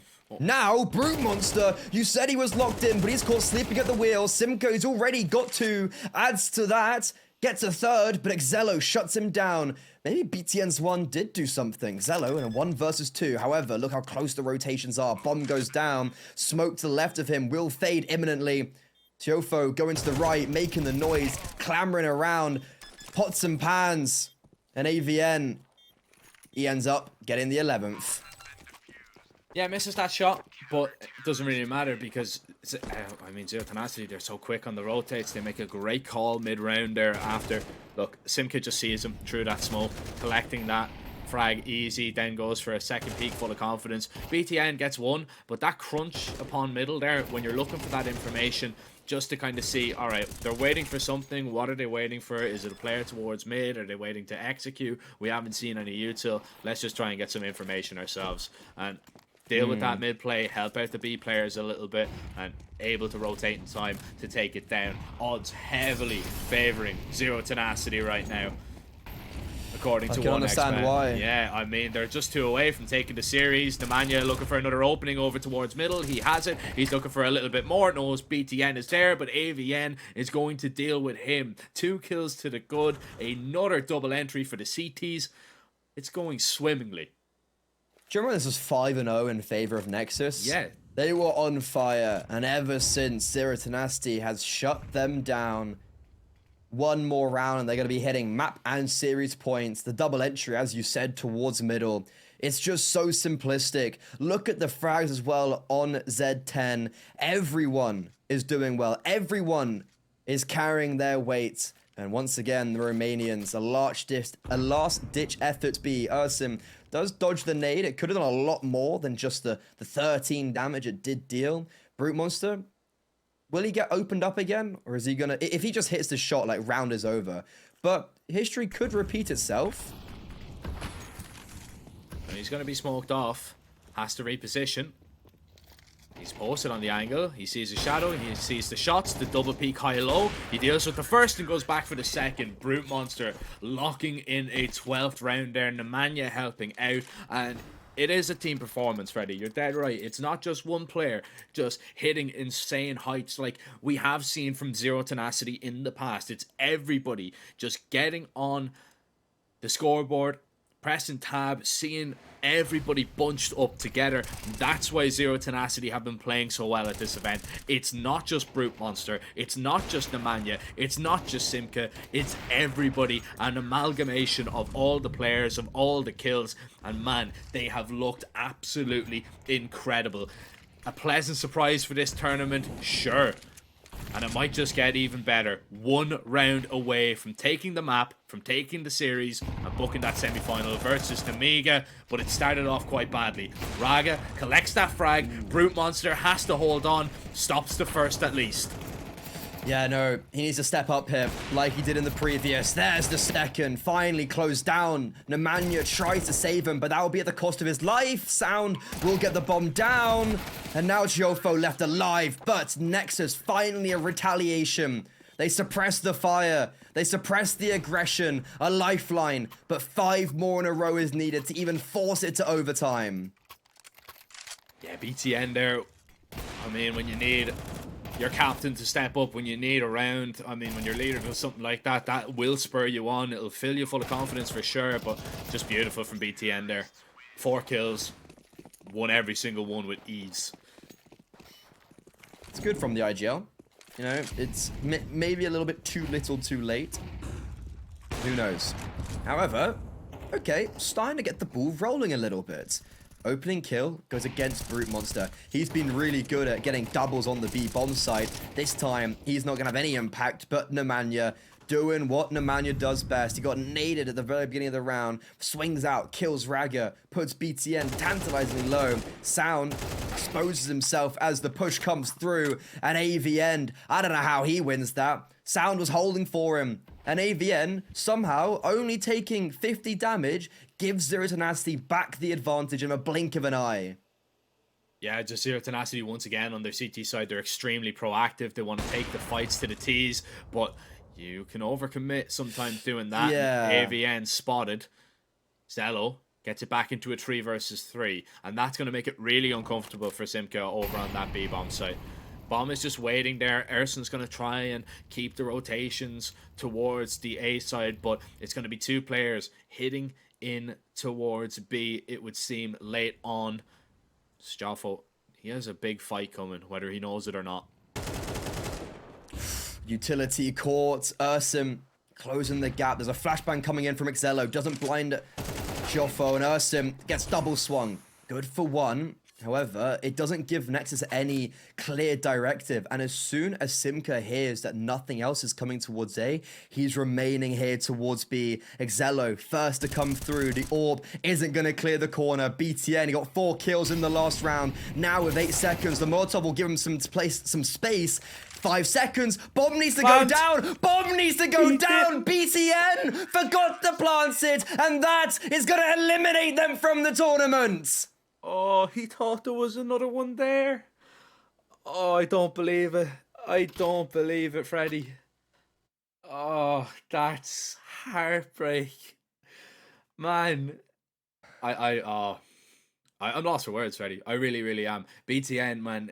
Look, he thought there was one more player there. Maybe thought Nemanja had already sprinted all the way over, but just lost track of time. I don't know. It's just an absolute mess in this last round. But I think it was only going one way anyway, mate. To be honest, I think Zero Tenacity were a much better team today. Nexus didn't show up on their map pick, and they got punished for it.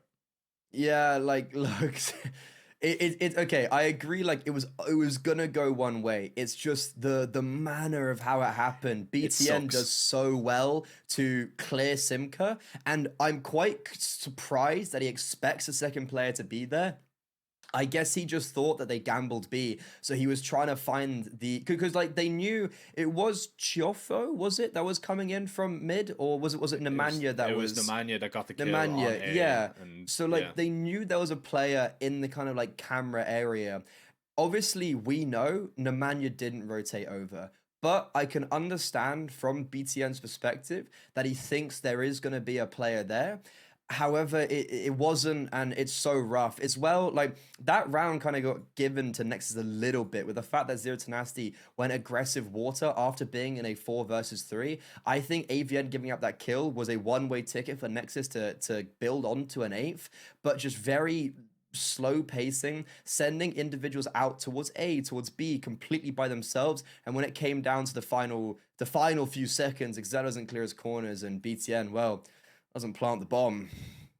Yeah, look, it's a harsh way to lose it, for sure. But I mean, look, Zero Tenacity deserved winners, to be honest. I think they've been impressive. They've been the most impressive team so far in this entire event for me. And one of the biggest and most pleasant surprises. Nexus, unfortunately, that is the end of days for them here at the Oriez Regional Series 2 Europe. But I mean, they played fantastic in the group stage. They were definitely a joy to watch, and to be honest, I think we're going to see a whole lot more from them in the coming few weeks and months. I think just a little bit more time is needed with this side, and they're going to be a real competitor in a lot of these online events.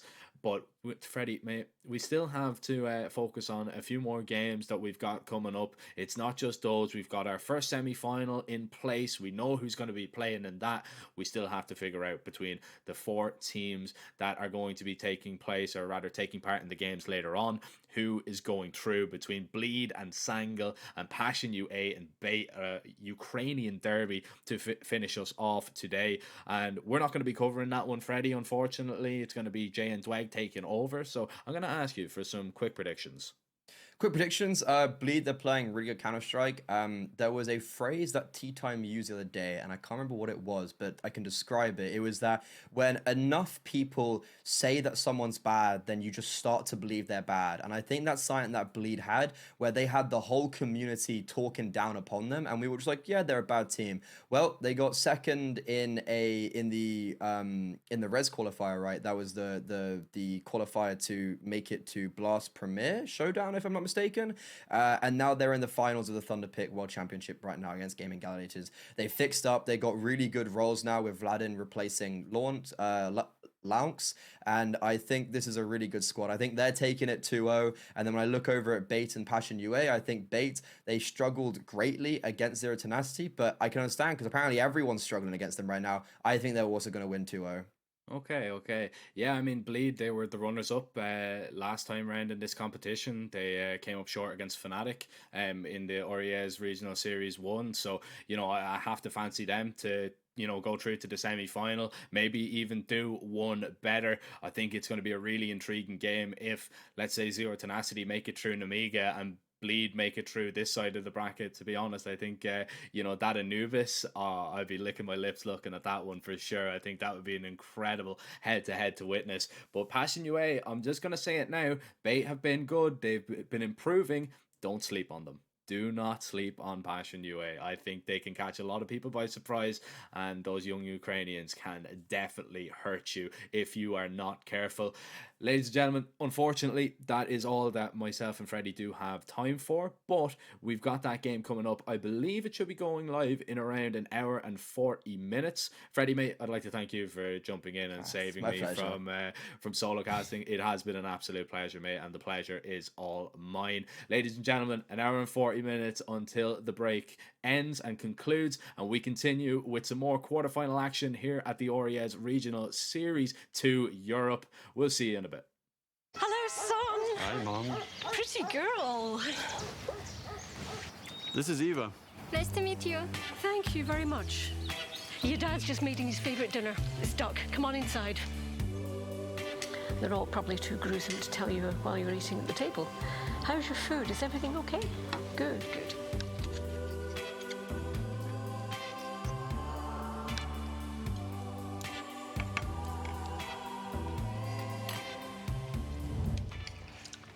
You seem to know each other. Yeah.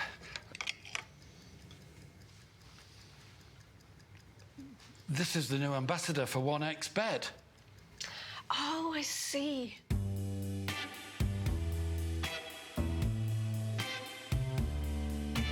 Everyone felt good when Eva Elfie became the new ambassador of 1xBet.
quickly.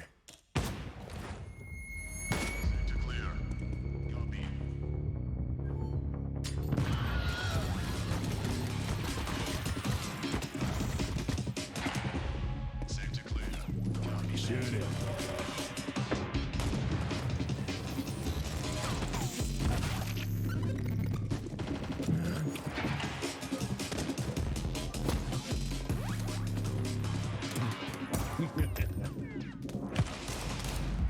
The world is changing, but one thing remains the same. Victories with 1xBet.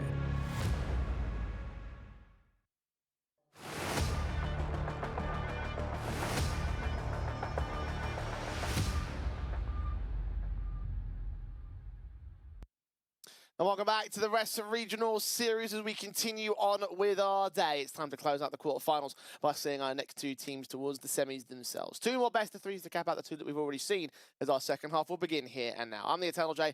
I'm joined by Dwayne, and we've got a couple of very interesting matchups with one of our tournament favourites and a Ukrainian derby to end off the night. Yeah, hopefully we don't see any bomb plant sort of failures like BTN had to close out that game for Zero Tenacity. That was actually quite a surprise to me. That was a blowout. That was incredibly one-sided. I actually thought that throughout the majority of games today, that might have been one of the more competitive series. Certainly a possibility, given all things when you just take a look at the teams involved in their rankings. But Zero Tenacity very clearly on a roll as of late. So I'm very curious to see what they'll do in that semi-final matchup against the Mega, who of course took out Mouse and NXT to start off the day. No upsets for the Academy squad on this time. No, Mountain NXT gave it a decent crack, but it wasn't enough to be able to upset Nemega. And again, the whole conversation at the moment is Nemega and Bleed are our number 2 top teams in the event. I think now, maybe, after just seeing what Bleed was able to do, maybe Nemega sit in at second and Bleed sit at first. So those two teams are going to have the majority of eyes on. Well, again, Bleed will be up in action next up on stream as they take on the Sangles side, and they'll move on to the winner of our 4th best of 3. So, again, a lot of interesting things that could happen, especially with the development of these rosters involved. Sangles certainly have been making developments of their own. They came out of Group A, which is where Nemega were placed in during the group stage. But in terms of comparison to this matchup, you have to take a look at Bleed and sort of consider them favourites by default here. Yeah, I mean, unfortunately for Sangle, they've got the worst draw, haven't they? I mean, if they beat Nemega in that winners matchup and didn't lose map 3 11-13 and maybe won at 13-11, we could actually see them probably make a semi-final. Unfortunately, going up against Bleed in your opening game with Jota that's just been added to the roster under a month ago, with Samey that's still standing in and on trial, this is an incredibly tough game for them. Yeah, most certainly. I mean, the makeup of the roster, let alone the issues surrounding the general context of how the team is formed right now, is certainly something that's not going to aid to the favour of Sangle. But to their credit, I mean, as you mentioned, it was only really one round away from, at the very least, taking overtime on that Anubis against Nemega. And the prospects would have certainly been different for them had they had done that. We might have been seeing our grand final dream match in the quarterfinals had that been the case. Obviously not to be. But yeah, as a result of that loss during the group stage, they have got a tough affair against who is most certainly our favourite team in the bracket on Bleed. And again, they're coming into this one as favourites by the basis of their calibre, but also the basis of momentum. They just made a LAN. Yeah, they did. And knowing that you've just won a tournament and beaten some very good teams in the process, they had to beat Koi in the round of 16, a team that's in the top sort of 30 echelon of the higher end of tier 2, participated at the major, and they beat Big in the semi-finals, 2-0'd them. And then you go up against the Gaming Gladiators, which is the ex-Ecstatics roster, and close in 2. I mean, to not even get taken to a third map, they're on some really good form. Bleed have won 21 out of their past 25 best of 3s on HLTV. They're on a 6-game winning streak. This team may be the best team in Tier 2 right now. I mean, I can't argue against that too heavily. Perhaps some results might cause them to dip out of that favour if they do end up bottling in the next couple of weeks. But for this week, mate, some elements have been very impressive. And usually been bigging up the likes of Cypher and Farthen and Hampus as the fragging IGL, as sort of those key guys you watch out for the most. Cirque this week has been rather impressive. Yeah, his decision-making has always been something that's very strong, but his individual impact with the AWP has been underwhelming. And that turned around in the series against Alternate Attacks. I thought he had a pretty consistent game. And then he goes into the Mouse NXT game, and he plays pretty well on Ancient. They didn't quite close it out. They get sent to that third map decider, and he just starts owning on Inferno. I don't know what is going on, but he's just winning all these duels. I think he was, 21-6 at one point. So, yeah, Cirque is starting to find some good form. And then the conversation kind of goes, we've got a solid trio rifle pack plus an AWPA that's starting to find good trajectory, mate, this is a proper scary team. And you've got the glue as well of London that's holding it all together and everything. Like, ever since that roster move, everything has been all up for them. So things have just been so positive for this Bleed side. I can't understate that as much here in this context. I mean, the 2-0 in the Thunderpick event has given them such a confident boost now coming into this series, where I do feel like that they're probably going to take all the way towards the grand finals, Dwayne. I mean, I can't see a world in which I can see them probably getting tested in the semi-finals if the wild stuff of the Ukrainian side start to come out in that match. But in the overall, I am suspecting that they're going to win this whole thing right now. It just looks like the most likely outcome, just as an early prediction to how this bracket is going to go. Yeah, I actually don't think they'll be tested by anyone. I think maybe Nemega can give them a run for their money on a map, but I don't think they're going to get tested in this bracket. These guys just look too strong right now, and this is where Bleed have to transpire this playoff bracket, where, if we're going to be real, this playoff bracket is weakened in comparison to the last event. So if you are Bleed, you missed out last time. You got to the grand final, we came up short. They need to come into this playoff bracket, and they need to start smashing teams. They need to get 2-0s, 2-0s. They need to be looked at as the threatening team in the bracket. Well, this is their chance to start things off on the right foot with a 2-0 over Sangul. Best of three, so of course Vito's got to come up forward, Dwayne. And regardless of how the Vito plays out, I don't see much of a major advantage that Sangul can force out in the map pool against the Bleed side. Well, they perma-banned Inferno, which is Bleed's best map pick. So there actually is something, right? So Inferno will get banned for Sangul. Nuke will get banned for Bleed. Ancient will probably get picked from Sangul. They like their Ancient. They've been quite strong on it recently. And for Bleed, they'll probably have to go Anubis or Mirage. Okay, well, indeed, the Inferno will get taken out. I guess at this point, you probably want to start trying to ban that as much as you can against Bleed, no matter which way you go. Overpass is picked in by Sangul, and Ancient indeed will come out from Bleed. Yeah, so Sangul actually get one of their perma picks as an opposition map pick, so they'll be quite happy with that one. Even Anubis as a decider, I think that looks quite promising for Bleed. I thought they could have picked Anubis, so to get that as a third map decider does look good. Now, for the Sangul side, we did see a very strong Anubis against Nemega, where they nearly came out on top with the victory, couldn't quite close in that third mapper affair. They had a really good Anubis as well against the Alliance side. The issue is, we're talking about a map pool and results just not of the same caliber, not against teams to the level of Bleed right now. And that's certainly the most discouraging part about this whole thing, is that even though you can say there's positives, even though you can say you've got those perma picks involved, and you could say that, yes, Sangul got rid of the top map in the pool for the Bleed side, you do sort of look at their results and like comparison to what Bleed have been doing recently and just say that, yeah, they're probably going to be heavy-handed favourites for, again, what possibly could be a 2-0, just to the caliber of the two teams right now. That's always going to be one of the concerns when it comes to a higher level squad versus a lower level squad, and I think that certainly will apply here in this best of three. Yeah, I agree with this completely. And to be fair to Sangul, this team I actually think has more potential than the last team did. This is the first time in quite a few months where I've actually looked at the form from Sangul and I've been impressed. I've been impressed by the way that they're playing. It looks like they've kind of got that threat of making playoffs, causing some decent upsets, going deep. The issue is that's all coming in the time when you're facing off against Bleed. So this is going to put a lot of pressure on LNZ as a caller. This is going to put a lot of pressure on Jota, one of the newer guys, Samey on the AWP, because they need to up their game if they want to even keep this series competitive. And Overpass might well be a real key opportunity for Sangul to try and make it competitive, to try and get that start in this series. And I mean, certainly when you take a look at the number of maps being played, it does make sense as to why they want to lean towards that. I think, again, the concern is those results for Bleed. They just beat our Gaming Gladiators at a 13-10 situation, and those Danish guys are certainly no slouches in the Tier 2 environment. So their result right there, plus the one-sided stomps they've had, plus victories against other higher-end Tier 2 competition, not always a map that you would look at and say it's the best in the pool, and not certainly one that you see that often from Bleed, but one that is yet to be lost in the last 3 months.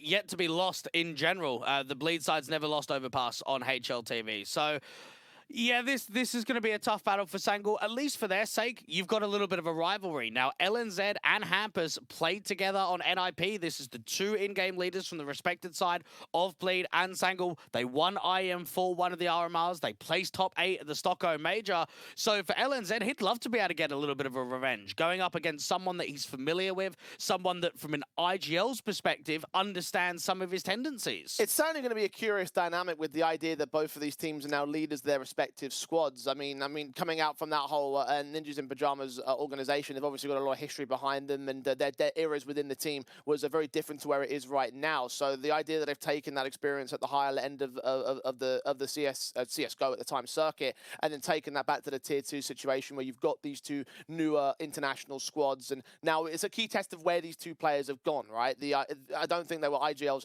back in those days. Well, they can't both have been IGLs on the exact same team. So progression of the careers going in similar directions, but onto different squads. So yeah, I do think that it might come down a lot to the pieces they have available to them, because I do feel like that one Swede has better players in general of the makeup of his roster today. And it also comes to the whole discussion of just how much NIP butchered their whole last couple of years, that Hampus gets into a position where they really aren't doing a lot on NIP. Players are coming and going. He joins up on Bleed, and they've been together for not even 4 months, and they're now a high-end Tier 2 team. They're making qualifications. They're getting to grand finals. This is a very quick uptake to success with this brand new international project. Indeed. Again, a lot of opportunities available to Bleed in the near future, and I'm excited to see where they go with it. For here and now, their opportunity is to seize the day and seize the bracket right here. We are expecting very good things out of this team in terms of this matchup. Obviously, with the way that we've been talking, we're obviously expecting this to be a bit of a 2-0 here. I mean, obviously, Overpass would be the one key opportunity where Sangul could try and force it out, but even then, I still imagine the Bleed would bounce back to a series overall. Yeah, last time around, they did drop a couple of maps. I mean, we saw in the Rebel series in the quarterfinal, that was quite clean. Their semi-final matchup against BetBoom, they got sent to a third map. But realistically, even if they drop a map here and there in a few best-of-3s, they should be winning every single best-of-3. Well, here we go, a chance to insert themselves in this particular one as well. Bleed take on Sangul in the third of the quarterfinals for today. One squad will make their way forward into the semis, the other will be out for good of the second European series. Pistol round set and ready with Glocks taking on USPs and a dually set of Vladen. Let's kick off this matchup. A heavy stack out on the B side. There is not a single A player from Bleed. Cypher has got a flash ready from Monster out in heaven. They came prepared for this. They know what Sangul are going to play at. One man at heaven will have to evade the utility coming in. Smokes up. Flash is going to blind players off. Check out the open position. Cirque and Vladen just mow through them. LNZ hasn't been seen. His traces will be, though. Tries to fight. Doesn't get a headshot. That is a very confident pistol round. And right there for Bleed, we'll never know. Was it an anti-strat? Was it just a gamble? Whatever it was 5 players on B against 5 T-side players coming straight into the trap. You know that you're going to win that round. If you're stacking that heavily and they're coming towards you, yeah, there's no way you're going to lose that.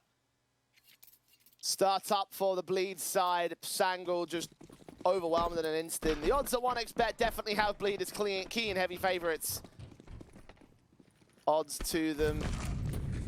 And if that round didn't convince them to increase those odds, then I don't know what else will. Very solid start again from the CT side. Yeah, Sangul lost 2-0 versus Guild Eagles this morning in unfortunate circumstances. They had a best-of-3 in the CCT Season 2, and the opening map was Guild Eagles, which they lost out on Ancient. They go into their map pick, and at 6-6, there are some internet and power issues for Xfound. So he tries to leave his house. I think he goes to an internet cafe, but unfortunately, it was too long, basically, and they ended up forfeiting the best-of-3. So they would love to be able to turn it around and at least try and take a map, try and threaten the series this time around. Yeah, contrasting earlier days from both teams, one making a significant event and the other, of course, dropping out in their opening game. You hope that those tech issues don't continue to bite back on Xcloud. I'm not sure if he's still playing from the internet cafe at the moment, but regardless, they want to hopefully ensure that they don't have any more of those issues any further in this series. Guns will be brought back for the third round. Harsher Eco for the Sangul side, so the AKs are out in full. And for Sangul, since bringing Jota and Sammy into the roster, they've won 9 best-of-3s and lost just 4. It seems quite positive from the outtake. Been some impressive series from them recently. Now they've got to prove it against one of the very best in Tier 2. Cypher getting boosted from Cirque out there to connect it to look into the short pipe. And they do miss it ever so slightly, so they break away and both players back off towards Banana. And the Con players put down a smoke to suppress the underpass control from Youngster. He will still press it as it starts to fade soon enough. Mentioned those men making their way back towards the A-bomb site. Very passive now to defend mid and long. Spread out from Sangul, still not forming up an execution yet. And Vladen may make an info play aggressively in from Monster. Should have a flash from a teammate, or at least a double peek for him and Farfan to go together. Gets very silent from Sangul. Bleeds. I've got 2 on B with a third player that can kind of be that rotate between Heaven. Hampus just got spotted out, actually. I think he saw them as well, though. He backs off away from Heaven, and the Incendiary's watching short position. Flash is sent, trying to block him out to sight. Second flashbang will come forward. They are so blinded, but LNZ still good for a pick. The M4's flanked by Jota outside the monster. Hampus gets one out of the sight, but Youngster's fast to trade him. 4 versus 2 for Sangul. Execution going much better this time. Sangul are one of these teams where they actually pick a lot of the time to opponents' weaknesses and try and change their map pool a lot. I mean, in the last 3 months, or maybe even more so when Jota and Sammy have joined the team, they've been leaning towards their Ancient, they've been liking a little bit of the Nuke, Vertigo comes into a couple of games, and then Overpass as well. So LNZ is certainly trying to run a 6-map map pool and not just be tunnel vision to some of the better maps in I guess, the 1 and 2 that we see from some of the other teams. Well, 1 and 2 ensues for Sangul. First round to start off in the opening gun by, of course. Should be seeing responsive from the bleed side. Drop weapons available. Cirque can also bring in the AWP if he so desires. Wouldn't be surprised if he did indeed. Buys received the sniper rifles. How is he going to place that on the defense? Yeah, he'll be probably up towards the A side, but he'll be creating a lot of movement. Cypher is going to be one of the guys to watch out for on the B side. Very consistent. Hampus with some of those A rotations, constantly looking for fights. Sangul, normally Xfound is the guy that I actually think will generate the majority of high impact. A very experienced player for this organization. Shots to connect to Jota. First man to fall to the hands of Cirque's Big Green. 7 kills deep. This early match has certainly been his. Farman's not ready for Xflood to pop out, though. He responds. Cypher's forced to trade it right back at a con, and pressure from 2 angles almost gets the bomb carrier, but has info on that all-important device. Vlad and utility in hand. Xfloud's going to continue walking. They have no idea of the trouble they're in, as Xfloud is probably just getting the round. He really has. He's had a lot of impact out there on the B side, dealing with Cypher and dealing with Vlad, and round is done. Has to be an insta-save. And no choice in the matter. And Cirque and Cypher did so much to start things off and to get the appropriate trades. Hampus is still prodding in from short. He's going to check this corner. Not in time. LNZ with a responsive. And leaves it all on Cirque to hold on to the weapon. Certainly not in for a clutch. It is a shame that Cypher couldn't get that 2K. He was so close to getting Sammy down. 1 extra bullet would have done it, and that could have changed the tide of the round itself. And knowing that both of these teams, or both of these players, I should say, have in-game leaders playing with one another a few years ago on a Tier 1 organization like NIP, kind of tells us the bigger story that in the current day, we've got a lot more international squads. We don't have as many of those regionalized teams where it's all 5 from the same nation. A lot of players realizing that going over to English-speaking teams is going to progress their career. Sammy's never played on an international team before. Vladen hadn't really had a huge amount of English experience.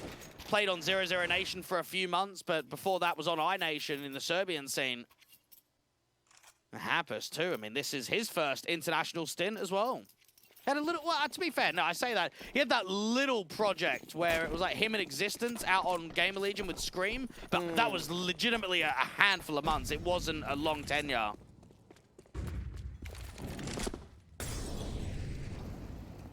Still early doors on the Bleed project here for him.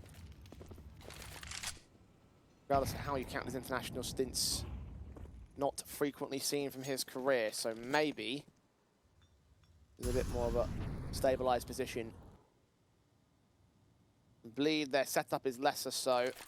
The Warp of Cirque be playing to protect himself, and only a couple of upgrade pistols on Farman and Cypher to try and get some more picks back. So not a round that you can expect to come through from the Bleed camp. Walk up to the AK, getting both of the individuals. The AWP dropped. Doesn't get picked up by Hampers very quickly, at least. Actually got sent all the way back to Graffiti, which I don't know how that happens, but at least they can keep it.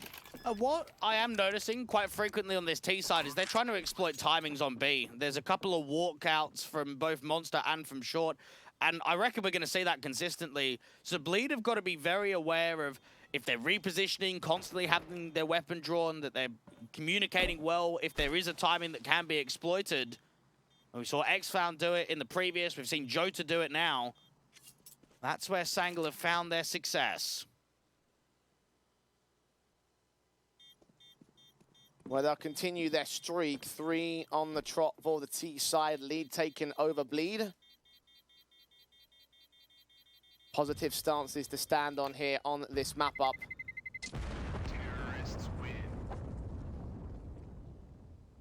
Muddy can build with 4 players alive and everything, so they stand in a very confident stance against the Bleed camp, but that was only an eco. M4s will get brought back. Yorp staying in, should get parked on the circ soon enough. A positive response from Sangul. And for Sangul, they know they're only in this best of 3 is to win Overpass. Anubis, depending on how their map pick goes and depending on how map 2 goes down, there might be a chance, even if it is a small chance. So you need to come up with a good result. You need to come up with a strong and really fiery T-side where you're making quite a statement. Cirque brought that AWP out to the short pipe to get the opening kill in the previous gun round. This time he goes towards underpass and doesn't see anything, so going to back off and reposition out to Divider. Orb just ready for him. Cypher's holding out from long. The AWP may have to provide support soon enough. Flashbang turned away from him. He hugs the corner, and both individuals just peek and stagger their position, so no lineup can come in for the M4. AWP might get caught back in that mid face that is coming in from X-Cloud. He knows exactly where he is. He is just constantly being taking so much map control, and Bleed have to find a way of counteracting him because he may be in for a second kill here. Pampers makes his way up. The lineup is right there. Cirque just taking back, but he's now on 20 points of HP. He's pretty much got 2 kills, hasn't he? There's not a lot that Cirque's going to be able to do for this point onwards. Flash comes up high, doesn't actually get baited. AWP out towards long, looks to try and get another pick there towards Dice, but it doesn't happen. Sangul playing very well on this T side. Indeed they are. Amount of work they've gotten from the map control, X-Cloud especially. Second time he's walked almost into the bomb sites and gotten kills for it. As you mentioned, that round he should have been credited with that second on Cirque. And you can expect Sangul to just do a lot of basics right. Keep the fundamentals very simple. They're not going to have a huge amount of gimmicks. They're not going to have those kind of creative moments because they've got newer players in the roster. They've got a 5th man that isn't even officially signed. So anytime you have recent roster changes, you want to keep it very fundamental. You want to keep it very default heavy. And the timings that they're exploiting, the individuals are winning some important duels. I'm liking what I'm seeing on T side. It's hard not to. Returning to the pistol conversion, start of Bleed, the confidence being the map pickers since that point. Guns were saved on the CT side, and money should stack up towards what should be another buy-up. Passing those weapons, they actually opt not to go for it. A bit more lopsided than I thought, actually. Cypher and Hampus down to $2,000 or $3,000 or less. And isn't this incredible that with how well they're playing on Overpass, you would have expected them to pick this in the group stage. No, against 9 Pandas, they picked Nuke. Against Omega, they picked Nuke. And against Alliance, they picked Vertigo. So we didn't even see Overpass as a map pick. Kind of makes you wonder how much confident things could have been had this kind of Overpass come out against those squads. Sangul leading by 2 good rounds. Bleed will not be able to respond with round number 7. Upgrade pistols around the 2 M4s, of course, held in. Utility at the ready for Cypher. And co-execution comes in very fast on the Sangul side. Spray's a bit awkward, but Cirque can get caught, as will Cypher. Round is done. And if we are going to be realistic, Sangul would have prepped for Bleed more than Bleed would have prepped for Sangul. The reason for that is that you got to consider the comparison of tournaments. Bleed have just had a grand final where they had to beat Flaming Gladiators. That's a team that's very tough, extreme high-end tier 2 team, maybe a tier 1.5 if you consider their major run. So a lot of the previous last couple of days would have been trying to get ready for that kind of matchup, ready for big as well. So they kind of, I would say, would go into this game against Sangul, and they might be ready for a few tendencies. But Sangul have done some preparation, and they are finding success for it. And no matter what prep they were doing, Bleed probably weren't ready for this. 1 round away from standing up at 6 at the half. T-side success.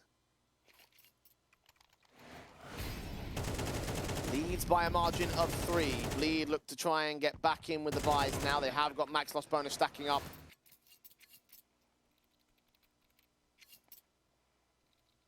Odds still heavily favoring on the Bleed side, so despite the hiccups in this map up, 1xBet still have faith in the favorites. And Bleed went 7-5 at the turn of the half against the Danes just a couple of hours ago. Now they're 2-5 down. We're going to be looking at a completely different scoreline. We'll probably be looking at them at the deficit. Well, Hamper starts things off on Youngster, boosted up and looking down to Connector, so advantage taken by the CTs without taking anything in return. It's the first time in a while they've actually been able to work an opening man advantage. Very heavy outside of Monster. Resmoke comes down. It's actually seemed as if they might wanted to kind of walk on a timing there. Have to opt against it. You've got xFound at least trying to distract, throwing some utility towards Divider, trying to rotate that third player off of B of Hampers.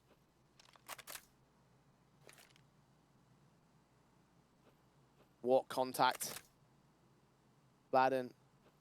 Jump facing, and Incendiary's going to have to come out against them now. Smokes counteracts as xFlower gets the kill on the Cypher. Martov send Vladen away from Toxic, trying to form up with Farben, but is this all a ruse? Bomb yet to commit. Player walking out of the bathrooms, a little bit high on his shot. xFlower tried to make a solo play again, but this time it goes awry. And that was the play that needed to be made out there towards default. They can get a smoke down, but dealing with these 2 players close is going to be tough. Counteraction utility. Incendiary is on a default. Hampers finds LNZ. He tries to sneak around with Vladen. Jota isolates those 2 picks, and now Farvin ducked behind the default box. They're going to try and face him. Engagement to Jota, can turn back on Samey and deny even the cash bonus for Sangul. Bleed, break the streak.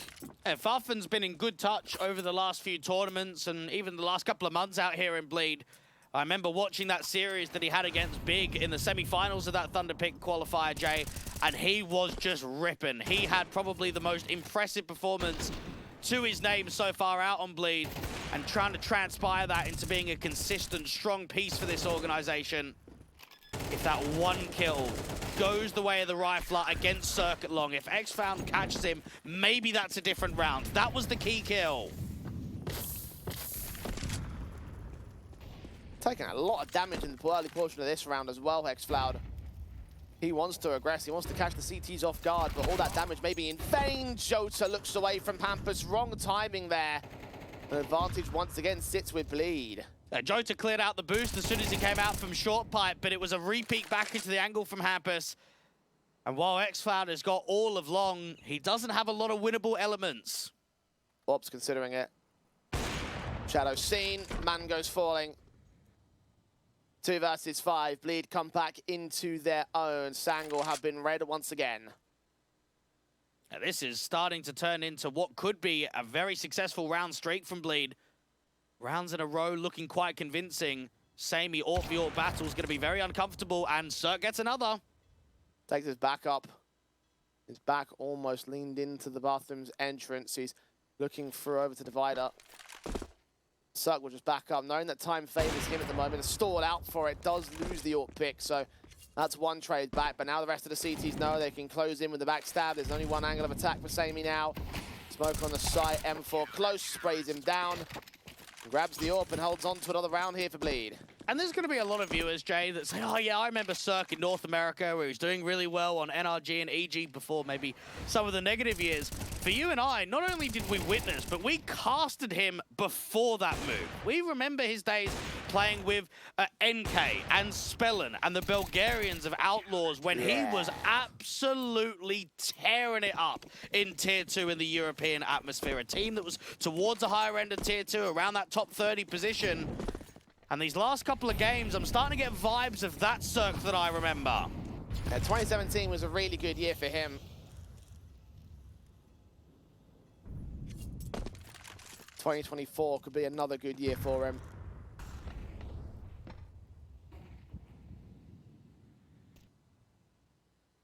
Right now, this map is good for him. 11 and 4 on the big green. Happy to play to the right kind of tactics that the Bleed side are taking here. Passive on their default, so they're going to just allow Sango to take all this map control, which actually might work towards their favor, because consider how far they've walked up and how much success they found with those. Sangul know we're starting to run into a bit of a brick wall right now. We need an opening kill. We need a timing. We need a space exploitation. Samey's clearing out long. Short's been taken quite aggressively. Connector's been opened up. But the AWP duel at long, will it go the way of Samey or will it go the way of Cirque again? 40 seconds. Utility has been seen. The smoke down against Cirque. The jump face from LNZ. Happy just to back away from that position on the CT side. Counteract the smoke. It's a pretty deep smoke on the site. A man close towards taking contact directly in at long. 3 players total on this site defense. Vladim's just watching for Jota. If his walkout pulls distraction, and maybe this could be the ruse that they're looking for, but they are holding time here. Jota walking up. Cypher's got X-Floud. Meanwhile, the engagements happen back and forth. Trades. LNZ does find one. Jota takes farther and back. Vladim's going to trade him, but it doesn't matter for the man. As they've overwhelmed this bomb site, they've taken A on their lonesome. Sangul will hit minimums. And sometimes all you need is that slight distraction just to discombobulate the setup. And Jota, he walks out, he creates a lot of space. They know they can't bring that bomb back down and connector it into B. There's no time for it. So what he can do is deal with some of those rotations, make Vladin slow down, getting up there to the heaven and dumps to play. Out on the bomb side directly, it's just a crumble. Bleed stacked up 3 on A, but it still wasn't enough. Last man fell as well. LNZ took Vladin out of the fold. Walk-ups on B, the most deadly strategy it feels like for Sangul. X-Floud did it previously. Jota. Massive impact, but all down on his teammates again. They found all those entries and will again find themselves tied up at least at the turn of the half. T-side players going fast into the B-bomb site. Counter HEs are good, and Cindio is going to have to get walked up on. And the sprays of Vlad, and blind as he might be, gets himself a triple with 2 on the M4, 1 on the fire. It's an instant response from Bleed. Sangul try and change the pace. They try and go a lot more aggressively. They go for the monster rush, and the anti-rush util is there, and Vladin with the spam is just excellent. There's not much you can do about that. He's completely blinded. He's holding down mouse 1, and he's got 3 kills.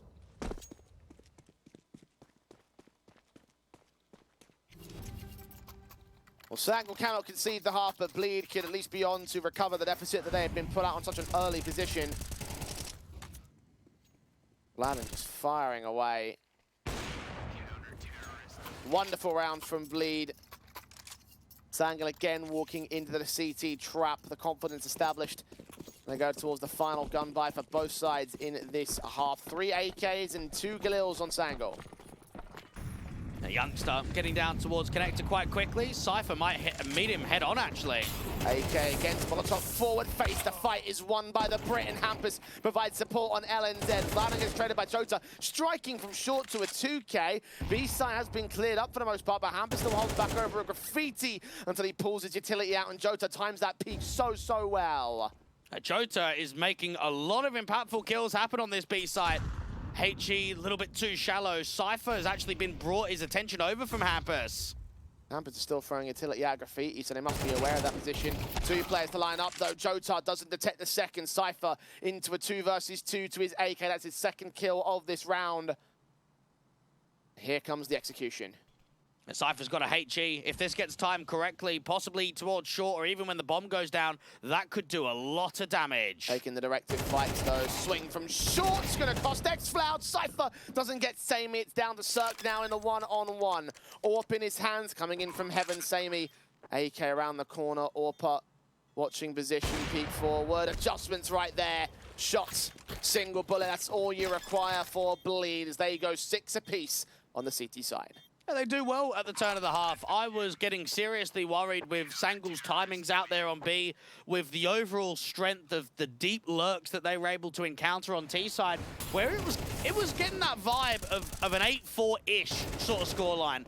And Bleed, they can help Vladin in with a couple of some good rounds out there on the B side. The obviously monster rush that kind of came in and just got denied completely. Cirque has been very consistent on that AWP. So, yeah, definitely a good recovery at the tail end.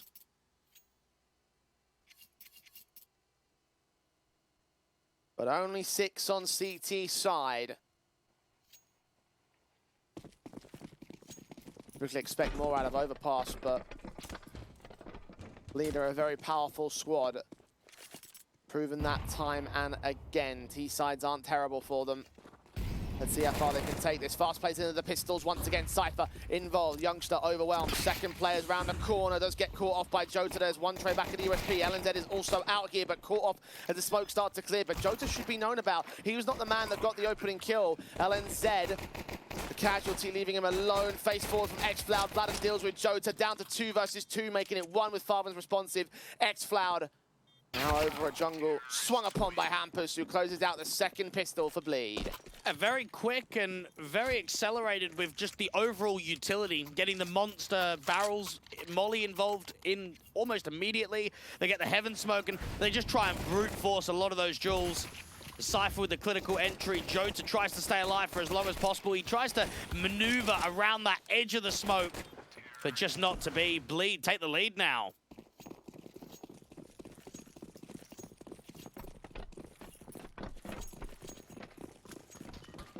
Up by 1 and facing the force back of Sangul.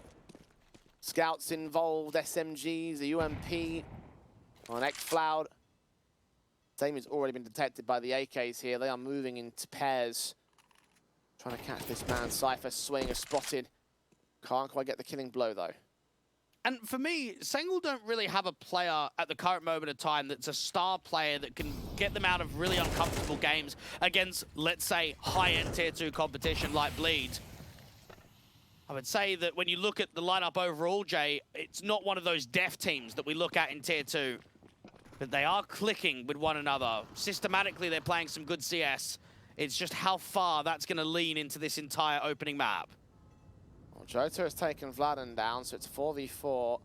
Campus spotting xFloud hiding behind that smoke. Farvan and Cirque also get involved to protect the AK. And that standoff stands down from Sangul's side. That said, Jota playing into the right bomb side. There are those key players on this T-side line. He gets the first of them, but not the second. Cirque quickly responds and quickly gets back control for Bleed. 8-6 should turn to 9. That was a force buy.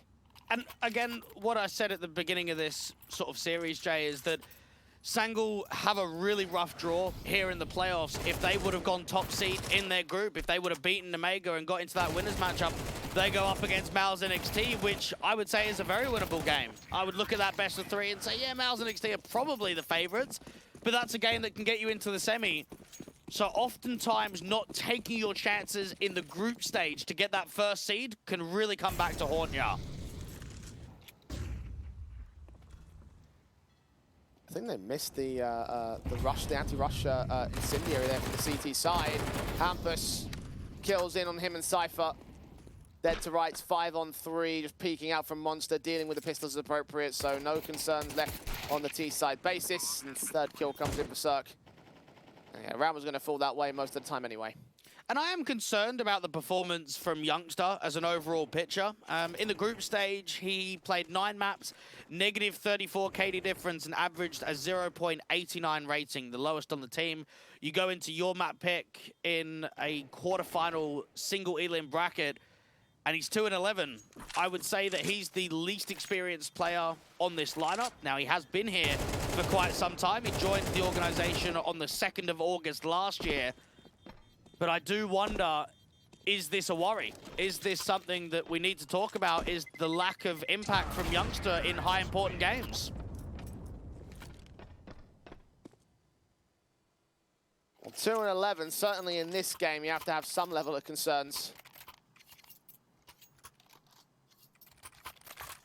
I'm the guy with the least amount of history on this lineup right now.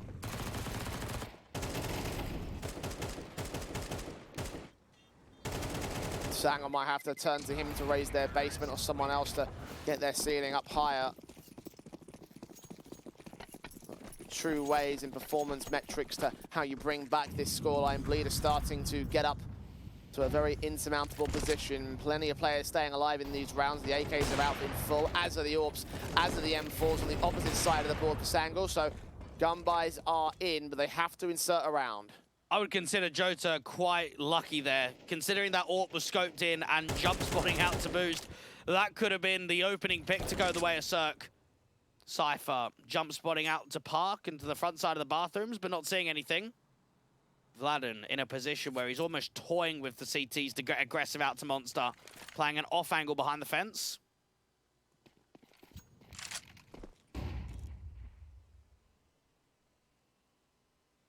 Cirque. Leaning forward into an obvious battle against Sammy. Catching him with his shoulder peeking out just slightly wider. Second phase of X-Flower gets so much damage, but Cirque gets away with 3 HP as he thought he might have been dead. The M4 conceding a crucial mistake. Cirque maybe on for a triple, no. Jota takes him back, but happens on the bomb site to turn up a kill and a second of his own. They are fragging like monsters. Bleed. Now, what more do you say about that? They're slapping them. They are absolutely owning them right now. And Cirque, the readability on that round is just exquisite. 2 very good kills, and the third one, you could almost give it to him. I know he's low HP, but he's at least anticipating the wraparound to come into con. And there's a lot of interviews from Kassad on YouTube and podcasts and all things to that nature, where he's been bigging up Cirque for a while, before this Bleed project had even started, saying, oh, he believes in him and still thinks that he's got a second chance. So when it came to Kassad being able to build this Bleed roster in with Hampus, there's no surprise that Cirque was the go-to, that he wanted him. Be one of those cornerstone pieces, be one of those experienced AWPers that's going to look to revive his career. 19-7. He's having another fantastic game. I can't remember which interview it was. It was a video interview where he was mentioning that Cirque's like in server every day, all day, just constantly pressing to try and improve his individual skill level, because at the time that interview was done, like about a month or 2 ago, he recognized that he wasn't in the position he wanted to be in mechanically, and I mean the work is clearly paying off, not just in this match, but again across this group stage and across this tournament in general. He's the guy we've been talking about the most here for Bleed. Even when he parted ways with EG, he came back over to Europe and he wasn't playing. He was actually playing in a couple of mixed teams with some Bulgarian players, some Chips, Spellin, guys like that. But I was actually watching his FACEIT match pages at the time, and he was pugging like crazy. So while he wasn't on an official team, he was just mixing a couple of tournaments, he was playing so much CS. And all that work paid off in the end.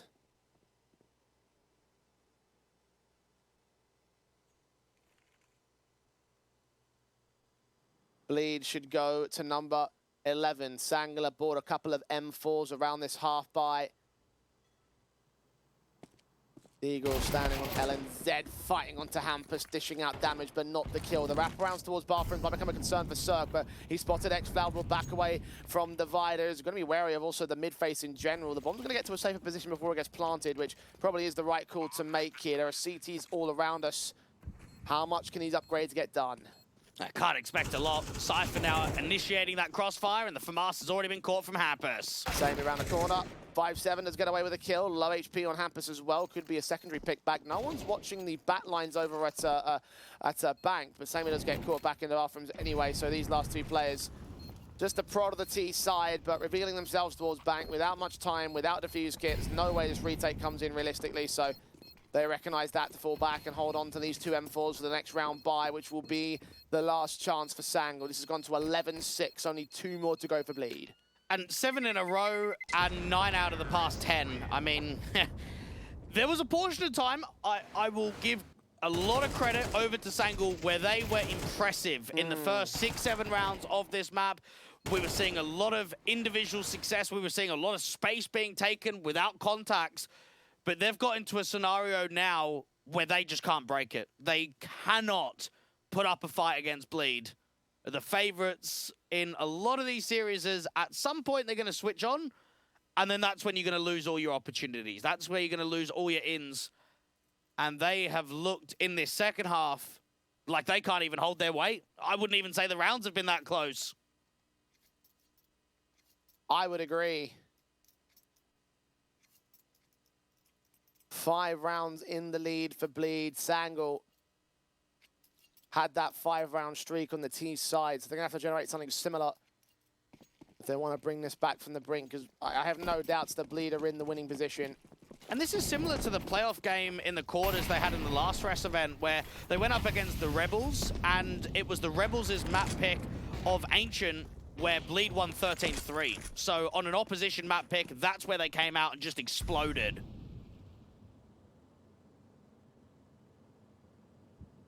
Well, some utilities exploded on the faces of Bleed. Damage their stain on the Cirque, Hampus, and Cypher. So advantages in the engagements for Sangal that might turn some frags and man advantages their way if the defensive needs to hold. Those will be the targets. The walk up towards Shaw's going to have to get checked by one of those low HP players, a Cypher. In the end, he joins up with a teammate. Vladen will start walking forward out of Monster. Flashes past Sen. Joseph trying to cut one player in the back lines. Vladen gets away with that kill. LNZ HE doubles up onto Vladen as well. Cirque picked up by Jota. 4 versus 2. Farben back will be turned towards the M4 at the wrong moment, and Jota can make it a triple. So those small margins make the difference for Sangal as they pick one back and deny map point for now. Jota's had quite a few round-winning plays in the first half and now coming into the second.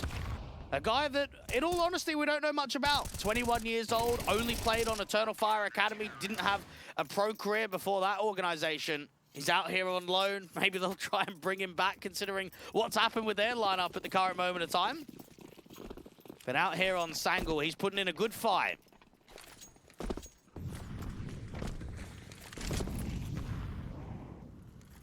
All-important round to their survival. Only one in this half, though. Again, it needs to be a streak to bring up the difference against Bleed. LNZ to start first. Cirque down at Connector has walked past another CT. 4-on-4 gain. Cypher's gone back of his own X-Cloud. Look how deep he is. Vladen, I think he saw him. No, he didn't. I think he's just running back in general. This is perfect. This is wonderful insertion from X-Cloud again. Oh, they think they're completely safe. This is where he needs to have trigger discipline, because if he does it right, he gets 2 kills and drops the bomb. They're running right past. He's got so much info at the very, very least. Dive down to the C3 to find in total. Farben trades it. It's a 3-on-3. And now Bleed can cancel, because they'll know if we go into that B site, we'll be running into a heavy stack, so they can freeze up for a moment. But Jota's making yet another info play. Vladen and Cirque to get discovered. Vladen picks him up. Youngster with a responsive, known to likes of Cirque. He's made footstep noises, and Youngster can drop him. Farben's got the bomb, though. 1 versus 2. When's he going to hear that second player rotating? When will Youngster get caught off guard or do the catching off guard? 40 seconds on the clock. Farben's got very little breathing room here. Tough ask, but the CTs aren't moving. Now, Sammy, if he comes out of Condor, may just lose the round to his team. They're setting up a strong crossfire, and Sammy catches him in the end. A very good backstab, and I would say unrewarded. That should be 2 kills there. He's done everything right. Trigger discipline to drop that bomb. But for Sangal, the X-Factor element is Youngster. He's the only player on that B bomb site. If he gets overwhelmed with a 1-for-1 trade, that bomb goes into B quite easily. And for a guy who hasn't been doing all that well on this map in general, step up at the right moment, find that impact, and keep Sangal in that round. It's a backstab that does get rewarded with a round victory in the end, so X-Cloud can be happy with that much, as can his team. All that work going forward, though. Fasting from Bleed. Jota has been spotted. Cypher and Farben known about Vladen, maybe not so much, but the headshots come in from the forward AK anyway. Jota backed up at water. No teammates around him. Nade's about to reveal his position. He has a force of light on Cypher. Vladen and Farben get right back with a couple of trades. A 4v2 gained immediately. That's the explosive nature of Bleed that can catch you off at any one moment. And they just sucker punch Sangal in the face and take map point at last. And these are the kind of rounds that Hampus can call because he's got Cypher. Cypher's one of those entry fraggers which doesn't have a lot of fear and will basically do anything. He'll go in there high and dry by himself and create space. And in that round, it is not easy to get 1 kill. You've got to clear out so much of that B bomb site when you come through from short. And he's basically getting flashed. He's getting bombarded with the util, and he gets an incredible opening kill towards that monster wall area. And that's just enough to start swarming the bomb site and overwhelming Jota.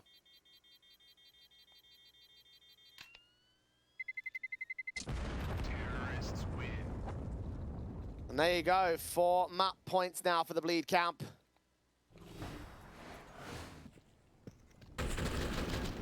Adjustment from Cypher, so sick to start. Everything else fell into place for the T-side line. And Sangor took some damage in the previous round, so you can see what the buy looks like as a result of that. AWPs, M4s, and a pistol for XFloud. Actually does get past an M4 at the last second. Was a little something there for the CT side, but they call a tactical timeout because right now they need to find survival. And it's a shame for Sangor that they haven't been able to win a pistol, because I think winning at least a pistol in the first or second half may have just given themselves a little bit more security, right? Just that safety net of maybe being at 10-10 and not 8-12. They've been in a position where it's been difficult to claw rounds in this second half. They got a little bit of a stint. They had 2 in a row without offering up a bomb plant, but then instantly Bleed come forward and now get onto map point.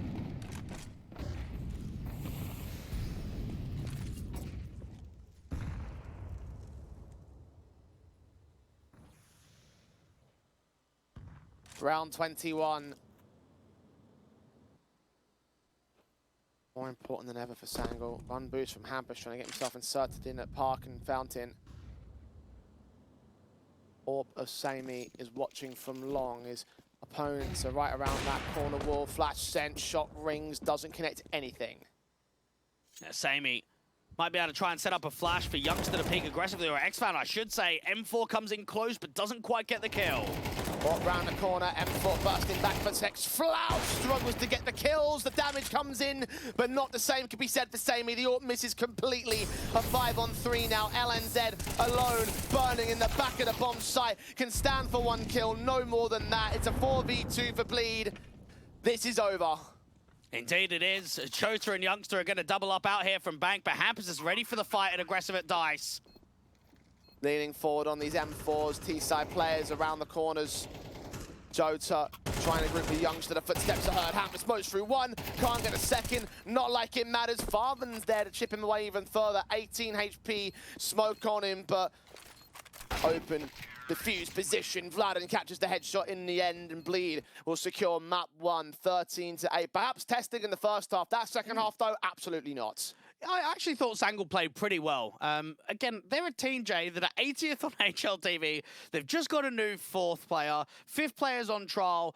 They're a middle-of-the-pack Tier 2 team, and you need to bring probably the best performance we've ever seen from them to even take a map in this series. You're going up against, at the very minimum, one of the best teams in Tier 2 at the current moment of time. So I actually was quite impressed with what I saw, but it's not enough. And that is a shame, because it would be nice to at least say, we took a map off Bleed, right? We at least gave them a fight in a best-of-3 series. Yeah, I don't disagree with you. I mean, Sangor always coming into this matchup were coming in as underdogs, and I think they expected that. They played their hearts out like they have done in this tournament. I mean, I think we had very low expectations for them in general in the group stage because of the nature of the roster instability. We don't know who that permanent 5th is going to be right now. Jota's on loan. He might not be there forever, and all those various aspects that we don't know about the Sangor side and where they'll be within the next potential month or so. So the fact they've done this certainly is commendable, but as you mentioned, like, it's not enough to get their map pick.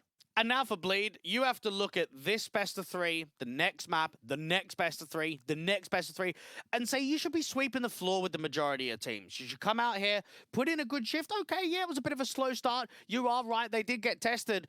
But once they started to find that form, and once Cirque started to get more consistency on that AWP, this wasn't close. This was not a game at the tail end where there was much fight in it at all. And as a result, I don't know how much fight is really going to come through on Ancient, the Bleed map pick. They've won it once today already. It got them to a spot in LAN. Will it get them on progress to LAN here in the rest circuit? We'll find out with Ancient after the break. I have very complicated job, but I love simple things so much. One move, one push.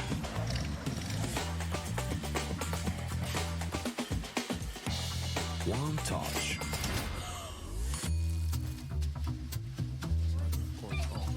One love. One click. One XBet.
1xBet and Eva Alfie present betting on all esports events on the website and in the 1xBet app. 1xBet. Play with Eva.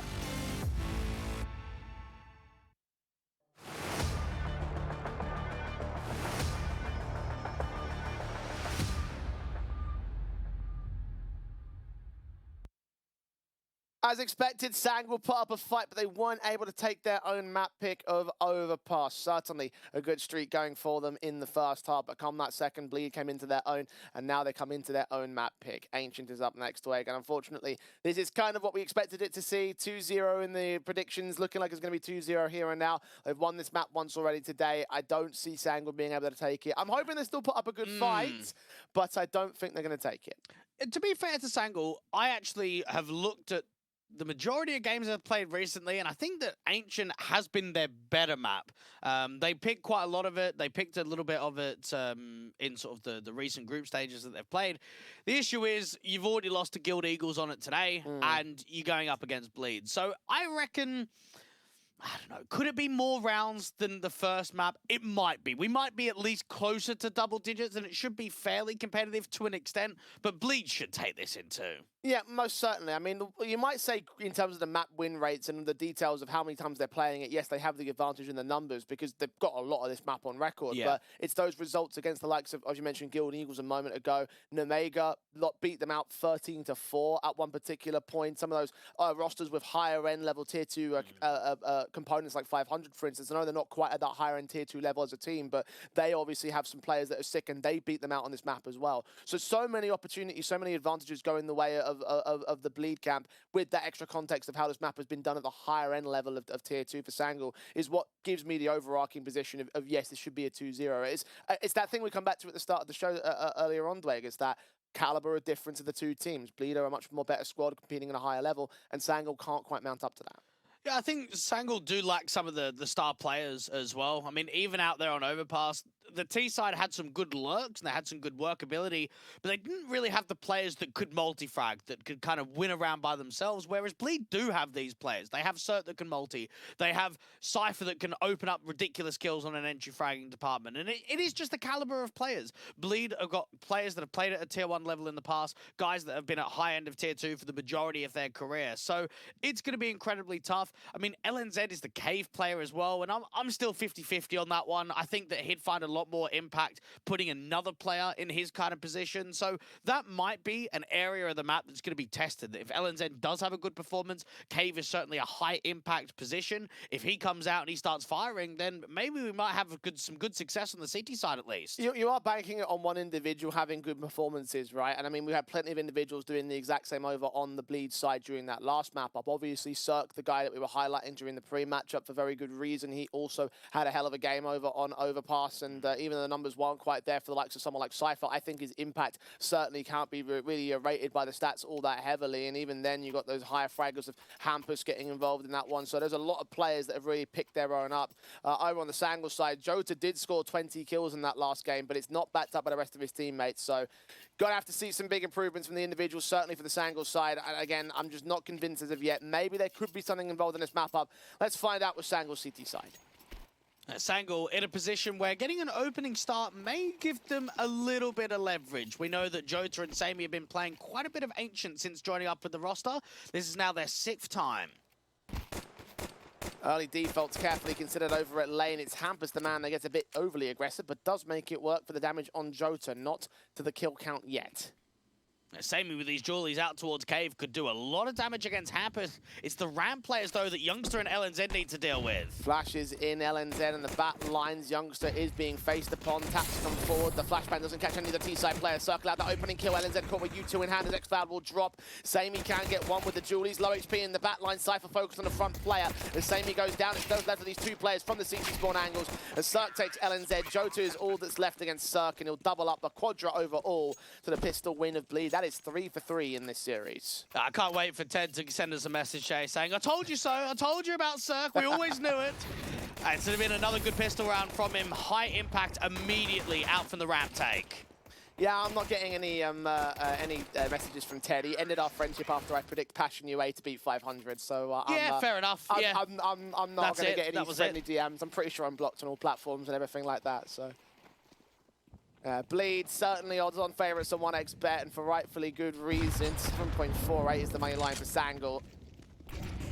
Pistol obviously gets Bleed to a fantastic start, and in this context it won't be interrupted by the force buy of the CT side. Cypher with a Mat 10 mowdown on 2 individuals, 25 HP for the man, and a 5-on-3 for Bleed. And it's pretty much just force buy already over. Anytime you force up and you go for an aggressive maneuver and you're not taking casualties with you, it puts you on a massive foot back. And this is where Sangal have to gamble stack. This is where they have to bring 3 players out towards a B site. Xfound is aggressive down here from bottom ramp with the dig. But while he had a chance of getting 1, he ends up getting nothing. Good shot from Sammy, comes in for a consolation prize on Cirque. But that is about as far as it will go, and as far as it rightfully should go. A second kill for the SMG for Jota, so small opportunities, but the 3 rifles stay in play. Bleed with a 2-0 start, and Sangal did force into that round, so eco for number 3. And luckily enough, Samy's worked with some experienced pieces in the past to be able to progress his career. I mean, out on Honorous, he was in the portion of time where Taz and Neo were still a part of the lineup there, with Raiko was a very strong rifler. His stint out on Anonymo, you had some guys like Lunatic that has been a long-standing in-game leader in the scene. So working with some veterans to now allow himself to potentially have a new project of an international team.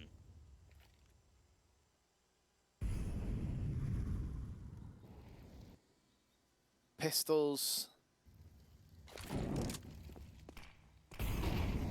Upgrades, will try and see what they can get out of this B-side defense for Youngster. Probably nothing of any worth. Lead.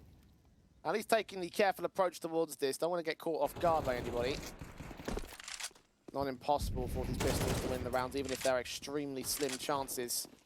They have gained the bomb site regardless. See what these players can do about it. Jota does find fire, so that's a start. And maybe one more. Cypher up here against Shelves. The Deagle was giving him a little trouble. But meanwhile, the rest of the players will start falling down to the CT side retake, as Cypher does get Jota in the end of his jump phase. And low HP across the other 3, meaning that Vladen and Hampus can clean house. Xfloud, all that's left.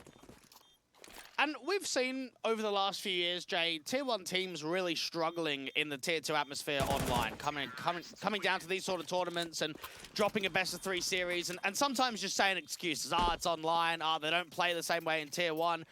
We've worked with Kassad in the past. He's definitely a guy that doesn't strike us as one to make those kind of excuses. When you build this team and you play in Tier 2, you can't just say, it was an off day, like they just beat us.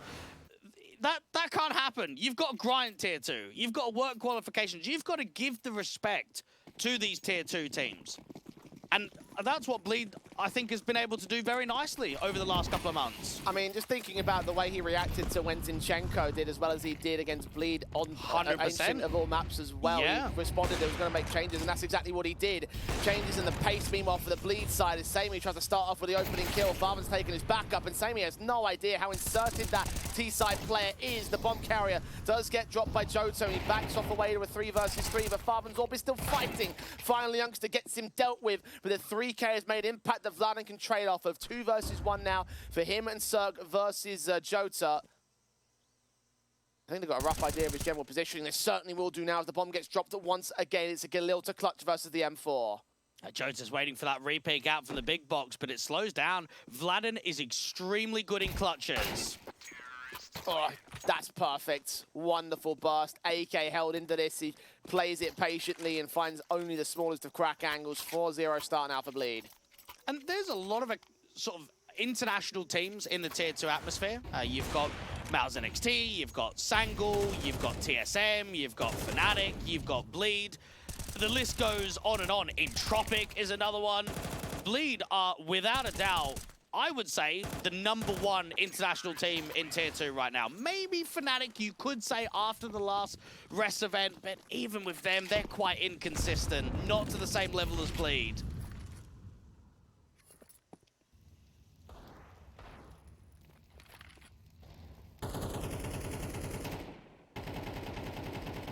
looking to reach the level of a fine 5-round advantage. 5-round streak here on Ancient. They've carried forward that second half overwhelmingness of Overpass, and they're applying it to the first half of Ancient here. Youngster does get away with a kill. LNZ tries to trade back on Hampus, and he almost is successful in that respect, but 6 HP means that he is alive. A 4-on-3 ensues for Bleed. Samey gets smoked off over towards Long. The short smoke also set into the deal of xCloud tries to fight back onto Hampus, and Cirque will pass off that AWP to the low HP individual. Try and lead us into the B play. Jota's in an off angle, which might actually catch players off guard if they're not careful for it. HG's a little bit body blocked and awkward, but they do get that kill on the most dangerous man of the round for the CT side. Land the shot on xCloud, and Samey doesn't even get away with the one exit. And for Bleed, the last 3 months, every time they've been in the playoffs, they go to the grand final. The grand final they had in the last rest event, the first place they've just had in the Thunder Pit qualifier. CCT, they're in the main Swiss stage at the moment. Yellow Compass, they're in the main Swiss stage there. The Alyssa Invitational, they're 1 game away from the playoffs. So a lot of current tournaments that they're playing in to get those deeper runs, to get closer towards the higher end placings. And here at a 5-0, it looks as if at least the semi-final is calling.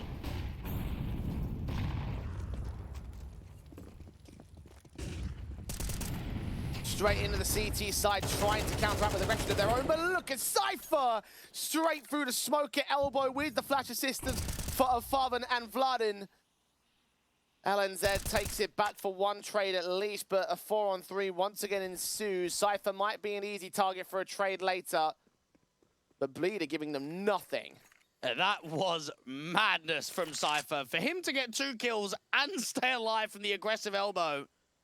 Samey, aggressive down in this elbow, does not see anything. Vladin has moved away from the A lurk position. And Sangul, unfortunately, are misreading the scenario to what looks to be a gamble to A. Little under a minute. Walk forward. Samey's Orp will try get towards lane in time. Does catch blood, and that might change the pace with 2 kills coming in of his shots back. The bomb has committed towards that B bomb site, but it's going to be left alone. Cypher's Orp on 4 HP. Hampus has a lot of work to do here.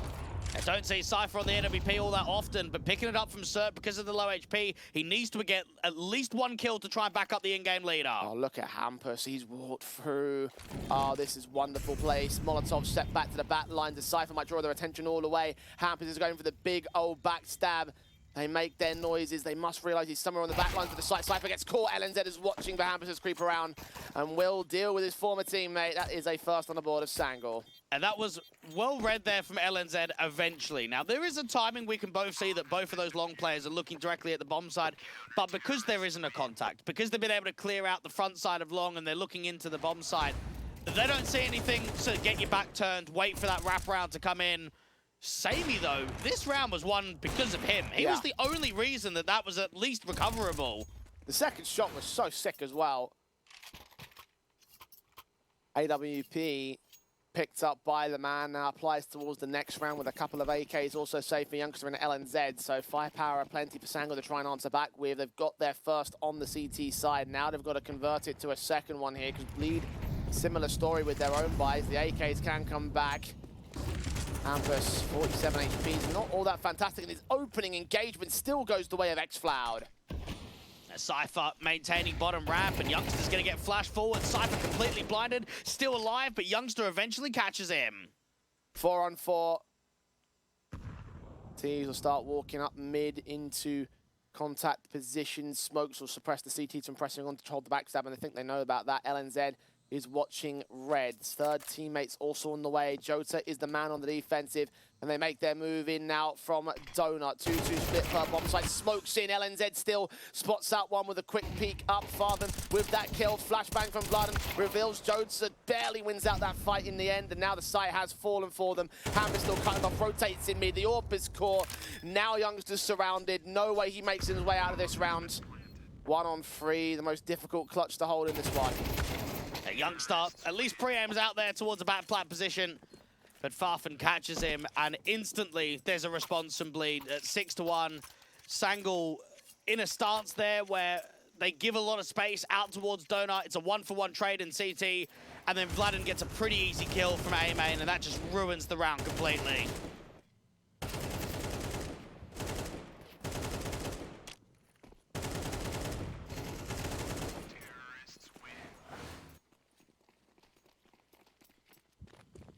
Broken money state, broken by Sangle. Set back on a back foot. Bleed.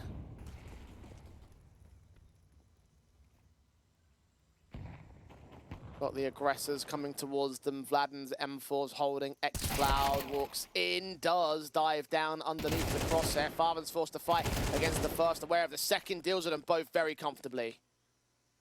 Bleed had a bit of trouble on that first contact, but now the walk up on B, unless there's a good timing against Hampus, this is basically a free kill. Oh, it does go the way of LNZ, actually. All right, headshot. 3 on 3. Bomb still up towards Ram. They're going to smoke off long. Cypher can get challenged short. There's backstab to inbound from lane. That might become a bit of a concern in the later portions of the round. Cirque might also get caught off guard if LNZ fades the smoke. Now Cypher catches him in the back, and now it's all left for these backstabbing CTs, which Cirque is ready for. Samey, M4 versus 3. Money's just not there for him. He has to save. And yesterday on Twitter, Jay, Cypher put out a tweet about 10 a.m. and basically said, please help, does anyone know any gaming services or just anyone's PC that lives around London for officials? And Cypher actually used to live near me, so I sent him a message to basically say, oh, look, if you could have my spare PC. But it turned out that, that he's moved into London now, so moved away, and that was the best of 3 where they had to play big in the semi-finals of the Thunderpit World Championship. So map 1, Rusty, the Swedish rifler that last was on Godsend, actually played with Bleed for the first map in that best of 3 series. I think Pete from Endpoint ended up sorting something out of where he could at least play the rest of the officials. So got back for map 2 to close out the series in a 2-0 series. The fact that Bleed suffered that hindrance and still took it 2-0, I mean, now they're playing at full power, and you can see what they're made of. Sangle, tactical called in by them first of the game because they have been overwhelmed on CT side. Bleed.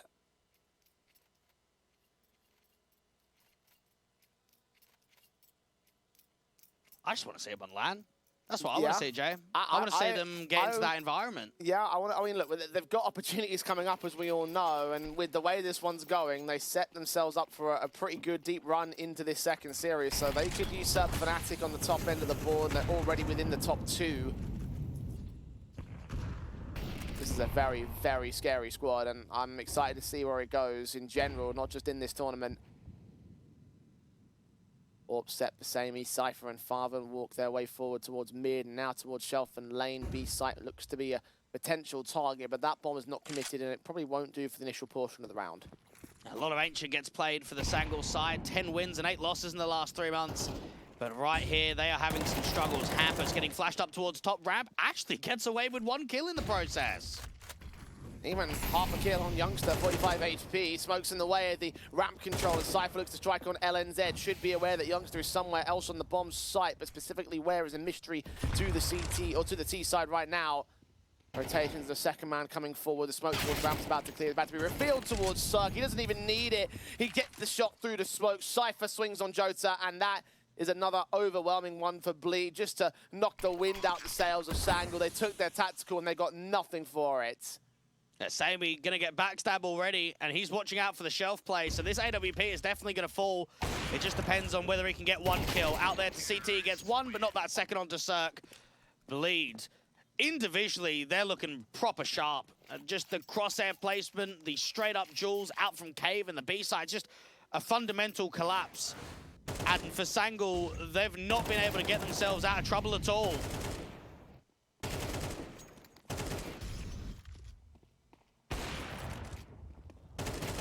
Been a tough slog.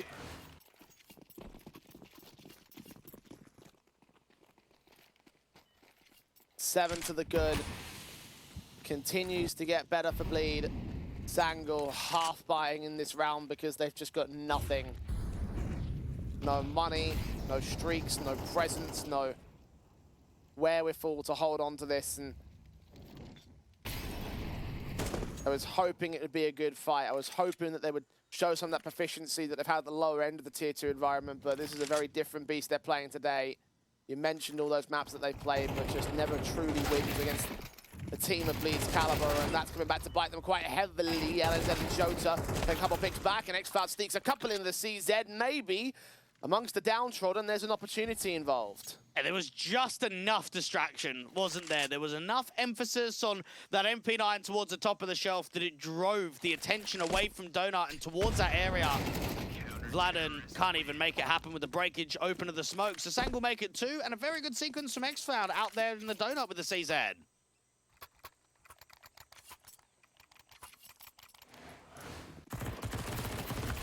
Second round for Sangul. There we go. Wee little something to hold on to. Bleed still up by 6. The AKs on the CT side might provide a little bit of support to try and grind a 4th round back by the turn of the CT side. That is the best case for them. Bleed would love a returning answer, would love to try and look for a 10-2 instead and make this a very quick end to the best of 3, a quick end to their day. They've had a long one, and X-Cloud has a short one in round 11. Cypher now can exploit red. And the CTs are getting aggressive down towards ramp. Cirque gets close, but knows that there's an aggressive player tucked on that right-hand side. Low HP across a couple of players. Cypher chief among them alongside Hampus. The AWP start firing. LNZ forced to fight the AK, and Farman gets back involved. Knows exactly where Sammy is, who gives him exactly what he wants. A secondary face, a secondary pick, a 4 versus 2. And now Jota leaning in is caught off by Father. And a triple for the man.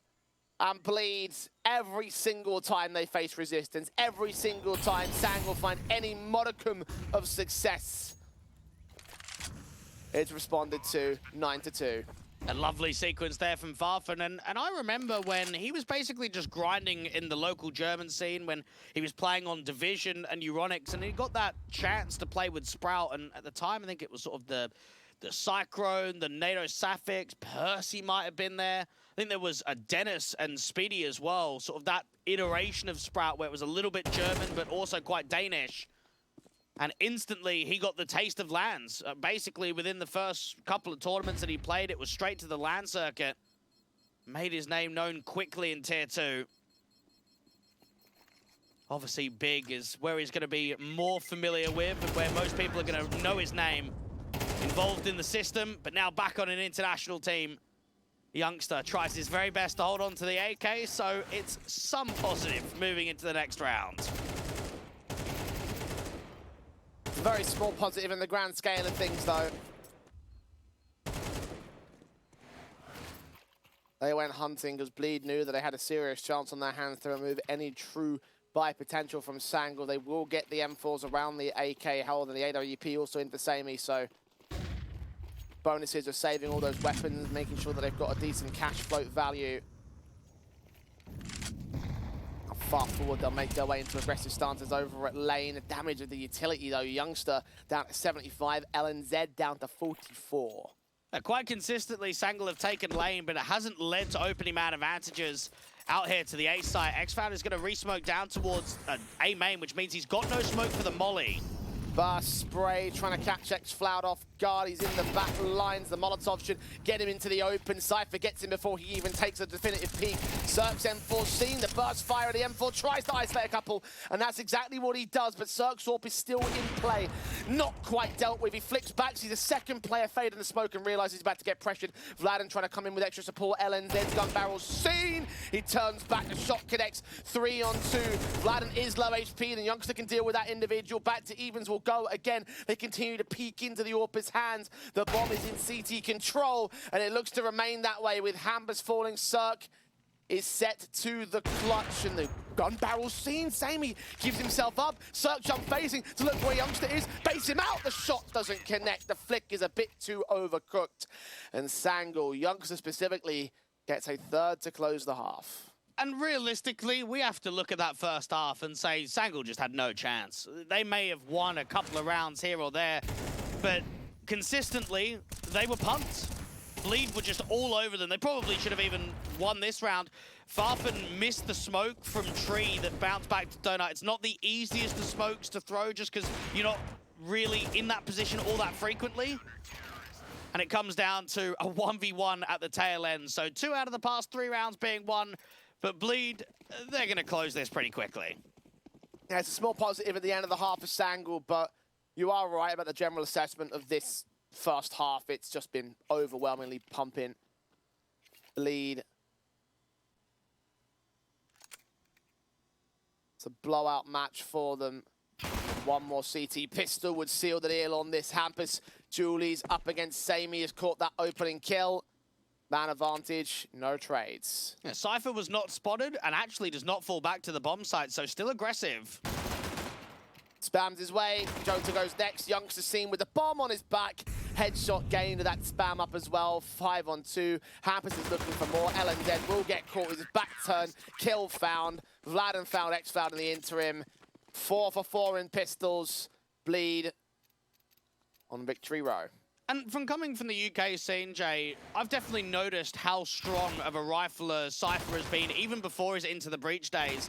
But when he was on Into the Breach, everyone remembers what he was able to do at the Paris Major, and it felt like a shame that it didn't work out on TSM, that he kind of joins up with that international squad, and it just wasn't him. He didn't find that form. There's a role clash. Him and Jax are both entry fraggers. So coming back here, getting the roles that he wants, he's back to the form we expect. Cypher starts. Pistols, once again, just overwhelmed by the rifle basis. Sangul tried something fast. They get locked out immediately. Bomb's been dropped on B site. LNZ does not realize he's dead. Bleed about to have number 11 on their board. There's nothing that Sangul can do to deny that. I'm thinking to myself, Jay, I don't even know if Nemega is going to be able to put up a fight against Bleed. Just seeing their recent performances, seeing the 6-game winning streak that they're on right now, looking at the amount of series where they're 2-0 slappins, where they're not even close on score lines. Nemega are looking at them as the team to beat, but I don't know, this could be a real threatening playoff bracket where they do not get tested all that frequently.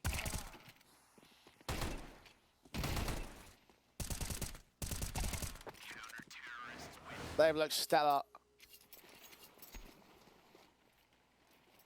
on their own map pick, fair play, but just the general cohesion they have about themselves and performances across tournaments, across this one especially, has just been overwhelmingly good. Sangul couldn't mount up to it. They're trying to force their way into an unlikely victory, which they actually do force out the first 2 kills of. Youngster and X-Cloud find Cypher and Farvin. Get that bomb plant open for long. This is very workable for Sangul. This actually probably should just be exit frags being presented from Bleed. Unless they can get a couple of kills in quickly, they won't go for this. A little bit of survival for Sangul. Certainly seems like the CTs will start the backup. Hampus is just watching for exits. To take the M4 out of Youngster's hands certainly would be lovely. Sammy does get caught for it, so that's 1 weapon down. Damage that, well, should well be sustained, but a Swede gets away from it despite the sprays coming in for damage. And Sangul once again staving off map point at the very tail end of the map up, but just like it was on map number 1, it's very far gone. A very clear and defined comeback needs to happen if they want to keep it together. So 7 to make up on Bleed, and they'll buy back. And the buy even looks pretty good, doesn't it? He's still got the couple of M4s to work with, of the triple, I should say, of Hampus, of Cypher and Farfan. A couple of MP9s in Vladin and Cirque's hands. Aggressive out from mid with the util, but not aggressive with the T's getting out of elbow.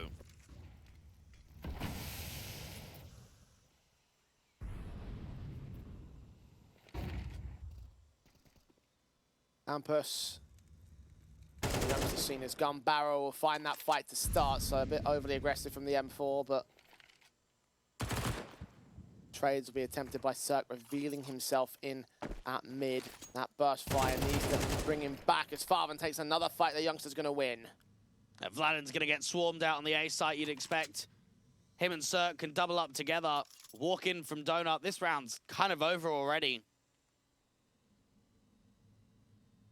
Minute to play with.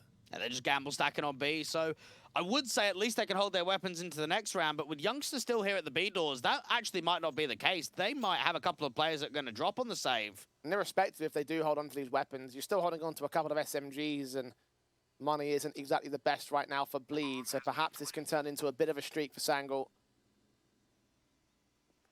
Bomb plant, T start converging. Youngster's going to stall out his press until his teammates start looking into exit positions. They are going to try and hunt these guys down. Cypher up here in Cave, Mac 10 close range. The jiggle comes through, but they don't know about Vladin.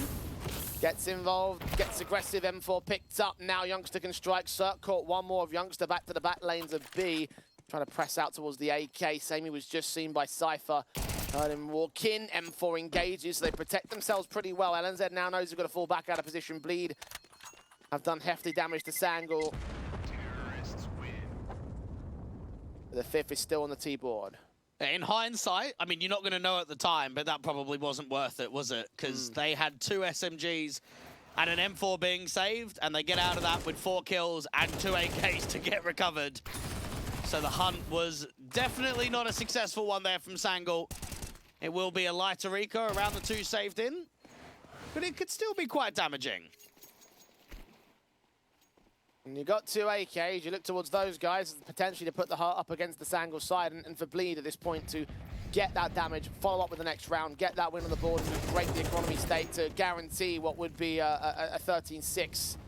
Cypher's already caught X-Cloud, so there's your positive start. Cirque stuck around here, Youngster spraying through that smoke. Hamper sponges the damage, he's only on the USP. Boost up USP, he's going to try and catch some headshots, 2 individuals seen. Vladin backs away, saving against both those kills. LNZ with extra support, Cypher did spot him making his way close towards the back lane. Circus got another kill in the meantime, but that second AK has dropped, so 3 on 2. And now they can just save rifles again. Hampus and Cirque can hold on to the M4 and the AK. They brought both of those rifles out to mid, and unfortunately for Cirque, he was maintaining bottom mid, looking to shelf, and nothing really came. They sort of got into Cave, they went out for the B attack on the split. There was no default to shelf and mid, so it meant that that other rifle couldn't quite get activated to the same level as Cypher's. Sangul up to 6. They're getting closer to at least allowing themselves double digits. But I feel as if Bleed might just at least get to series point in the next round. Dropping that AK actually does put it in a good state. Cirque can still buy the AWP and body armor, but it'll be more restricted to the util. It certainly would have been nice to have had that AK in the next as well. CT side punch is always worth it.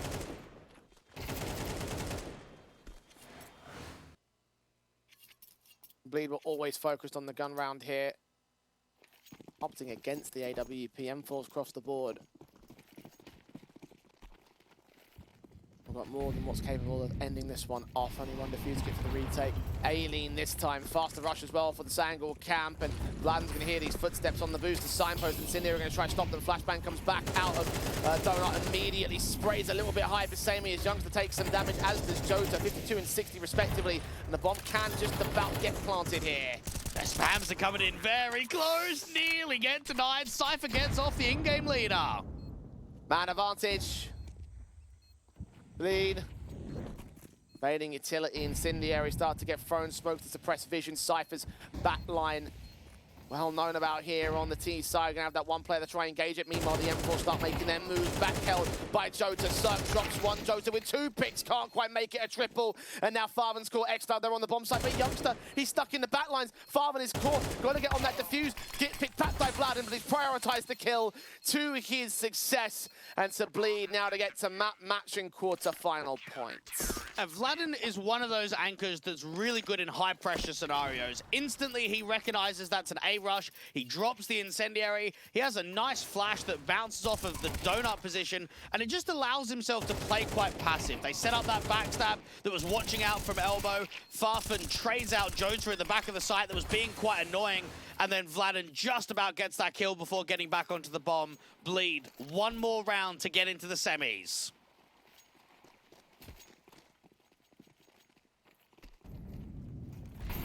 One more buy for Sango to stay alive. 6 match points to contend with. Look at Hampus. That's a bit overly confident in your spraying skills. The jump face is costing him his life, and Vladim will also fall in mid. Peek forward from Xfloud to ensure that that's the case. Jota got tagged up, giving Farvan a chance to get a kill as he walks his way forward in towards ramp. The 3B players should have been read upon here. Sango rotating their way towards A. Samey's bomb is in the back lines, but not faced upon by Cypher quick enough. So advantage Sango on the post plant. Serp will try to change that. Doesn't quite find his angle. Comes in close to try to deny. Farfa nearly gets a kill out there in Temple. That may have thrown them into the retake, but not to be. Look for exits or just save the weapons.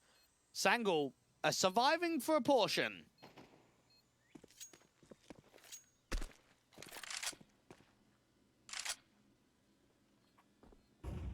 Number 7 on their board. Do you know what, though? It's those kind of rounds where I look at now, going up to 7, and I think, well, what about the anti-half buy, where you've got a couple of saved-in weapons, you've maybe got a couple of upgraded pistols. It could be any of these next few rounds that's going to allow Bleed to close down this series. And that's the one concern.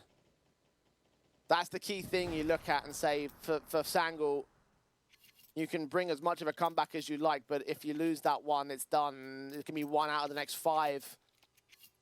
Thing I like to say, any round. Doesn't have to be a good round. Just any round here. It's a similar setup for what Cirque and Cypher had when they saved the last 2 AKs a couple rounds ago. The basic pistols around it. And they got at least a respectable amount of damage, so let's see if they can build off of that. In quickly to lane with 3. Bleeds. Going to try and see if they can set up these rifles for opening success. Circa's got a boost at long to try and allow himself an opening kill at the ramp area. Does fight on Jota, does win that engagement. That starts things off on the right foot. Utility continues to pour in from the T side, though. Can't find a responsive casualty. And they're going to try and get eyes on that rifle and recover it. Vladen in red. Cypher has got the AK in A main, so that's quite unorthodox. Sir goes down. Xflow gets fought upon. Second peek of Youngster gets the info back. Vladen needs to smoke that off. Advantage CTs once again. That HE is chunky onto the man in mid. Hampers has fallen elsewhere as they start over fighting. The B site can once again become the target. 3 AKs to play with now on Bleed. Do they chance this round? If Farfan gets a spam kill from short, then maybe. Oh, he actually gets very close to just a good connection. Doesn't make it work to the kill itself, though, and that was the objective. Bleed. Still a great eco for them. They've got 3 AKs to work in the next buy-up with. And they'll get the AWP out on Cirque. They'll be very happy with this eco. Had a P250 brought into that round. That was all the investment. Everything else was saved, and they get away with an extra rifle for their troubles. Sangal will be happy that they're just alive at the moment. 3 players maintain their lives, so money can start to build back a little bit. They won't have any concerns with damage in the later portions, but they'll continue buying all the way until the end of the map up. At least they're bringing the scoreline back, but when does the comeback end? LNZ leading the troops not into the trap. I think if they started to lean out towards an A split, that's probably where it would have been game over with that AK that Cypher had in main. And this has been a pretty good T side. Again, you've got to consider pistol anti-eco and 1 gun round is all that Bleed has worked. Sangal have got 4 more to overtime. Quick up from LNZ, Farthen leans in, gets caught off unawares of how close that captain was. Frag found, look at Cypher arrested of his own right past those smokes. The bullets will fly, but they won't connect towards him. Youngster Starts pressing LNZ to get caught. Oh, advantage. Cini transfers back. Looks for LNZ through the smoke, and he falls next. Bleed on the precipice now. Oh, out towards A, there's a duel. Vladden does drop, so that opens up the A side completely. The issue is they've also lost the mid player. 3-on-2. Sanga will regroup. Bleed will play bomb sites. Have to be wary of that mid insertion. And you got Cypher on the B defense on his lonesome. How he plays this could be pivotal to the round, but they're not going towards him. They're going red. They're going to try and play their options. Cirque has got the right timing of this, though. Sees his foot. Peeks in. There's no quick scope. Doesn't connect. And now they make their way forward. Hampers 33 HP on this A site. Heard those footsteps. Molotovs were sent towards Temple. Now Cypher will get called in with flashes that also come in. Hamper doesn't catch any of that blindness. He hugs the boxes. Hears them coming up. Samey bailed out by Jota. And Cypher is left in the 1-on-2. And does he even commit towards the retake? AK looking to strike instantly, but Samey's repositioned out towards the back end of Temple, and Jota's deep in Donut. 2 flashes. Tapped to reveal himself. Jota now turns his attention. Samey holds his nerve, backs up. Cypher's going to start backing up. And Sangor continue to press. 9 on their board. 3 more to go. Cypher's gone back for the AWP as well, so that will stay in for the next round. You still see Jota trying his hands to get in the exit frag here. This actually could end up losing the weapon on the T side. Cypher, he's in danger. Danny's dead. That's a very good exit kill. And overall, you can look at that last round and say it probably should have gone the way of Bleed. They've got the man advantage. They've got Cirque initiating that AWP out from CT, but one missed shot from the red room just gets capitalized. A good check at the bomb site from Jota, and of course the last kill that he gets against Cypher on the big green. Bleed are going to have a bye in round 23 and a pretty rubbish bye in round 24. This is actually a very good comeback from Sangol.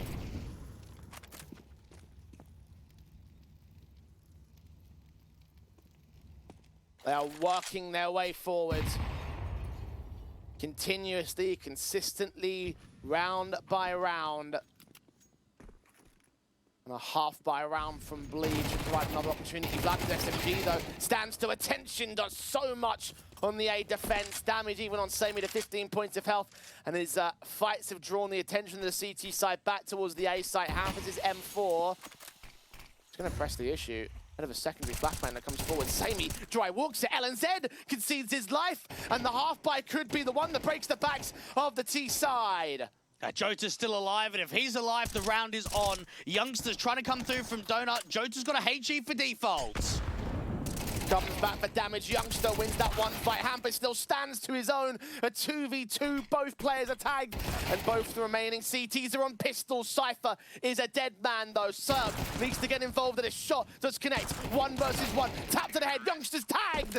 But he gets his headshot. Bleed stressing these rounds. But so are Sangor. And they are barely coming out on top. Yeah, Bleed have just completely trolled that last round. I mean, they're just over-peaking in a 4v2. They're giving away individual fights. It's just so unnecessary there. And that round was easily theirs. Youngsters in Donut. Jota's out in A main. Oh, yikes. Bleed are having some serious struggles to close there.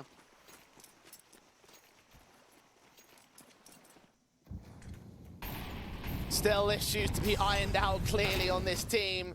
As Xflower catches Hampers, who couldn't see a thing through that Molotov, but Xflower caught him anyway. Sangor up by a man advantage, leaning into this B bomb site as LNZ gets caught off guard. HG sent deep against his teammates. The sprays will continue from Farven, but he recognizes he's got very little to play with. His teammates got to come in with support of Cypher. Farven involved, but Jota reads him over a cave, extends to the double up. Another 4v2, but this time to the favor of Sangor. Bleed are overwhelmed. And the international squad of the T half are about to take us to overtime here, especially with Cirque going down and Vladden having no escape. And they're choking. That is basically what's going on right now for Bleed. They're giving away opening man advantages. They had a 4v2 and a 3v2, and they have not won those rounds to close out this best of 3. And if you're Sangul, there's real belief. There is a situation here that you can drive this to overtime, and you can drive this to a third map decider of Anubis. When they were down by such a margin, when they were getting absolutely destroyed on the first half. If they drop this M4 too, the buy's going to look awful. They may well do so. Jones is close. Fight one out. Vlad's got to get out of the way, though, because more backups on the way in. Incendiary keeps it protected. They press the issue. Vlad still gets that kill, so perhaps a bit reckless from the likes of Sammy, but ultimately is a weapon held in by the Bleed side, a small consolation to what's otherwise going to be a very broken investment round. And they dropped that AWP. If he went down, if Vladden did not stay alive, they wouldn't have had money for the AWP. So that's actually a really good save there from Vladden at the tail end. Bleed pressed to round 24 from the 12-6 advantage that they had gained. And so many opportunities, so many man advantage rounds over the course of it where they should have closed it down. The 4v2 was a prime example. Yes, they had weakened weapons, but continued to give Sangul what they wanted. Now Vladden holds first contact of the A site. The faster paces of Sangul have come into great effect, but they slow this round down. And leaning into A might be a bit of a trap. Vladden with the off angle and the AWP out from Donut. They've got 3 on B, and Cypher's going fairly aggressively towards ramp to evade that util. More defensive presence over on the B bomb site here, so a couple of good fights is all it takes to Sangul, and they've been winning some cracking shots as of late. Minute on the clock, and they have not seen anything. Bleed have not given any man advantages or much information away. Now, this does seem to be the A play. Smoke CT, smoke Donut perhaps. Late lurk from LNZ can cut players off from shelf. Vladden needs to strike, and he's got a smoke. That goes down at a perfect time. LNZ tries to strike out towards the B site. Meanwhile, that starts drawing attention away. But they haven't seen anything more of it, and Hampus has got the kill back to a 4 versus 4. Now Vladden repositions to the back lines of the site, sees players popping out, walking the smoke, burst fire, doing damage. Jota gets the kill. Now Cirque is pressured. He gets the collateral though! And Samy's AWP is now on to clutch it all together to keep Sangul alive in the playoffs. The bomb plant is secured. Farven's creeping though. He's not watching Donut. He's not checking the right angle. Farven gets the killing blow, but Cirque credited with a triple to close at 13-11. Bleed will go to the semi-finals. Well, Bleed had a little bit of fun, didn't they, towards the tail end? They certainly trolled some rounds that they shouldn't do, but they close in regulation. That whole round comes down to really good timing from Vladden on that re-smoke towards A main. That was just excellent, because as soon as the B players trade out LNZ 1-for-1, they know exactly what's going on. And for Cirque, he has to try and stay alive for as long as possible. A great multi-frag from him in Donut.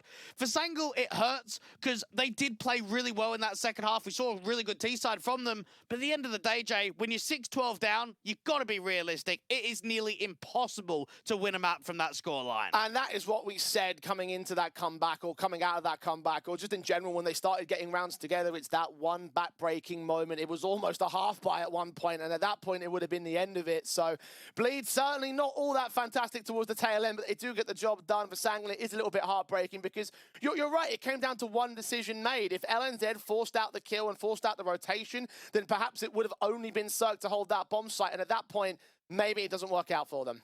And this is going to be one of those matches where it does hurt from Sangul, because LNZ and all the boys know they could have done it. They could have at least taken a map. And honestly, my impressive X-Factor player was Jota. Jota played really well out there on H, and he had some really good T-side rounds. He recovered that 2v4. He had some rifle excellence when it came to some of the exit frags too. So for Jota, for a guy that's out on loan, this is all about just a period to see how he folds on an international team, not playing with just Turkish players. And I can see him seriously getting signed to this team on a little bit more of a permanent basis. He was fantastic in this best of 3 today. I have to agree. I mean, he was also top fragger of the first map, and part of the reason why things started to come together to a certain capacity, why they didn't look completely whitewashed in the first of Overpass for Sangul. So credit to him. He's a hell of a talent, and unfortunate for him that he doesn't get away with a map in this best of 3. Another 2-0 that Bleed will take over the Sangul camp. And now we move towards our last match of the day. And our last match of the quarterfinals, the Ukrainian derby of Passion UA versus Bait. The winner will take on Bleed. And I'd imagine with how how scrappy things were looking towards the end, both those teams will be hoping for the best of chances in the semi-finals. And Passion will look at that one and say, oh, there's a lot of roster changes going on with Bait at the moment. This could be our in. This could be our best tournament run to date. Being able for a team like Passion UA, who's only just added Fear into the roster, if they could get a top 4, that would be excellent. It's a tough game, though. Anytime you have a Ukrainian derby, they know they're going to have to work for that result. Anytime you have any national derby, it's going to be a very scrappy affair. Both teams competing for pride and, of course, the 4th and final spot in the semi-finals for tomorrow's edition of the bracket. For now, though, we head towards a break to get warmed up for that one. So do come back after our extended hours-long pause when we return with Passion UA versus Bait. Hello, son. Hi, Mom. Pretty girl. This is Eva. Nice to meet you. Thank you very much. Your dad's just making his favorite dinner. It's duck. Come on inside. They're all probably too gruesome to tell you while you're eating at the table. How's your food? Is everything okay? Good, good.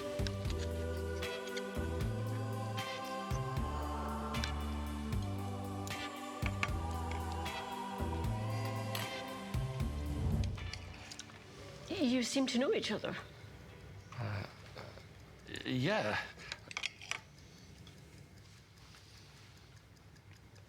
This is the new ambassador for 1xBet. Oh, I see.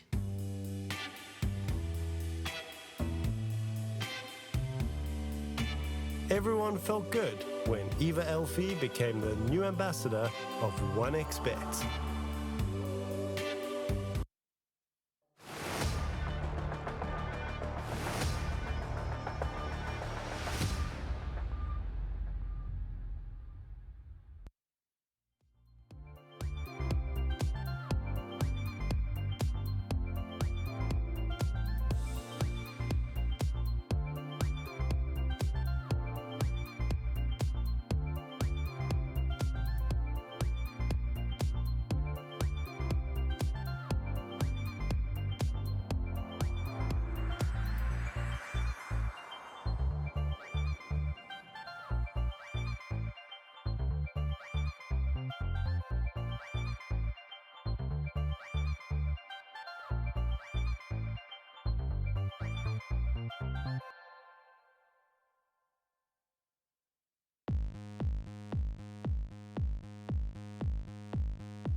respect from 1xBet, respect from 1xBet, respect from 1xBet, respect from 1xBet, respect from 1xBet, respect from 1xBet, respect, respect from 1xBet, respect from 1xBet, respect from 1xBet, respect.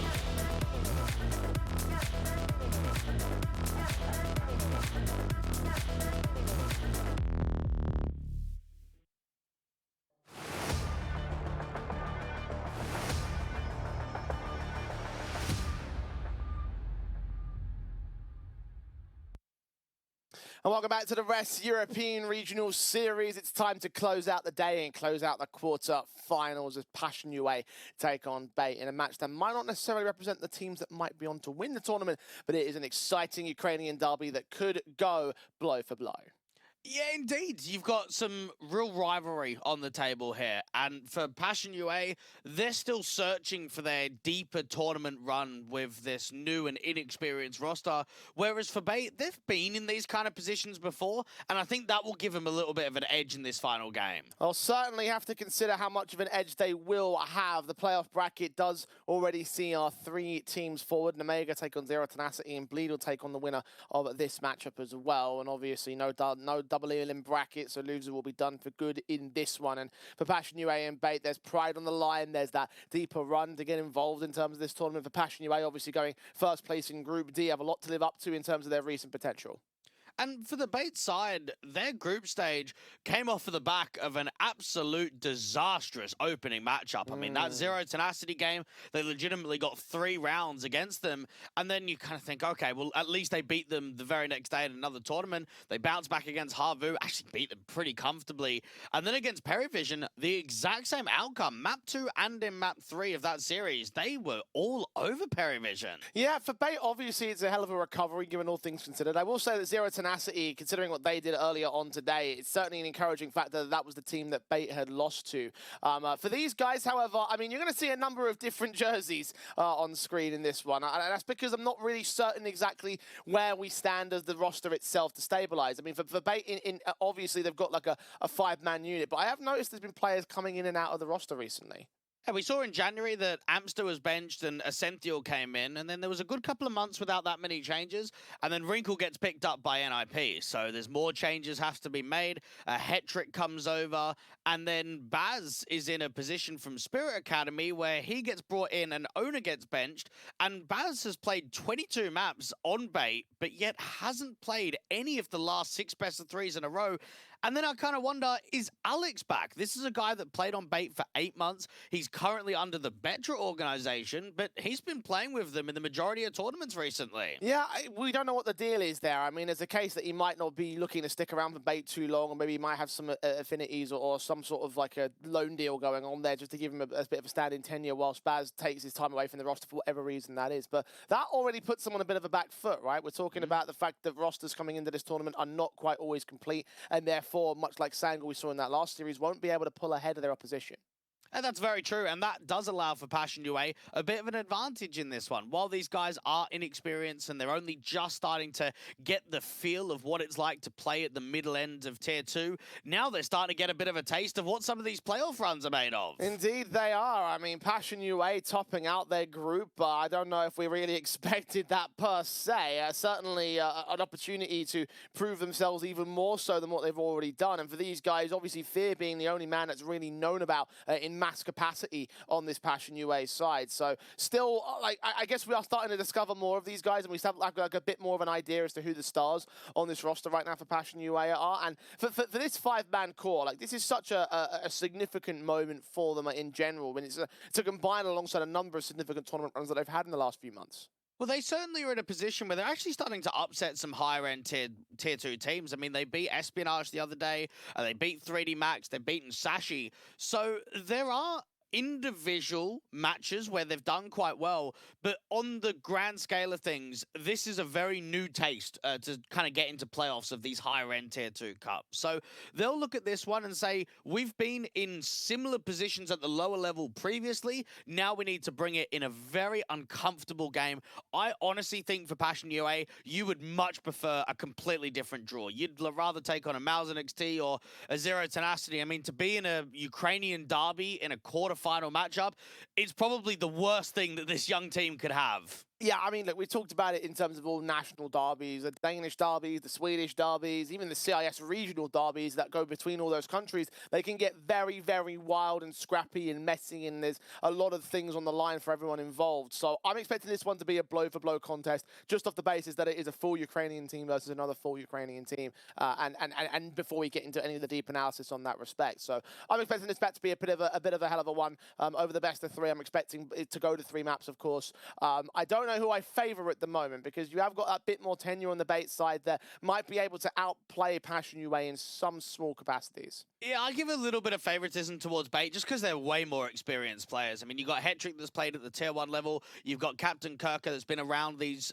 tier 2 scenes for many years now. MPL, obviously, his stint on Na'Vi. Ascential's been a part of the lineup for about 3 months now. And then even Alex, I remember him at the RMR last year when he was under Bait at Paris. So there are familiar names, and these are experienced players. So for that reason, that's why I would favour Bait as the advantage. Well, let's see whether they will walk up with the advantage in this best of 3 veto process about to come up on screen, Dwayne. I did notice there was one best of 1 where they shared an Anubis victory for the Bait side. I wonder whether or not that map might come into play in this proceeding. Well, we should see a Vertigo ban from Bait, and we should see a Nuke ban from Passion. Now, both teams like their Anubis, so I think it's going to get floated to the end, and Mirage is going to get picked from Bait, and Ancient's going to get picked from Passion. Okay, well, Mirage indeed does come out for the Bait side. Ancient for Passion, as you mentioned. Bang on the money with that one. Anubis could get taken right to the very end, and indeed it does. So, well done, Dwayne. You predicted the predictions of the map vetoes pretty correctly once again. And the fact that we have this down pat, obviously, to me, indicates that we've got the comfortable territory for both of these two teams, and we can battle out at the very final hurdle of the day on Anubis. So, it does feel like the 3-map affair is calling. And legitimately no curveballs in either the insta bans, in the picks, in the second wave bans. Everything is normal right here. And I don't know who I favor more because of that. I mean, for Passion, these guys have been grinding quite hard on HLTV. They've been getting a lot of reps under their belt. And for Bait, we've seen a lot of these maps get played so far in this group stage. Against Zero Tenacity, we saw the Anubis. Okay, it wasn't great. Against Harvu, we saw both the Mirage and the Anubis. And then the last game against Perivision, we saw Mirage, we saw Ancient, and we saw Anubis. So I kind of look at it from the perspective of Bait and say, this is great. You have not played many officials with Alex standing in and Hetrick in the lineup, and basically all the maps that you've been playing so far in the group stage, you get to play again.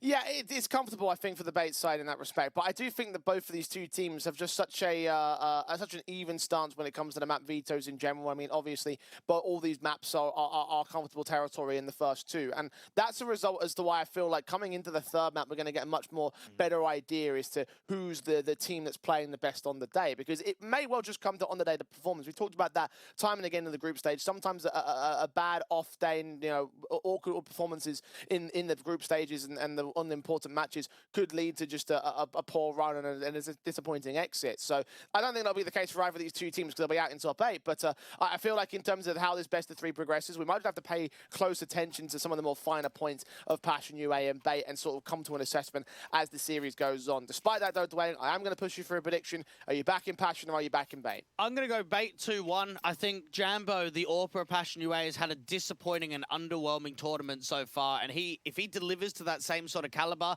I don't think it's going to be enough to get them over the line. Well, I'm going to be Mr. Contrarian. I'm going to go towards the Passion UA side. They have been on the run-up. Their trajectory has looked impressive, and this can be their chance to try and springboard against the Bait camp and take away a semi-final spot. Pistol round goes live on our first map of the final best of 3 of the day. It's Mirage.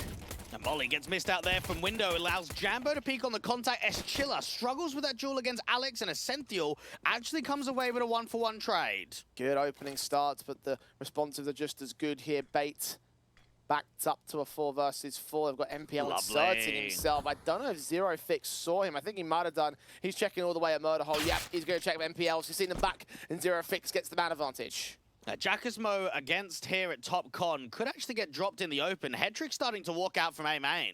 Bombs in mid as well, so it's going to have to converge in. Captain Kirka is going to have to secure all of the mid and connected control. USP of Fear backs away as Jackismo peeks, catches one Headtrick with a headshot. Advantage mitigated by one player, but still favouring Passion UA, and the third man is starting to rotate. Headtrick is just searching for that extra jewel to cut off the rotation, to fight these players down from CT. The Bomb's also trying to commit out from the Murder Hole, and unfortunately, Zero Fix is watching out for it. Yeah, Zentheal caught, trying to get cheeky and sneak back the lines. Passion UA ready to come in. Headtrick now left alone in the impossible clutch. 30 seconds to the clock. Has seen where Chiller is in the backstab. Can try and isolate him, get that pretty decent headshot, but now 2 more to gain. Zero Fix and Fear will set up their crossfires. One player in a very awkward spot near the Murder Hole. Headtrick tries to see if he can force him out. Doesn't quite get that fight on Fear. And the pistol is gained by Passion. And that whole round comes down to the timing of the window play into CT spawn. Zero Fix just, and I mean just catching the final pixel of information. If that timing is, I would even say half a second earlier, that's just a round-winning play. You've just got a T player inserted into CT spawn undetected. So quite unfortunate there from Bates. You saw the 1xBet odds on screen a moment ago. And that was pretty even money line. I think the most even we've seen so far this week in the Rest European Series. Because this really is one that could cut either way. Bait. Pistols. Only for the second round. 1 deagle ball by Headtrick. No major investment round. And this is, for Headtrick, a second opportunity to kind of prove in the Tier 2 atmosphere that he can hold his weight like he did on Na'Vi Jr. That whole stint on NIP was certainly not to his full potential. Fear struggling with the SMG, so gonna get overwhelmed. Jackismo with a 1-for-1 trade. This is very expensive. 3v3 situation, the Deagle 1 shot away from catching Fear, and that's exactly what he does. 2 players will maintain their lives at most. Indeed, it will be the case locked in. But as you mentioned, damage has been done. Expensive round for Passion UA, and for Bait, that was done basically off of no investment. That Deagle, $700, definitely made its cash back. With the rifles coming in full force for Bait, this is a chance to get an early reset. And we saw the Mirage pick for Bait against Harvu in the elimination game of the group, and was able to get a 10-2 half and close down that map 13-3. I would say that they normally lean towards Anubis, but when you know that Anubis is strong for both teams, you want to float it to that final map decider. Come into the Mirage, it's been played a lot for these guys. The core 3 have got 8 wins and 12 losses in the last 3 months.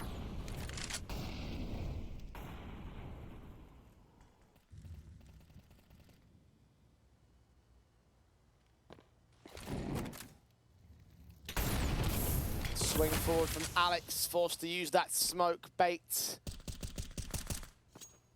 Smiling the likes of Jammo, didn't see the players jumping out towards the underpasses. Now caught by the basis of the sprays. The FAMAS spray comes in and blocks MPL from getting into the sniper's nest. The burst fire on Captain Kirk doesn't quite get the kill. Chiller's been tagged, but as is Captain and MPL. So HP advantage pretty heavily favors Passion UA, but the man advantage goes the way of Bait. Bait had to work hard for that opening man advantage. They took a lot of damage in response, but worked that final kill out towards Connector. Now, there's a bit of a rotation from Zero Fix out to the B-bomb site in Market. You've got Chiller alone into the apartments with that resmoke, and he is being split from short and apps, and, well, this round's kind of over already. Yeah, despite the trade that was available pretty easily towards Passion UA, the fact that they weren't able to hold down that B-bomb site is pretty much spelling the demise of Passion. And again, with the money being where it is, they have to save because otherwise they don't get anything together in the next. And what a return from Bait, not just in this round and how confident it was, but how they set up the reset to begin with. And anytime you've got a derby, you know there's going to be some crossover or some ex-players going up against one another. For Fear, him and MPL played in the 4th We Play Academy League together on Na'Vi Jr. For Fear and Hetrick, they played over 50 maps together on HLTV with Na'Vi Youth and Na'Vi Jr. spanning over a year. So this is going to be a test for Fear as the new in-game leader for Passion UA to go up against some ex-teammates. You have to wonder, with that level of intimate knowledge of the players themselves and their history, how much can he try and counterplay those guys specifically? Bait will find their start in this one, and immediately Passion take a tactical timeout. Chance to stop and think, because the T's are on a start, and although rebuy won't exactly be all that fantastic for them. Now, Passion UA had a tough time in the group stage on their map picks. I can look back at that series they had against Permitter. Their map pick of Anubis went all the way to overtime, and their map pick against Young Ninjas was lost out on Ancient. So it does make me reflect on the second map of the series and wonder how convincing the result is going to be. I would say both teams haven't played the highest level of competition so far in this tournament.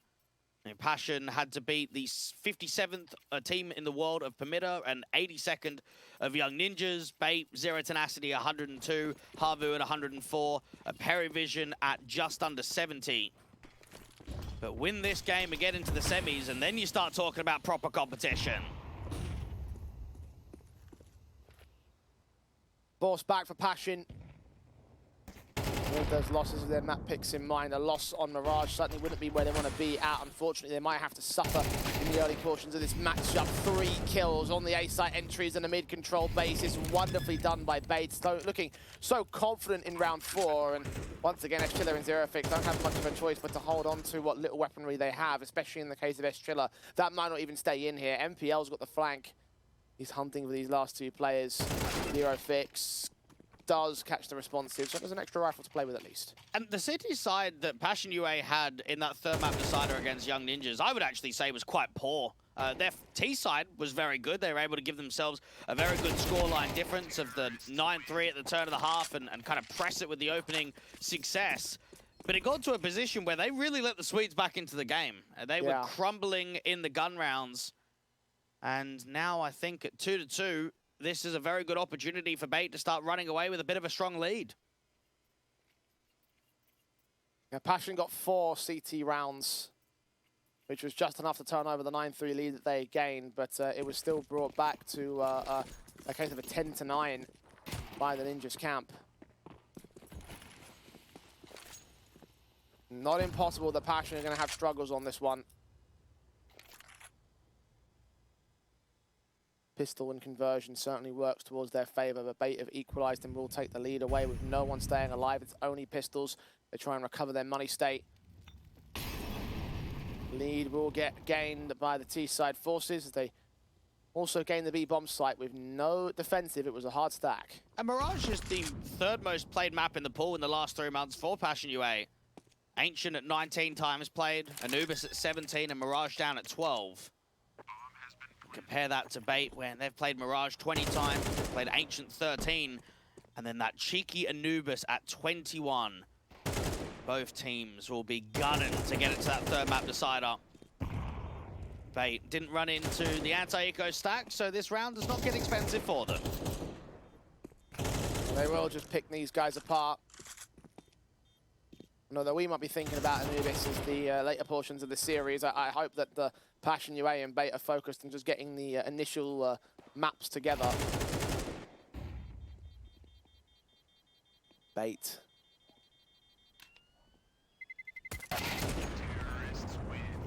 Eventually finding their third, finding all players to fall.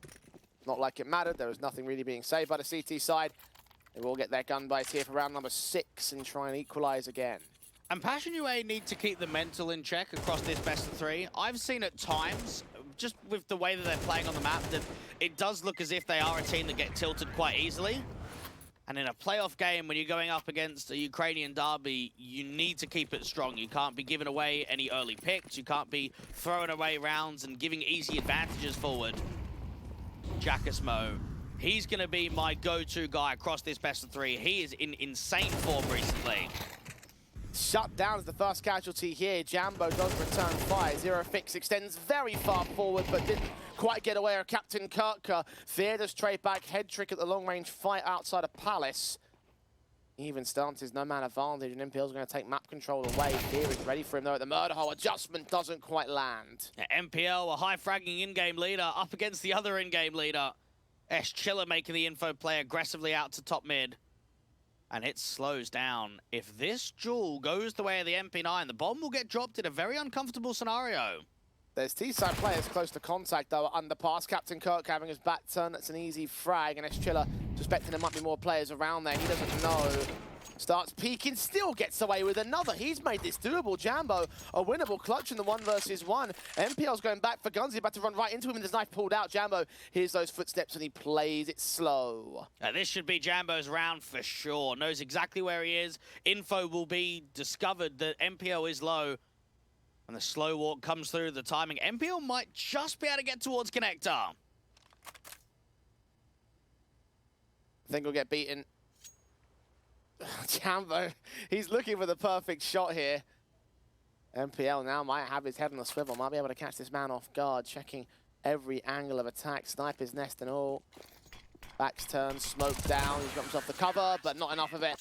Jambo holds the round together, and indeed, Passion UA equalise. And Chiller, that round is actually kind of crazy that he gets 2 kills there. It drops the bomb in uncomfortable territory and then looks back out towards underpass. And you're kind of looking at that crossfire thinking, there's just no way he gets 1 more. 2 players very close, tucked behind one another. And instead, he does just enough damage to allow the round to go the way of Passion.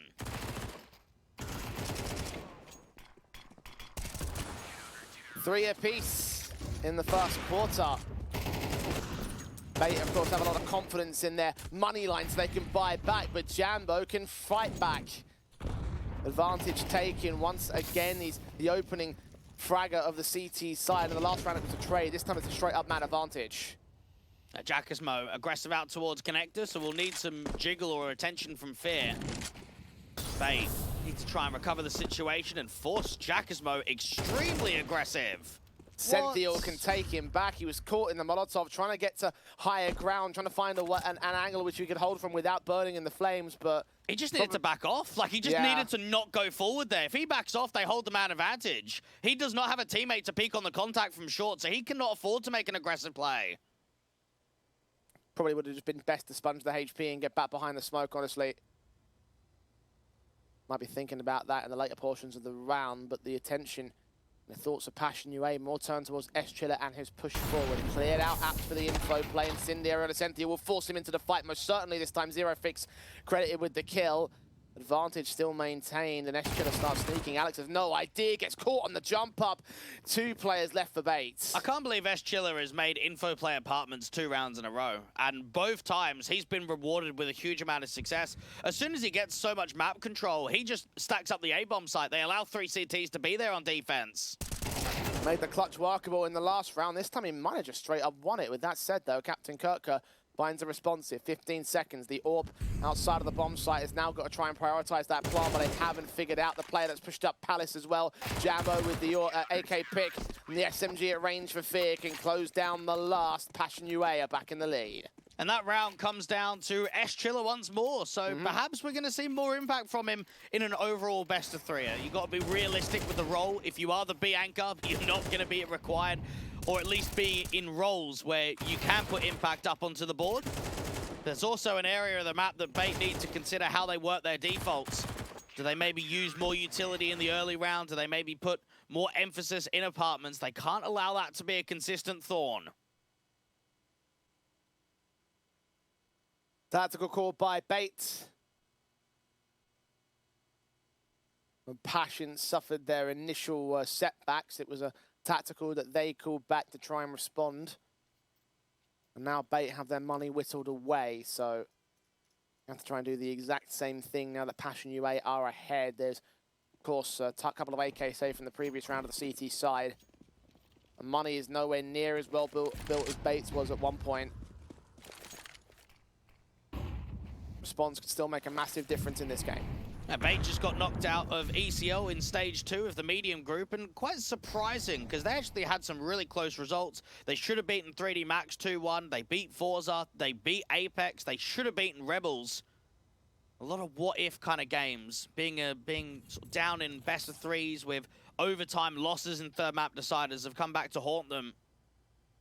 And this whole period of who's really the 5-man position. Is it going to be Alex? Is it going to be Baz? All questions that Bait will eventually give us answers for. For now, working out towards mid. missed window smoke there from Alex, so it does mean for a moment they're going to have to be slightly careful, so it means another molly has to go into that position instead. A little bit of wasted utility here. At the very least, there's no one there from Passion UA to contest the kill, but walk up mid. Convergence on the A bomb side, but the execution towards B, which Jambo is ready for. Orb set towards the apartment's window. MPL drops.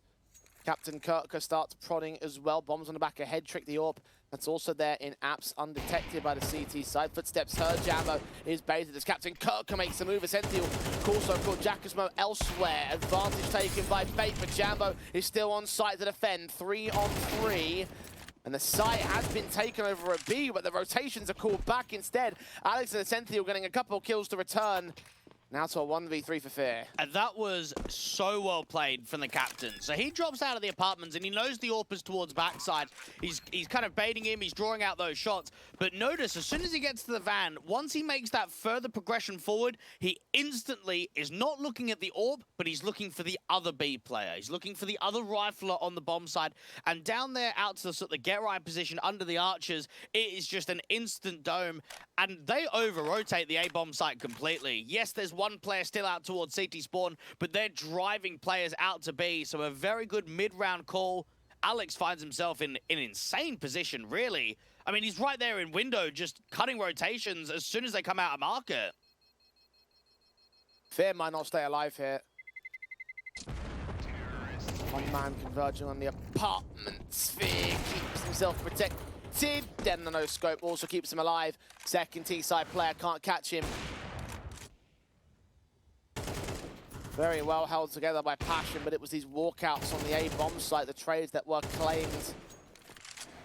Well poised up from Bait to continue to keep this as close as it feasibly can be. And there's going to be a lot of eyes on Essential as well. A hard lurk on T-side and a hard anchor on CT side to see how he acts when the roster's in some instability. Losing Wrinkle is probably the biggest piece this team could have lost in recent history. I know they've been able to get Head Trick, and it fills the void as much as it can, but Wrinkle has been a very impressive piece for the last 12, 18 months or so for Bait.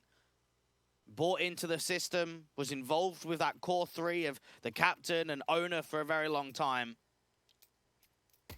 Passion and Bait, 4-4. Buy state's not that great here for the CTs. Economy's been the one thing that Bait have been consistently great on.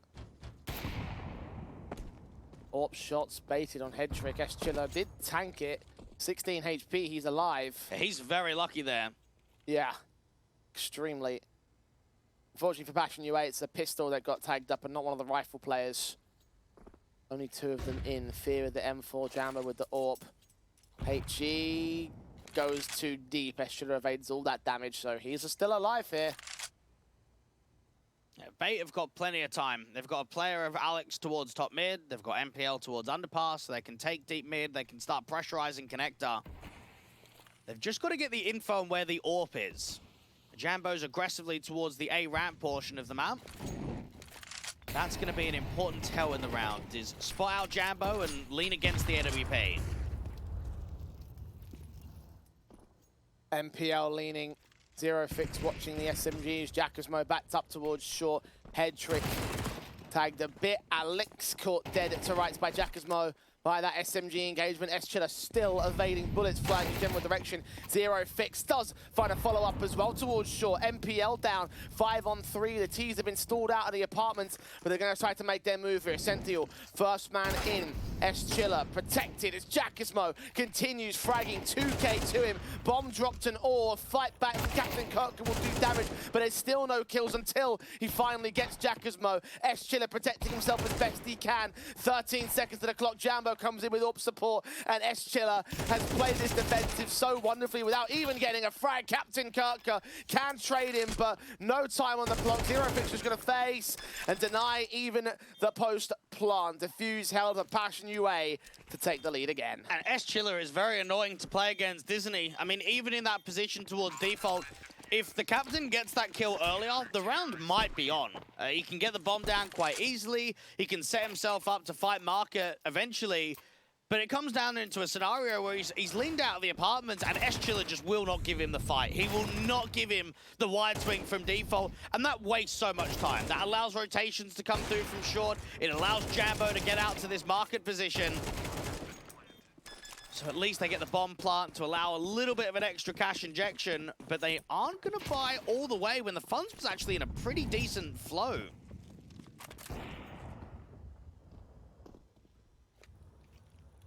Upgrade pistols, an AK for head trick, and NPL going to try and make noise out of the A bomb site. The walk contact into A. Jambo's or set for the shot. Ascentio is caught first and foremost. The bomb does get caught back as Chiller will drop towards Headtrick, who burst fires onto the second man. Zero Fix takes that AK out of their hands, but now it's an M4 for Alex to play with. What can he do with it, though? Backing away as the engagements of Fear go right. Tech 9 close. Zero Fix is not ready for that. The AWP shot misses on Jambo, and Beta about to counteract with a steal. And that is precisely what just happened. And it might be one of these matchups, Jay. That is back-to-back rounds that probably shouldn't go the way of the team that won it.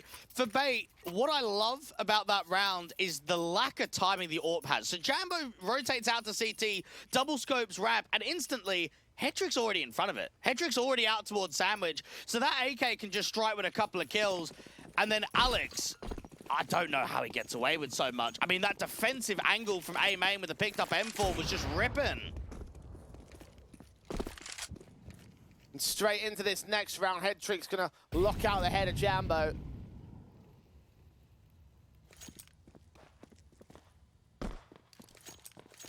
Good start, as expected, against the anti-eco pistols, which have players on half buys, but a general enough high enough money float that they're considering the idea of going for the buy in the next. And we've spoken a lot in these matches today, Jay, of the teams participating already playing a best of three, already having another official under their belt. For Bait, they took on Alliance a few hours ago, and they actually picked Mirage in that best of three series. They got away with 4 rounds on the T side, and it wasn't enough to close out that map.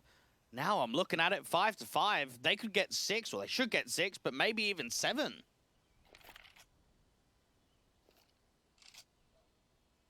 They're playing slowly around this round, just in case there's a sneaky Zeus somewhere. Dakazmo, not sneaky at all, caught by the smoke fading. The casualty extending the man advantage as Captain Kirka goes one better as well on Estrella. Round was always going to be a lost. Passion UA don't get any damage out of it here, which is probably the worst support of it.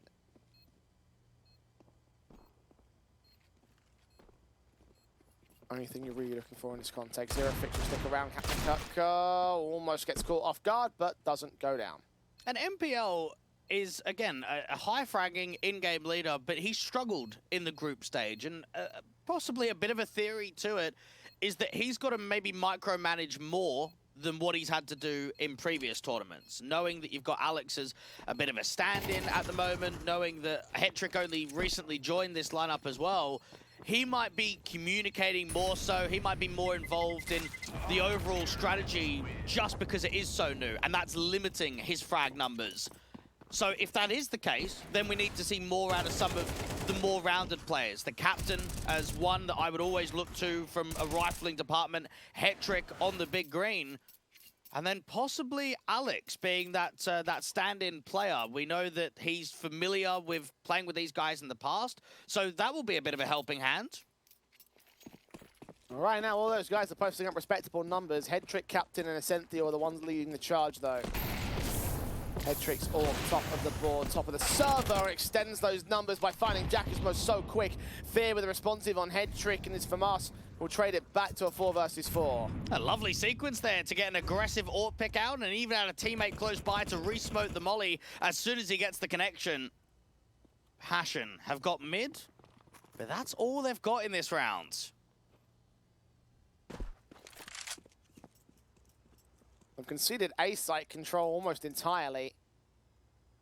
Later to rotate over at short. One man over on the B site is Fear, of course. As FAMAS found the trade back in the AWP. I think Bait also threw that weapon out of the map. 3-man crossfire in mid presence. Jambo Spotting first contact, bursting through Red Shiller, now going to make his move up alongside Zero Fix on those kills. Double up, taken by the man. Jambo steals the third player, and Passion UA continue to answer back with whatever weaponry they've got. It's a 1v3 now for Ascenthiel. The round should be lost, and the half should be tied up at 6 apiece. And I can be convinced that in this kind of best of 3, a couple of key rounds is going to dictate who's going to win the series. And that one for Passion UA, a slight amount of success towards the tail end of the half, gives them a bit of a helping hand to tie up the scoreline. 6-6. Both teams will be fairly happy with that performance. Fear. Not even required. He was taking initial contact on short. It's Zero Fix that closes him down from the top mid positions, and it's 6 apiece indeed. Passion UA locking in even stances, which is far better than their last barrage hit their CT side. Yeah, that's very true. Passion can look at this one and say, all right, opening pistol, opening rifle round, and we might be able to try and target and threaten a steal in map number 1. Bait, though. I look at their mirages, quite consistent on this map. Play a lot of it, and I just kind of get that feeling that both teams should be able to take their map picks. This pistol, though, will give us a little bit of judgment onto just how successful the second half's going to be.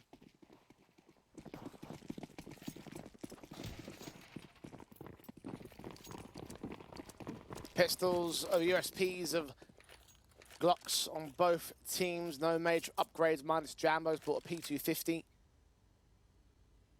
S-Chiller will look to take contact and initial openings here on the apartment's face of Passion UA. Alex taking taps, seeing 2 players crossing, dishing out the damage, beginning none of those headshots. Jambo strikes on Ascenthiel. Alex with 1 pick back, running out of ammo, eventually will get overwhelmed. NPL setting up the backstab towards Apps. His 2 teammates in the market have got a hold against the T-side peaks and try and find a way to set in the 3-pronged retake. Captain is hoping for an overextension, but no one's really offering it. Jambo spotted those first couple of players and working a bit of an off angle on the van. Trying to take the shoulder shots on to the contact of Head Trick. Leaning forward, Zero Fix won't be undetected. MPL's now been removed from play. Backstab negated as Jackismo finds Captain Kirker. He can swing back and deal with the last player. Passion UA in the lead. And we've spoken about these 2 guys quite frequently in the majority of tournaments and officials that Passion UA have played, that the X factor and form, if Jambo and Jackismo are in good touch, is extremely high. They are 2 players that AWP and rifle combination can do a lot for Passion. They're looked at as some of the star individuals on the team. And both of them come up extremely solid in the pistol with a multi each.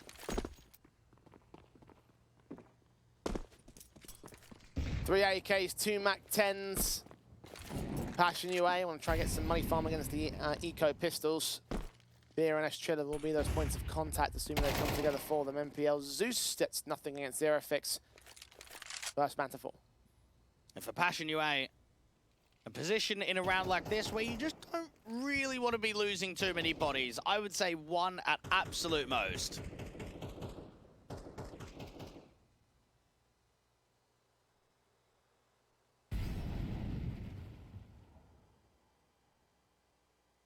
Slow to the approach.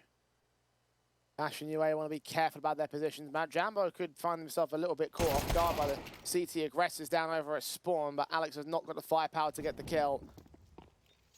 No damage done to the T side. Zeus gets nothing as well. Nice attempts, but not to be. Nice try from Bait. It was always going to be a difficult round, and it's not one that goes their way. 8 on the board of Passion. Look to that first rifle round of the half. If they win that first rifle round, then a threat is seriously on. That's when you have to start considering the idea that map 1 can be stolen. So it's a vital round for Bait. We won't see the NVP in the hands of Hetrick just yet, but I imagine as soon as the money gets stronger, they get into a position where they can afford it, he'll try and lean into that weapon. MAC-10, I mean, if he gets 1 more kill, then it'd make it quite expensive with the $600 kill bonus and potentially an AK from Jambo. Back's turn, perfect timing. You're going to get away from this. He's wary of going aggressive towards CT spawn. Peek back into Zero Fix, though. The timing couldn't be more better for Hetrick. Well done. Well timed. And yeah, MAC-10 bonus casualty plus the AK for a bonus. Pretty good for an eco. Now, unfortunately, $50 short from being able to afford the NWP and body armor. 1 more kill would have done the trick. Passion. Probably look at that one, and I said one at most. They get 3 kills and give away an AK. That is a very good eco from Bait.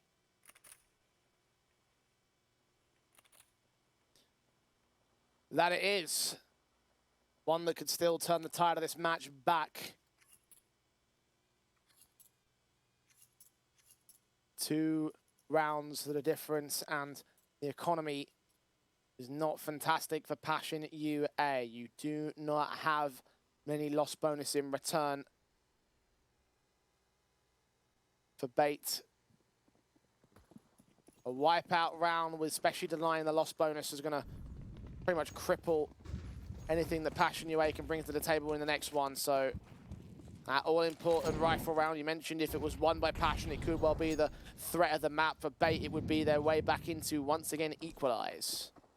MPL watching out Palace, seeing that first player cross. HG's going to do a lot of damage. In that convergence on towards Jacquesmo as well as caught him for dead. Incendiary might force S-Chiller forward. It's a very deep Incendiary, actually. Fear gets caught by Headtrick. Next 5 on 3. Jambo goes down. S-Chiller was waiting for a moment to strike, but in the end, he waited too long. His teammates fell when he got picked up. Such an easy round it looked like there for Bait. And that may be one of the best resurgence rounds that you're going to see in this entirety of the best of 3. Just when there's pressure building, just when Passion UA might be knocking on the door of that gun rounds, next eco, double digit of a 10-6 scoreline, you come in with a very good spot of info. HE placement's good there for MPL. Captain out from default is affecting players that are trying to work out to Tetris and A-Main. And it just falls apart completely. There's going to be a lot of AKs that can get recovered here from Bait.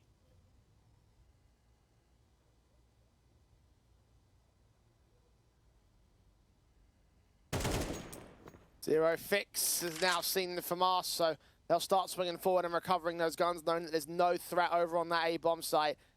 2 AKs recovered. Essential getting this kill late in the round would probably get the AK off of Zero Fix the same, assuming he does get it. There is backup on the way.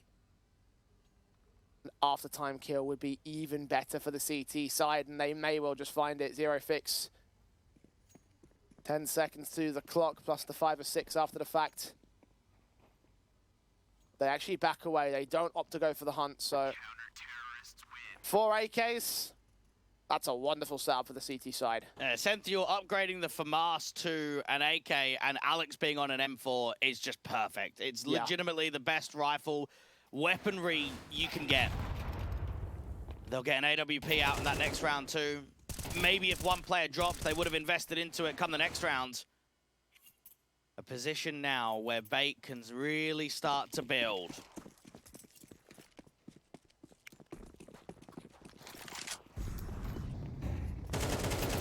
One round of makeup, spray through from Headtrick is going to get a little bit awkward. Of course, the force buy was into Passion UA, so they have a second AK on Fear.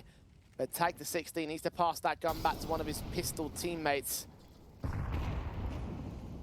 HE sent onto NPL, taking some damage alongside Headtrick. It's just HP markers at the moment. Finally, Alex has forced out the opening kill, but Jambo's right back on his tail. Jacquesmo incendiaried off from underpass, takes more hefty damage. A 4-on-4's ensued. And Bait's really making a statement with the playstyle. They want to get aggressive. They want to fight. They want to make it uneasy from Passion. And by the HP bars, I think it tells you that it wasn't easy with those firefights in mid. Regroup can come out to the apartments. They could all pack together. But from Bait, they're in a very successful position because now they've got an info play. The captain's been able to get aggressive out in Palace. He's going to clear out the majority of T-Spawn. Now, Alex doesn't have any nades to slow down the B hit, unfortunately. 45 seconds. Might not need nades. HP is so low, so simple spray could catch 2 players.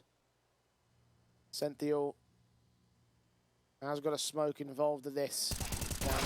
Oh, his head's popped out, his kill's found. Jacquesmo fast to return. Essential peeks forward. The scout player spotted, but the bomb is on site and will get planted. Resmoke goes down just to give themselves a little bit of coverage. Essential actually draws the fight out in the open. Zerofix is not committed to the bomb plant. Fear's been caught in the meantime. 3 versus 2. HG's down. Zerofix sponges that damage, which is better than Jacquesmo on less than half. Watching short, they're all moving in from market though. Zero Fix heard those footsteps. Ascent Dior wins a fight. Awkward sprays from Jackasmo, 1-on-3. Finally gets that pick back. Sees the head of the second. Oh, pop out against Hedrix, fantastic. He's on for the Quadra. Essential's giving up all the footsteps, but still wins the fight and will equalize Bait again. And that's an excellent effort there from Jackasmo, because I'm going to be honest, Jay, I didn't believe in anything of that round. With how low the HP bars were, with that walkout on B, yes, they go 1-for-1, but you're expecting the retake to clean up quite easily. He was an X-Factor moment in the round, but just not enough to be able to win out the clutch. Even scoreline stance. Passion bought heavy into that last round, so bomb plants won't be enough to get the full true rifles together. They will bring one in as a hero weapon for Jackasmo. Do some damage. If they can steal the round itself, that would be perfect, but how likely is that? Zero Fix has also bought Kevlar alongside his Deagle, and that's one of 4 Deagles in play as well. If I had to put it as a percentage, Jay, I'd probably say about 10%. And the reason for that is it's the lack of armor for everyone else. It's the lack of real upgrades that other players on Passion can achieve. It's realistic a couple of kills happen, though. It's realistic that economy-wise, this could still be quite a damaging round. Target that AK, target that AWP, take him out of play. Very slow for Passion UA, though, trying to suss out exactly where those weapons are at. And the issue is, if Jackasmo goes down, who else picks up that AK? Zero Fix might be able to do it, but everyone else, there's not really any point. And that's disregarding the fact that he's all alone up here towards top mid. Someone peeks short and gets him and no one gets the trade back. There's no way you get back to that AK. Gambo boosting, Eagle. Running away, MPL almost got caught on timing, but Jambo didn't commit to it. Fear makes noise running away, and MPL got close to making an info play, but didn't overextend the marker. Mind games from Fear, I like it a lot. Didn't work out in this case, but perhaps it might come back to haunt them later. HG's down against the tagged up player. Zero Fix. The AWP doesn't quite get that kill. Alex and MPL do, though. And the SMG, Captain Kirker's MP9 comes up against S-Chiller. Jambo does finally strike out towards mid. A window, he will be able to drop MPL and get Captain Kirker. Now 1 bullet left in a mag, and missing that shot leads to his death. He was running out of time anyway. Passion UA indeed do get a couple of kills, but they also concede a couple of AKs. It was actually quite disappointing for the most part. I mean, Hero AK got nothing. Luckily enough, Jambo actually does make it expensive with that dig. If Jambo got nothing, this would have been a very underwhelming eco round. So those 2 last couple of kills do actually make a bit of a difference. Bait with the lead. I wonder, though, could they round streak all the way to the end? Could they go absolute flawless from this point onwards and close this map up 13-8? It's a possibility. Passion UA want to break them here and now. They will do significant damage if they can win this round. There's still cash available for the CT side, though. Look at Fear with his prod out. HE's down. There was underpass. Zero Fix is going to win the opening engagement. MPL has fallen. HE's back against the man. Won't even do nearly as much in return. A fantastic start to the round for Zero Fix, and even trying to get onto the bench to look for a duel towards short. Alex isn't going to give him that opportunity as he gets into ladder. Nice Molotov. It goes a bit deep, though. Alex can still fight. He loses that fight regardless. Out to Connector. You've got 1 player on the A-bomb site of the captain. This round feels very much over from Bait. The A-site player is leaving to join the B stack. The gamble that should save the weapons here. Passion UA got most of what they want. The round to a 9-piece, keeping this one at evens. Every time one squad pulls away by a margin of 1 or 2 rounds, it's always returned by the team on the back foot, and that trend carries forward into round number 19. Bait taking the early call to keep the weapons in for the next round, because the damage actually does matter, like you said there from Jambo. Those 2 kills means that Captain Kirker's going to have no buy. MPL's going to struggle to buy, so weapons available can allow some drops. Oh, they'll be fine. I mean, Alex can buy himself and Ascenthiel can drop an M4. So they're in a really strong position. It depends on how many players drop. I'm actually surprised. Well, no one's going to drop, are they? Because the T's are nowhere near hunting. So that's why I'm actually surprised that there wasn't more emphasis of a hunt. I know that Passion just came off of an eco and then a gun round, but even 1 kill, 2 kills probably could have denied a buy state in the next rounds. The early save call denies that much.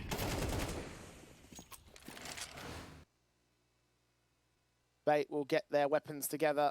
Second tactical also called in by them because we're getting to crunch time here. Very late portions of the matchup. Both teams 4 rounds to win Mirage. And we haven't seen true sides of either squad being able to outplay or I mean, we have seen signs of that, but we haven't seen one that definitively beats the other as of yet. This match is as down to the wire as we hoped it would be, as we thought it would be. It should continue that way up until the very end. And Passion need to just get themselves more consistency in this second half. We've seen them win pistol, we've seen them win anti-eco, and we've seen them win a single gun round in which it was just an instant save so Bait can get more weapons up. I want to see if they can win a rifle round where they can reset the economy, where they're down against the anti-eco in the next round. The Baits haven't felt as if Hetrick's been too involved in this game so far, and I expect that to turn around at some point. I think both Jambo and Hetrick are very explosive AWPers. Hetrick is obviously a lot more experienced. So at some points, we're going to see some high-impact rounds between the two of them. AWP core, Eschiller, casualty. Open things up extremely quickly for Passion UA, and the Molotov against Captain Kirka going to get flashed in regardless to try and take the engagement. The M4's at a HP disadvantage, and that will cost him 2 kills for Passion UA and no trades. And while Eschiller might only be on 8 kills, he's actually defined quite a lot of round victories in Mirage. Alex spotting players, jump facing past the stack. Ascentio is backed away. 1:15 on the clock, plenty of time for them to recover, but they need to find that recovery, and they've got really few options available. They're trying to challenge mid still. One player being a major thorn on their side. The underpass presence could also come back to bite them, but NPL does get Jambo outside of the top mid position. The nades back, Fear catches 2. Headshots are plenty for his own multi-frag sequence. And Ascentio, 1-on-4, going to try and stand to defend the B bomb site, but Zero Fix is way too sharp. Passion UA get to double digits. And honestly, Jay, that round is high risk from both teams. You've got the AWP going extremely aggressive in Palace, and you've also got Eschiller going extremely aggressive to that left-hand side. That round basically gets won or lost off of that first kill, because Captain knows he has to trade it. He just cannot allow Eschiller to maintain the man advantage in Palace, and then you get reflash back in, you get the dink off, but not quite all the kill. How different that round could have been if Hetrick wins that opening man advantage and the captain doesn't even need to back him up.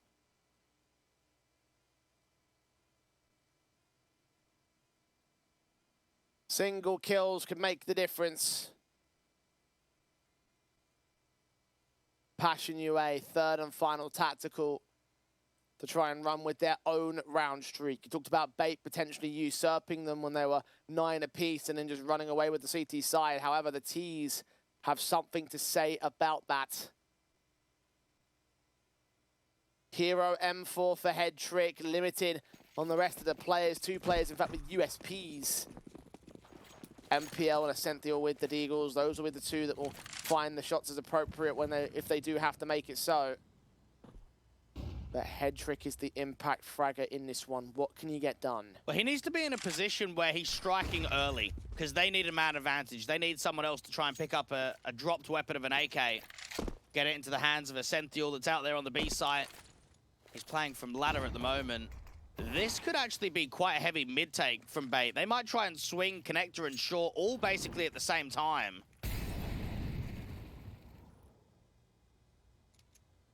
Deeper mollies of the T's will rush out the initial contact over at Sniper's Nest, but the concern is all about the stairs hole. Smokes down to the CT side. MPL will be protected. It's a very slow approach to this round. Yeah, running the clock heavily. You've got Jambo and Fear that just haven't seen anything. They're waiting out from top mid, they're holding ladder, they're holding window, bottom con, and no one's moving. Passion UA going to have to move soon enough. Smokes involved, Molly's against MPL, forced into the open, trying to take a fight, ultimately unsuccessful with dishing out damage. His upgrade pistol, his deagle is gone. The USP of Captain Kirk did take some damage back on Jambo in return. Smokes to his position, the best he can do is spam away and get a cheeky and lucky headshot. The M4 of Head Trick also reveals himself, but to no success in the kill counts or damage being done. Now he's been tagged to 1 HP. He's gonna have to get out of the way because retake of bait seems very off the table. A position for Alex to stay around, try and see if he can allow himself to get one more kill here with the dig. Even his teammate, the captain's going to go in for it. They've actually got a kit, so they might throw themselves at the bomb. They had a smoke, that'd be perfect. Flash only for the captain, Alex making his move first. AK sprays, catches the first. Second one, shouldn't survive the bomb blast. Alex does take Fear with him, so expensive one for the most part on the T-side line. No further exits, the third man will not drop. Expense won't really matter to Passion UA anyway. You got your AK, you kept your M4, that's the success of the eco for bait. Now they've got to convert it into a rifle buy to win. Unfortunately, that re-smoke down at bottom con had a little bit of a gap in it on the right-hand side, so it meant that MPL almost had to fight straight away, and then as soon as Passion break open that smoke, it just exploits both of those con players just on the first contact. Passion are going to leave Jambo to lurk solo into the underpass and the apartments, but it does seem as if it is going to be an A lane.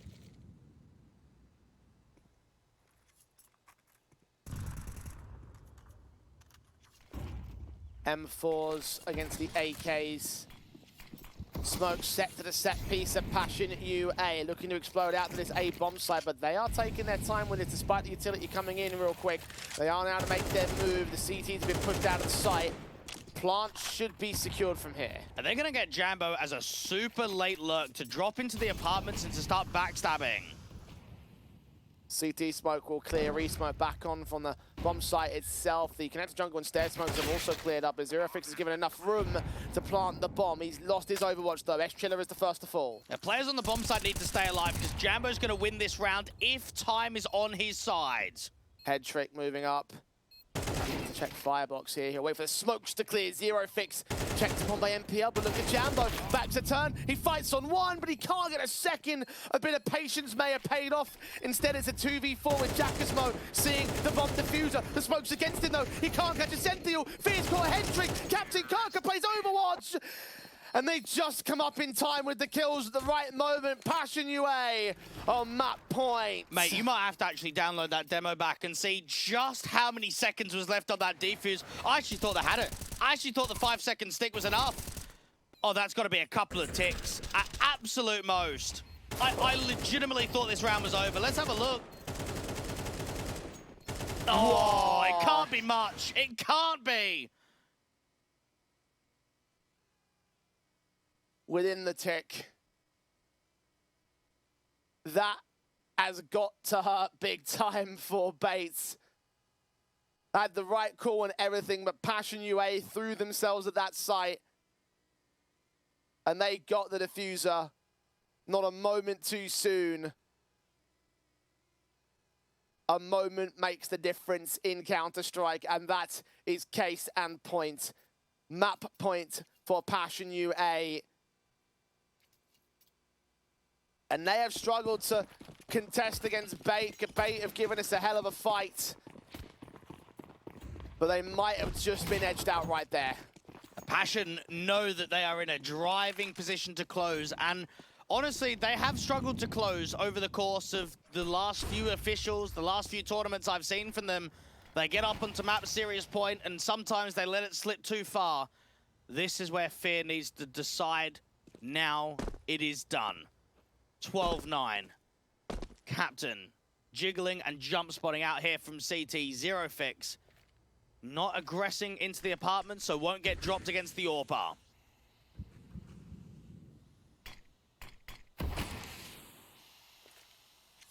Connector smoke. Sees the walkout from ramp. Captain Kirk, a jump facing a scene where Jackasmo is got a smoke in his hands. Molly sent that general direction, will push that player out of position. Counter smokes will get back onto the bomb site. The bomb can't yet get planted. Passion stalling this one out. Beta waiting for them to make their force forward. MPL gets out of the way as the HEs land on the Captain Kirker. Advantage now for Passion. Hendrix waiting for that overextension out from jungle. Chiller might just give it to him. The spam is so close and eventually dealt with. Hendrix or finding the frag back. MPL has snuck through the smoke. They might call it clear in con.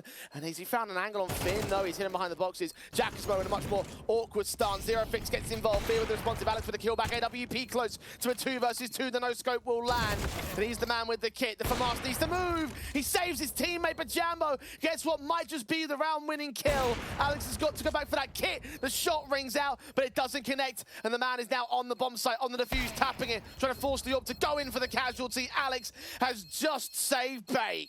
A very good retake there from Bait. Very good effort from Alex to get back out to the stairs, like you mentioned, to recover that kit, tap the bomb, and notice how he's not wanting to stick that. He's trying to draw the fight. He is ready for that swing out from main, and as soon as there's just enough of an area where he can swing out, bang, gone instantly. That was not easy, though. And that's going to ruin the economy flow. Passion know that their buy's going to be weak. They've saved an AWP, but what else have they got? 3 FAMASs? That's rough. Like you said, the previous round, Passion UA in position to close this one down, and the economy is part of the reason why. Bait may have taken that. Chiller may get taken out, though. He's caught completely off guard. Captain Kirker doesn't care what weapon he's got. He's going to double up anyway. 5 versus 3. Zero Fix forced to fight on MPL. And there's still life left in Bait. 1 on 5, none on 5. Hendrix double with the AWP. Pushes us to round 24. And it's just a bit careless there, isn't it? Lining up util, should have your weapon drawn, looking towards A main, and just when you're required to throw that smoke, that's when you look up. You do not look up the entire time and almost give the respect forward of the info aggressive play. Captain Kirker with that front forward aggression, in with 2 kills that defined the round. And Bait may look to overtime. 2 AKs out for the CT side. No concerns about investments on this one. AWP of Jambo couldn't quite get the boost together, couldn't quite see everything. His flick towards the mid player of MPL does not connect for the damage or the kill. MPL is still trying to set up Hetrick for an opening kill towards top mid. He's slowly widening up that angle because he's got the safety of the molly down towards underpass.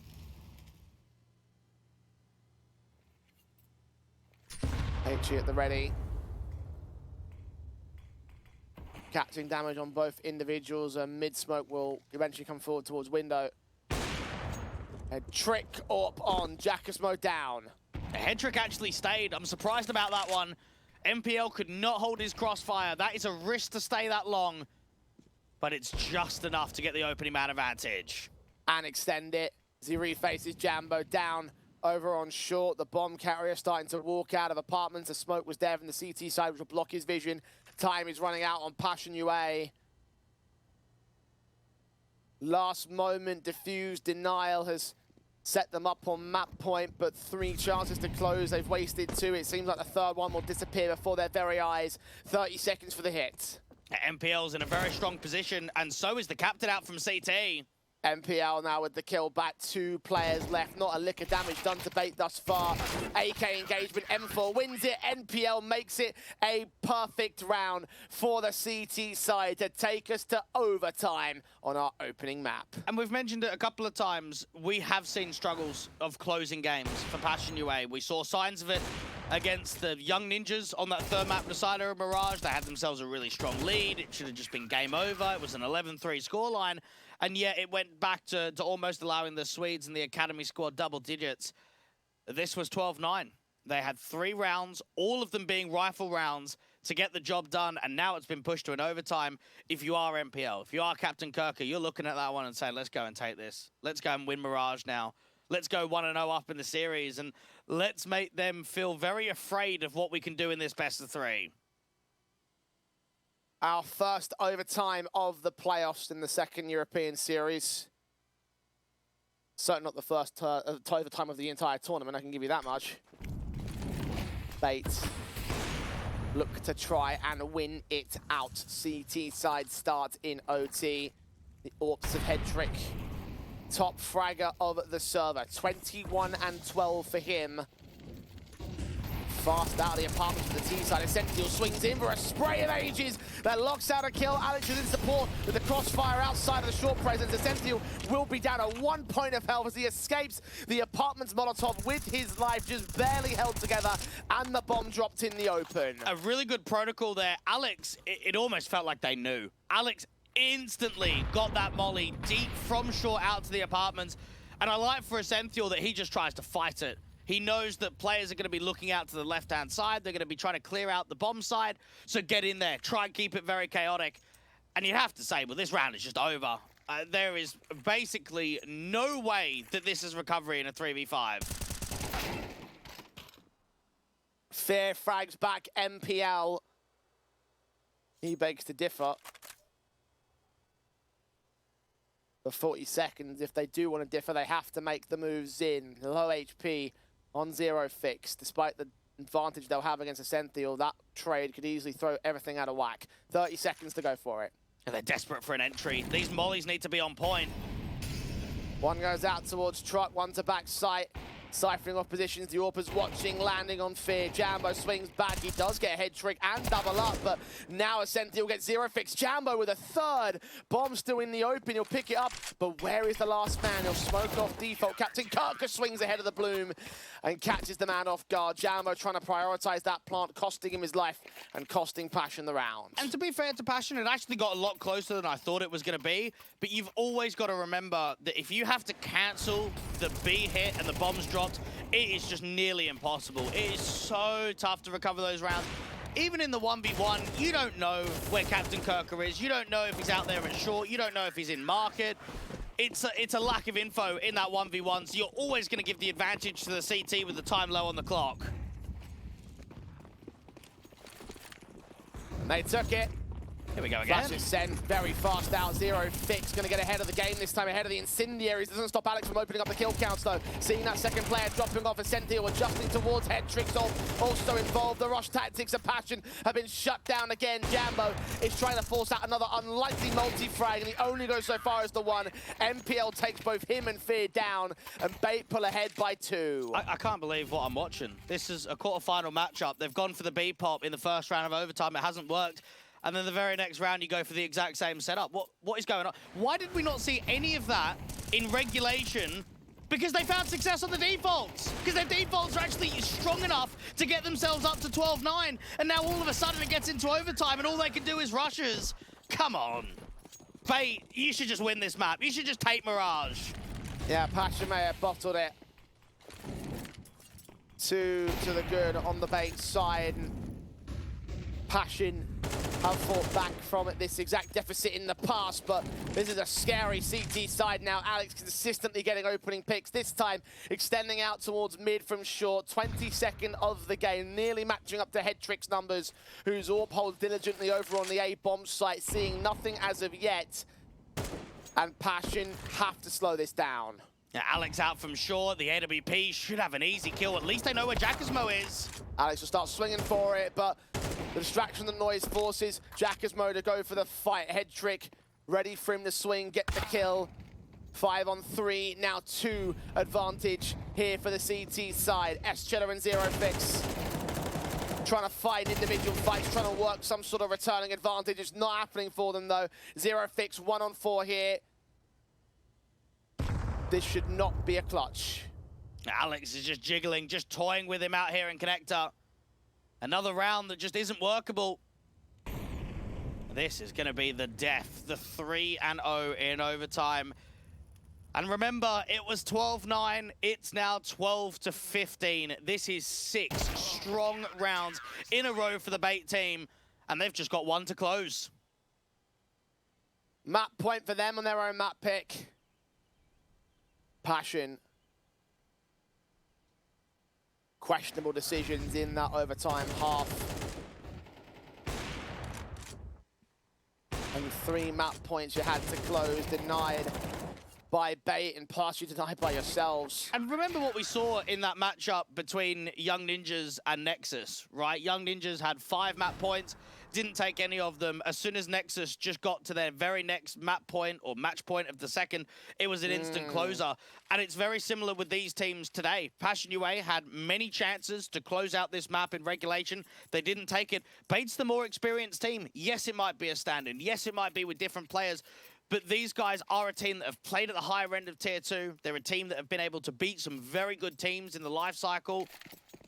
So I look at Bait and say, there's no way this goes another overtime. They 100% close. I'm with ya. Bait. Backed up the AWP 0 fix. Part of the double AWP setup on Passion UA. Jambo with the one towards the A bomb site back at stairs. Bait. Slow to the uptake. Know that they can be. Know that they found the most success with the slower rounds. And you think about the 2 rushes we've seen recently and how well those fell apart. Bait do not want to let that happen. They want to close this down right here, right now. The head trick is being extremely patient. Out here from A ramp, waiting for a jiggle, an info play. And it's so silent. Essential out from Palace with a couple of players. It might actually be a Palace dive. Jackersmo down to defend it. Smokes coming in towards connected jungle and stairs. Mollies and flashes will come back. AWP Jambo so focused on ramp, and he just gets caught back for it. Jackersmo checked. Essential doubles up to clear it out, and that should be round and map. No one's watching Palace. AWP scoped ramp, but the M4 is under bulk. Poor defensive setup, 2 left standing on Passion as Essentio extends to a triple kill.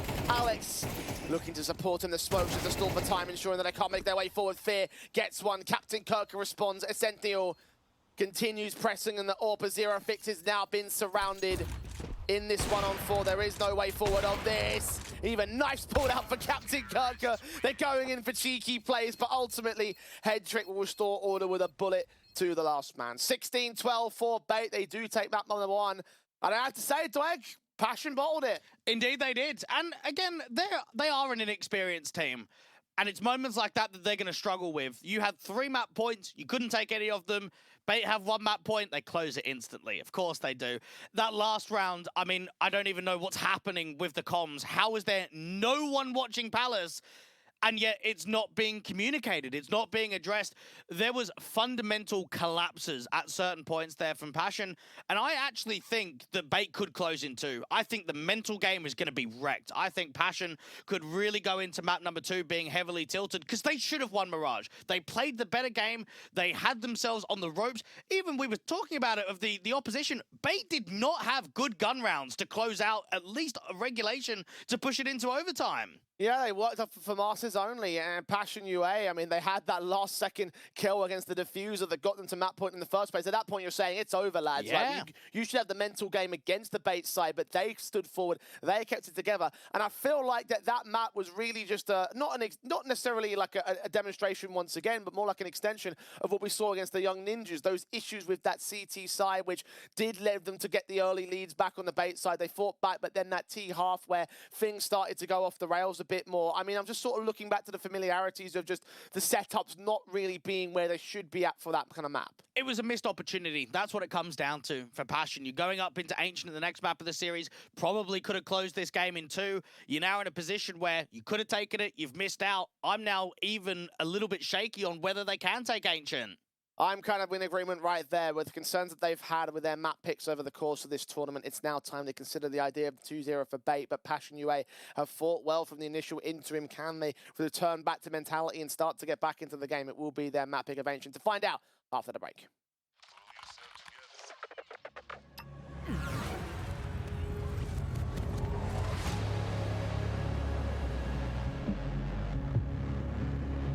The world is changing quickly.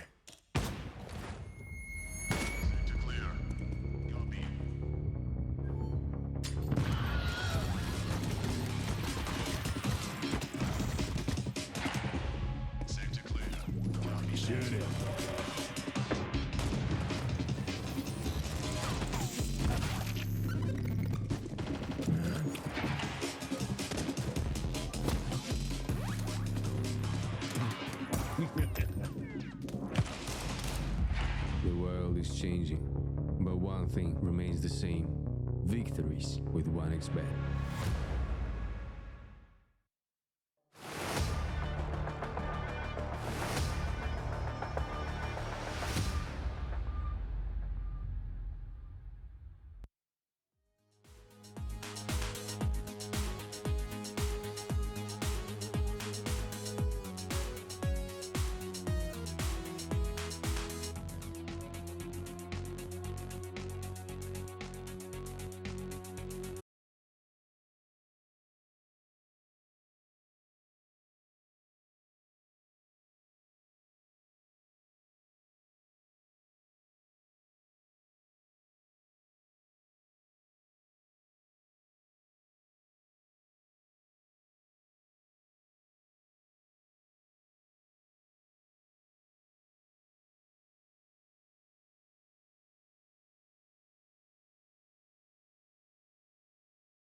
very complicated job, but I love simple things so much. One move. One push.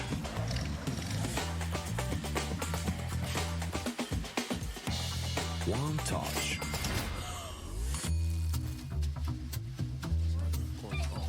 One love. One click. One XBet.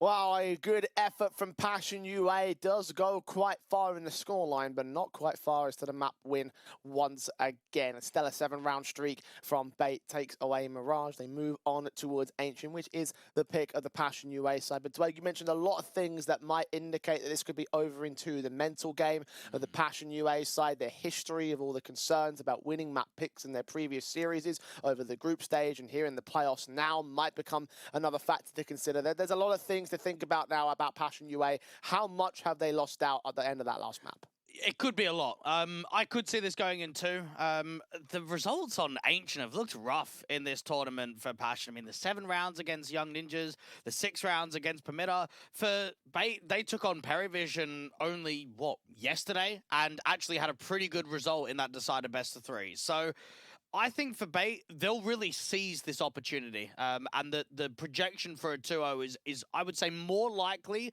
than what I initially thought coming into this best of 3.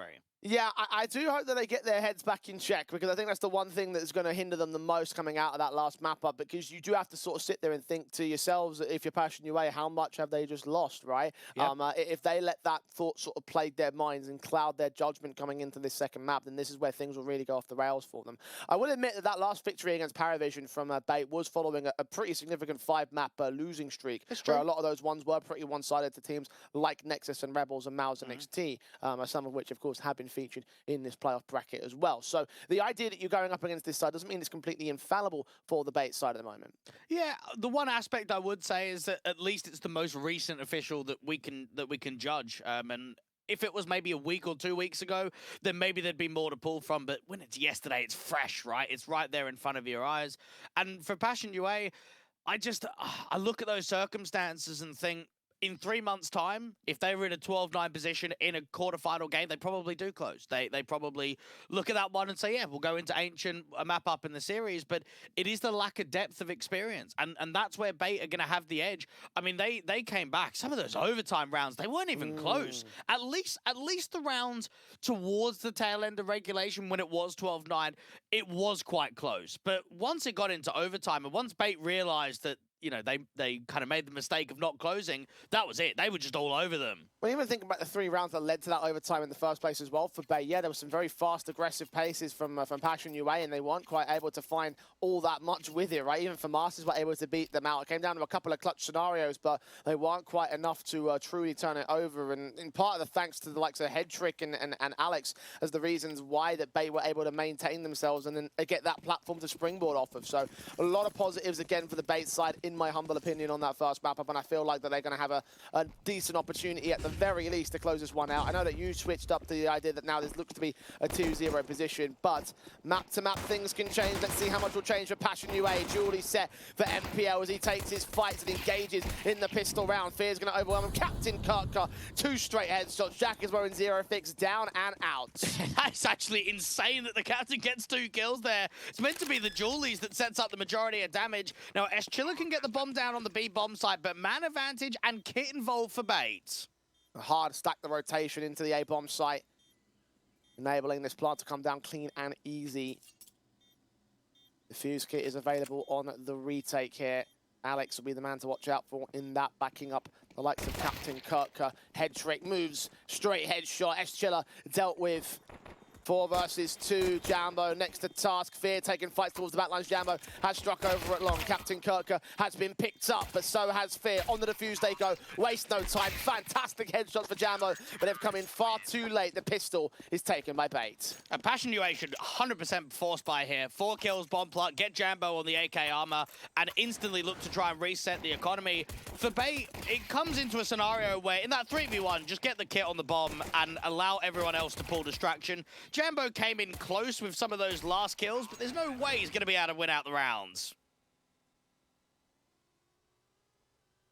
Pistol taken advantage, held by Bait. Rebuy comes in immediately for Passion UA. The 1xBet odds have tipped the way of Bait onto the back of that performance over on Mirage, understandably so. Passion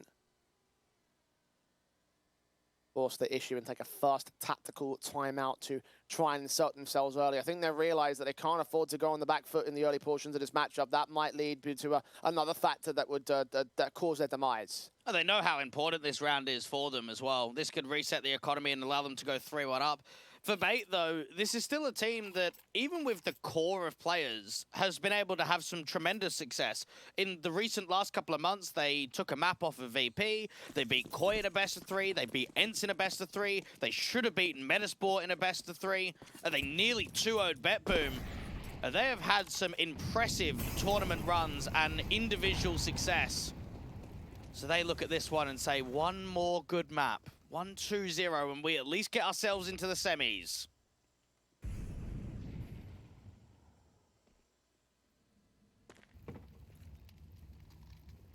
Passion want to take that one map back, and Alex takes an opening kill to put Bait on the right foot here for round 2. Counter smokes will try and block Jackasmo a little bit short of the mark. Not quite a gap being generated by that smoke. Jackasmo might have to overextend to catch the likes of Essential. Mid sees nothing on the part of Zero Fix. The bomb's outside of the B doors, setting up utility to go for this execution. Jackasmo is desperate for just one opening kill, one chance to open up the bomb site, but the MP9 is close at default, gonna get flashed in. Kill on the first, just running out of ammo, but does connect the second. Zero Fix turns it back against him, and Captain Kirk will swing back for the immediate responsive. So well coordinated there by Bait. 1-on-4 for S-Chiller. Mac 10 gets a couple of good kills out of it, and might consider the rotate back, isolating each of these fights. But MPL and Head Trick on the next 2 to task. If he can get the bomb down again, then it's a scenario where they can buy again. This 1v2 is not going to be easy. Knows that MPL is the mid player, so has he rotated down from mid? Has he got up towards shelf? MPL's now going to think, okay, did he go lane out to mid? So he's going to back off, and they're actually going to split the bomb sites evenly. Head Trick. Soon the smoke comes back, and S-Chiller peeks with it. Unarmed for a moment, disallowed anything. Head Trick will take the second for the Bait board. No bomb plant for Passion UA means that there will be no rebuy. And you know what I'm a bit surprised about, Jay, from the overall arc of how that round went down, is they take a tactical, they force buy up, they have Jambo on the hero AK, and he just wide swings Cave dry and loses that opening fight. Didn't look as if there was any kind of crossfire involved, didn't use any util, didn't allow maybe a jump over of a Bait. That was just so risky to try and get that AK set up, and even this buy is incredibly risky.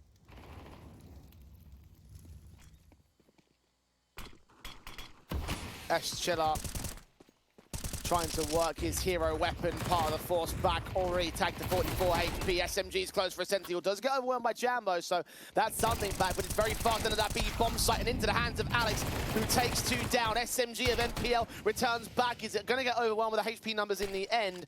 2v2 ensues. Bomb is out in the open. Head Trick aware of it. Captain Kirker works down Fear. Jackasmo now set to clutch. Both players are tagged. This is not exactly impossible. It's a case of timing and the burst, which is perfect to Head Trick. Now, is it perfect against Captain Kirker? The AK has just about been seen, and Jackasmo makes the risk pay off for Passion. And that is a real gimmick of a force buy, and honestly, it didn't actually look that successful until the tail end of the round, where the 1v2 clutch comes in. Very good pre-aim, very good decision-making to try and isolate the long player first, and then be ready for that fight out towards default. Bait will not be happy with themselves. That should have been the 3-0 that then goes into a 4-0 beginning.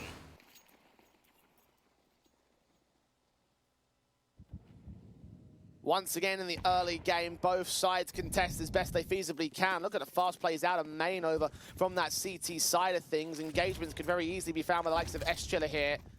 Mac 10s trying to aggress further forward. It's pistol and M4 to try and contest it, but not much more is being seen by the men at the moment. Face forward, spray through, S-Chiller down and out. Opening man advantage for Bait to work with. Passion UA have now got to try and see if they can work aggression elsewhere. Got to work a pick in another department. Because for Bait, when this is an anti-force buy and you're buying down heavily, Jay, getting off with the start is exactly where you want. And now they're leaning in for a bit more in reds. Got Jackasmo down at mid alongside the Galil. Captain Kirk can also look to try and strike outside of the donut position. AK trying to isolate him and indeed does burst through for damage. Not quite getting the kills for it though. A Passion pressuring out here from default, but it's not landing to space being created just yet. Jackasmo with his AK hearing and hoping for aggression to come from the front side of shelf and lane. Fear. This MAC-10 doesn't know about Captain. Gets caught back by it as a result. Advantage taken by the CT side once again. Plant trying to get secured. The CTs are coming in close, but they haven't got any chance to really deny the plant itself. Might be set in for the retake. Ascentio's not going to risk it. They're going to sit on the other side of the smoke. When does he start to act? Right about now. No one's actually watching out for him. He gets one kill. Head trick to try and get the trade. A lot of damage off with that CZ. And finally, Zero fixes in the 1v3. Catching that first player. Glock pulled out as he gets spammed down. Defuse is happening. Nothing he can do about it. Got to back away. Bait. Respond in kind to Passion Steel with a round of their own. 2 to the good once again. I would like to actually see a proper gun round here. We are having back and forth force buys for both teams. And for Passion, it's a real kick in the teeth, isn't it? Jackasmo wins an all-important 1v2. It allows you to go 2-2, 3-2. And then all of a sudden, Bait with the anti-force buy allow themselves to get a round victory and now can start pressurizing even more.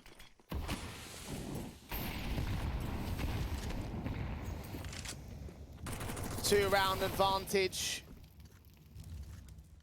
Guns will return from Passion UA. MPL looking for first contact. Splashed in, kill, does get found alongside Captain Kirker in his mid-face. Jackasmo trading back off of his responsive 4-on-2 situation. Bait have cleaned this one up so quickly, and the last two players on MAC-10s may run right into Ascent. You actually do get that one pick back. SMG from Alex at range. Drops HP, but drops himself. It actually seemed as if the round was pretty much over in that 4 versus 2. Hetrick smoked off, and this is so uncomfortable because this just wastes so much time on the rotation from CT.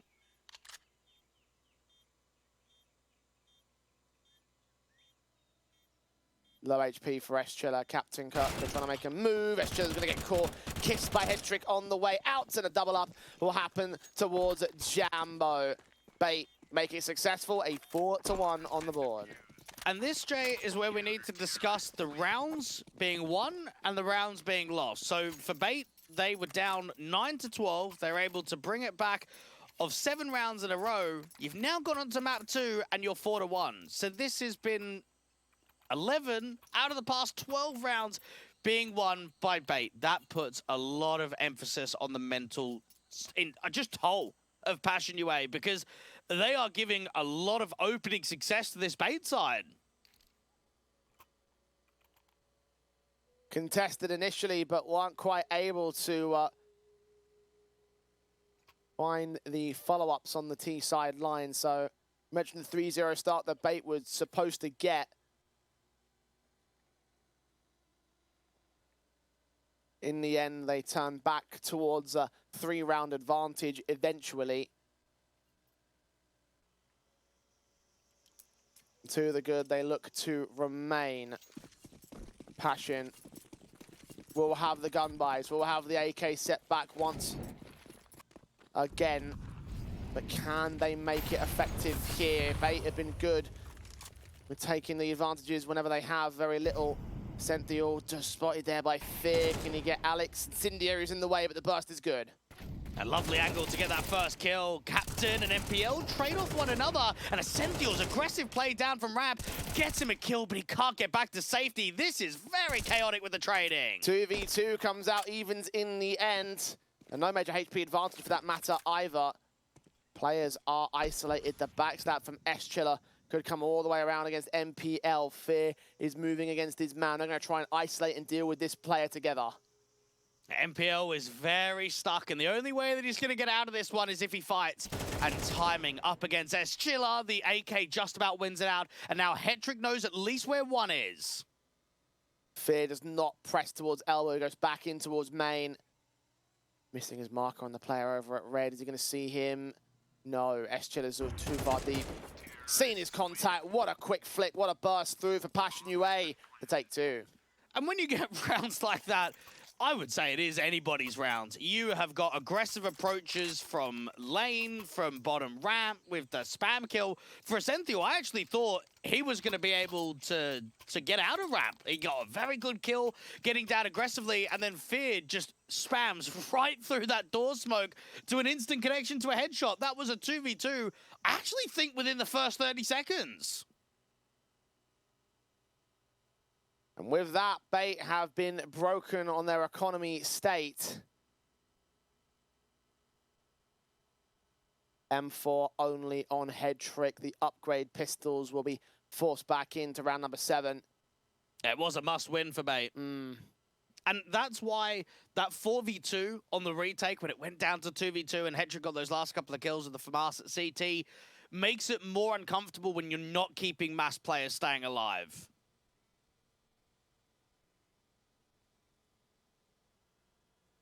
Damage is critical. And the CT side have found a counter steal in the past. I wonder if this will be one of those rounds. Hetrick does get jammed by 5-7 fights, but Jackasmo takes him. Hetrick also dropped to Eschiller in the mid-fight, so might have been a start there for Bait, but it's a man advantage for Passion. Eschiller with that trade out in mid is legitimately on 1 point of health. MPL tries to re-smoke off towards ramp. Jackasmo accidentally smokes himself in cave. That was meant for sure. Captain Kirker starts moving into the back lines. Eschiller on 1 point of health would be the target man of the 5-7, but I don't know if he's going to necessarily get that player. Fear moving forward to the bomb on his back. Mac-10 does get caught off guard, so it is a 3 versus 3, and Captain's happy to back off towards mid-control, leave it to his teammates now on the B-site defense. Oh, double long. This is really gimmicky. You don't see this very often. One playing behind the smoke. Alex just seen. Spray comes up. M4 does look to spread in the end. Fear gets caught off with damage, but not to the casualty. Matt-10 quickly makes his way up for Captain Kirker. They're extremely low. Fear can drop. Where's the last man? He falls to the 5-7. Oh, the captain's steering the ship now. Oh, what is going on? How is he not traded? I can't believe he's got away with a 1v3. Mac-10 in hand. It started off out there in shelf. He comes all the way back down mid, out to red room, and down towards long. That is a sick 1v3. To think it started on what might as well have been an exit frag. Running out of Evan with the Mac-10. That should have been enough, but no. Tenacity from Kirka. And Passion are counter-stolen, counter-broken. Look at their own buy. Now, this is going to be a faster play into the B site. Resmoke goes down. Fear has to cancel. Quick in aggression. Flashes will keep the CT players blinded, but Essential, he's not stopped. Zero fix is stopped. The Captain Kirker continues to frag. AK turned up 2. Jambo traced to a 1v2. Plant is secured. SMG on MPL. And the last round of the T-side high, but they're going in quick. He isolates the fights! He catches his own clutch! What's going on? Oh, this is a wild game. That was really well done there from Jambo, because in that 1v2, he's got options. He can either go and fight, or he can go and create space. He can get out there to cave, he can get out to ramp, out to long, and look to reposition himself. But instead, he goes from default. Both players try and swing together, and he gets both kills instantly. Oh, we are going blow for blow right now, and it's so pacey. It's so aggressive. They are fast.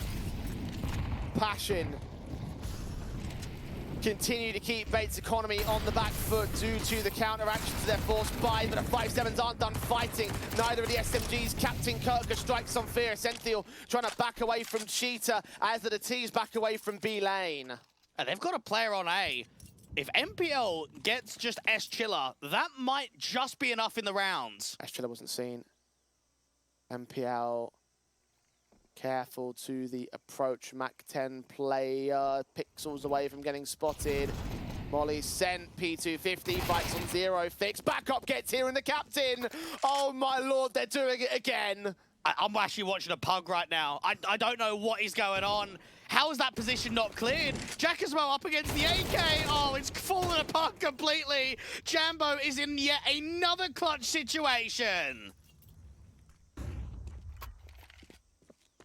I don't know what to say. I don't know what to say at all. Passion. Oh, MPL's locked in a triple. Oh dear. That is one of the... I mean, these last 3 rounds have just been so wild. The 5-7 steal, then the P250 distraction, then the counteraction of the AK from Reigns. Well, I don't know what to say, man. Bait. Take up to 6 now, have a tied half at least. And finally, Passion ease off the gas. For Bait, this is where you've really got to take it by the horns. They've got to be looking at an 8-4, 9-3 kind of scoreline. And if they get there, they've pretty much just won this series already. Fast execution of the pistols did make a ton of noise, but they don't spot where Headtrick's going. Prods out, sees nothing, recognizing they must have cancelled that main take. And what is actually so surprising is the change of pace. Passion were a lot slower on their T sides of Ancient from what I remember in the group stage. Maybe because it is a CS derby. Maybe because it is this Bait side that they want to be more chaotic. They want to be more aggressive. But it's so inconsistent to do that, isn't it? Yeah. You play the risk on getting down to late round situations where there isn't much in clutches. We just contrast it to that last map where we saw the slow defaults working well for Passion UA, and then they start going fast, and then they start falling to pieces. T-side advantage cannot be gained anymore. In fact, they can't even equalize. It's 7-3 right now for Bait. Locking out that eco, the guns will return for Passion. It's still not exactly a great buy, but they have to buy into round number 11. And if Bait can take it, it is very possible to get a 9-3 CT side. And without Monty having that Ukrainian core, both of these squads are looking to prove that they're the best in their region. They're the best in Ukraine. Fast, aggressive, up from ramp, zero fix, up against Alex. A lot of damage comes down. 1-for-1 trade, but Fear deals with the Senthiol. Most experienced player at Passion UA, edging out the advantage barely. Captain Kirk tries to respond. Jambo is caught, but damaged the AK of MPL, turning away from a smoke. Waits for Fear to give up his head. Adjustments from Captain Kirk. MPL gets involved. Jambo isolates a fight, but can't get that second.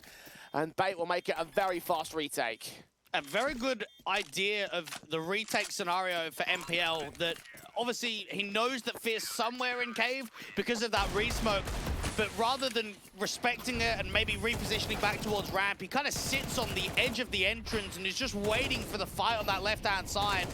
It's an instant dome, and then he commits into the spam towards default into Jackasmo. Passion UA, I have to be said, Jay, I can't believe they haven't learnt their lesson about pace. It's 8-3. On the scoreline, and all I've seen from them is accelerated pace the entirety of this first half. I'm with you, man. Would have thought that the lessons of Mirage would have carried over, but no. And even here and now, they're unable to string together a decent set of T-sided rounds. The fast plays don't quite mount up to a definitive buy, with the bomb farm bonus not being enough with how much they've lost. MPL's already caught zero fix straight up with the mid-walk, dink down to 9 HP. Meanwhile, the AKs of the T-side execution fight to Alex, who's lined up to dropped Fear, dropped his backup. S-Chiller will get caught dead to rights. 1-on-5 for Jambo. Nothing to get gained. 9-3 on the CT side for Bait. I think their mental's just gone. And it's a shame because I've seen some both you and IJ, we've seen some impressive stuff from Passion in the Compass event. Here in Res, they are finding progression. They certainly are rising up the ranks. We're seeing them more consistently get wins against the middle of the pack tier 2 teams. And I was kind of expecting in this Ukrainian derby that they were really going to give the fight back to Bait. But it comes down to that discussion of missing your opportunities. The inexperienced squad not closing at 12-9 was a massive difference. And you can't know, but I genuinely believe that Ancient would have been more successful from a first half scoreline if they won Mirage. I think just the outset of not taking that map point has come back to really hurt them. Yeah, I mean, it's the one thing we can't know for certain about, like, the mentality within their lineup, but it's proven when it comes to how the performances come down, and it's the one thing we said they can't let afford to happen. Do not let that result get into your heads, else you will trip over yourselves, you will get clouded by the fog of thoughts of the previous map, and you won't win the second, you won't get taken to a third, let alone win that third. And if you are bait, if you want to give Bleed a good run for their money, you got to 2-0 this game. There's no way you can get stretched to 3 maps. We can look at the competition and say there's probably not going to be many teams that can test them. But if you really want to try and beat the Juggernauts, you've got to come out here and you've got to slap Passion UA around. You've got to make it known that you can come back from scoreline differences, that you can go onto opposition map picks and you can have Captain Kirker up at 18 kills and 7 deaths, that you can get yourself into some one-sided position and close games out.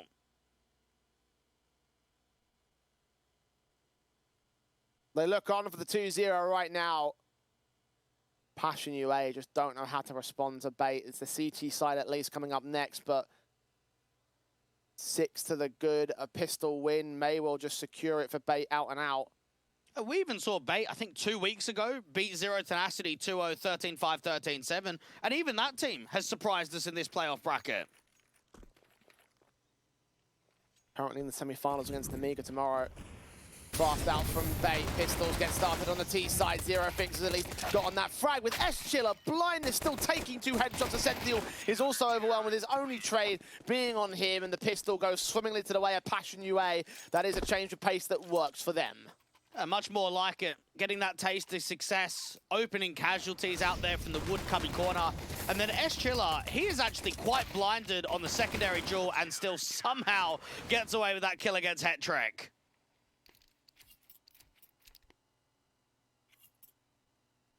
Well, bait will get pushed up to 5 rounds against the Passion side.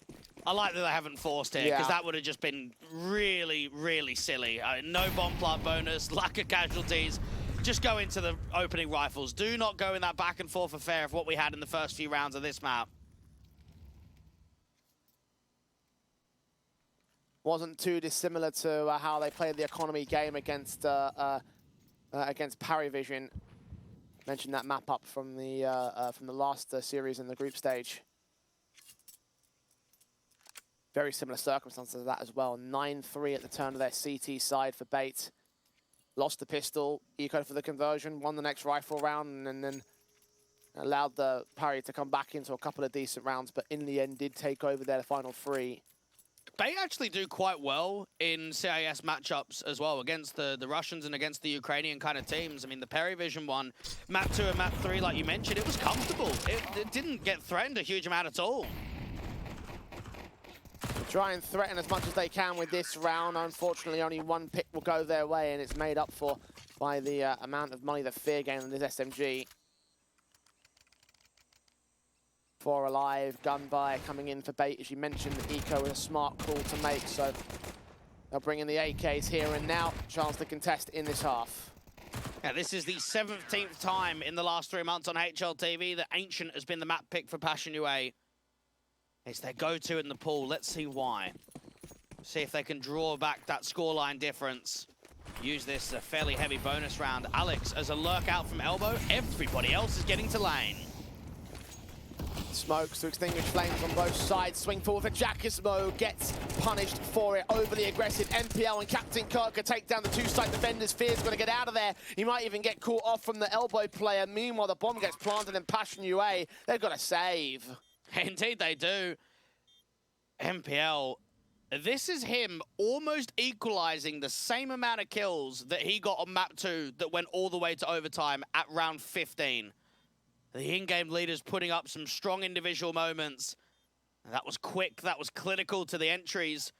And that lurk of Alex at elbow wasn't even required. So we can find an exit alongside a Sentinel. Taking a rifle out certainly would be lovely. Fortunately for Passion UA, it seems like they won't extend too far out of it, so they'll keep the majority of their weapons intact. Money stacks up to go for the next buyback for Passion UA, providing the options to them, but for bait, This is one out of only a handful required to the win. 3 more to go to take this in 2-0, and Passion UA would look pretty easily overwhelmed in this series. And it's quite easy from the perspective there of Ascenthiel to say, why didn't he go Donut and try and put a little bit more of a hunt down? The thing is, if he loses a fight, he gives away a free AK. They know that the buy state's going to be weak. You don't want to upgrade one of those MP9s, one of those FAMASas to an AK for free. Zero Fix with the anti-rush util. Very quick from lane once more from MPL, but not into ramp like he was in the last round. Good anti-rush incendiary there from the CT side has blocked off the T-side forces from making their way fully into lane. They've got one man separated beyond the doors. They're forced to use smokes, but they're also unaware of any aggression that might have been taken by the CT forces here. The spread out default is hunting for these picks. Passion UA. Only got Fear to press the issue, taking some damage, revealing himself, but not catching a kill. An opening kill feels incredibly important for both squads in round 16. And Bait have got a huge amount of respect. They've got Cheetah for free. They've got mid for free. It's very defensive because it's now going to be a ramp aggressive. Head trick to get caught off guard, would lose the bomb. Flash forward, turned away from his 1 CT. But Jackismo does trade him. MPL's forced to strike and he makes it work for 2. Instant overwhelming of that AK. Not a chance of Passion UA. And I said it, Jay, at the beginning of this bracket, if you are passionate UA, it's probably the worst draw that you could have got. You could have been up against some other teams that I would say are stronger than Bait, but it's just the derby matchup. It's the region success. The experience of the Bait players, Passion, are struggling right now, and they're struggling to even keep weapons and keep a buy together. Captain Kirk removing the next man. S-Chiller. That AK that did get picked up at that Olo position. He might even challenge Captain because he's being closed in upon from several different angles. Fortunately, mid is not one of them directly. Will Ascenthiel swing forward in time? It seems like he's going to give it a shot, but Eschel's made his way far enough away. That one rifle at least held together by Passion, but there isn't a lot around it, and Bait are closing in on the match point, on the quarterfinal point, on the match win straight up and out. Passion need to make up 6. And you're getting so desperate because of the scoreline. And that first half, the 3 rounds that were gained, they were all individual. You come into the second half and you win pistol and anti-eco. They haven't been consistent. Once they've got into the gun rounds, they haven't shown us that same level of competitive nature that we've seen in the previous Ancient performances. Their Ancient's been weak in this group stage. Zero Fix aggressively at least gets in for 1, but the trade is insta. Fear overwhelmed in the end. Captain Kirker caught 2 in mid, will lose his life to Jackismo. Head trick actually is the man that falls to that 5-7. He's got the bomb with him in amongst that smoke, but he's being pressured from sight now. Burning to 21. HE sent his direction, 1 point of health. How is he alive? Jambo comes in to add the extra support. The hair's width away from his death. The bomb will be secured. Jambo 5-7 still strucks to try and fight back, and Jackismo does get caught back in the end. Jambo in a 1 versus 3. He's caught that first, needs that second. Has a rough idea of where Ascenthiel is, but doesn't land a tag, does not get the kill. Most certainly MPL's going to wait, as will Ascenthiel. They don't really have to move. Jambo's got to force these fights and be so perfect with his pre-aims, not even to happen. MPL closes down. Map, match, and quarter-final point for Bait. Now, Bait make it look easy on map number 2, and I'm impressed with what I'm looking at. They didn't have an easy group stage. Again, losing out to Zero Tenacity, getting absolutely owned. They came back against Harvu, and while they had successful second and third maps in the pool, they still went all 3. They still got pushed. This is more like it. This is the Bait side that we know can be towards the higher end of tier 2. They should close in this round here. This should be the end. Head trick, boosted AWP, based upon by the pistol players of the CT side. Will get overwhelmed in the end. 4-on-4 has been gained. The force back of Passion has grabbed an AWP for their trouble. And S-Chiller has gained a man advantage in a cheek to MPL. Is trying to force out the fight, but Jackismo presses even further, catching him off guard. And it seems like Bait will be forced to play a little bit while longer. That said, though, A site is open, the plant is secured. Alex is going to look to fight straight away. If he deals with Zero Fix, this could be on. Zero Fix gets caught. Jackismo Dropping off from mid, flashbang sent, spray through the fight to a 2 versus 2, and then Sentinel's close to catch the next couple players. Eshida trades it, 2K to his name, triple for the winner of this next fight, and it's Alex to take it, 13-5, Bait, 2-0 Passion UA out of the playoffs. They move forward to the semi-finals. Well done for Bait. Do you know what they won this game off of, Jay? Composure and experience. That's how they won it. I felt from a stylistic in-game leader approach, it was way too pacey. I mean, the tail end of Mirage going into the overtimes, we're just seeing rushes. That first half, it was like a pug. It was legitimately hold W and just hold aggressive approaches for all 12 rounds.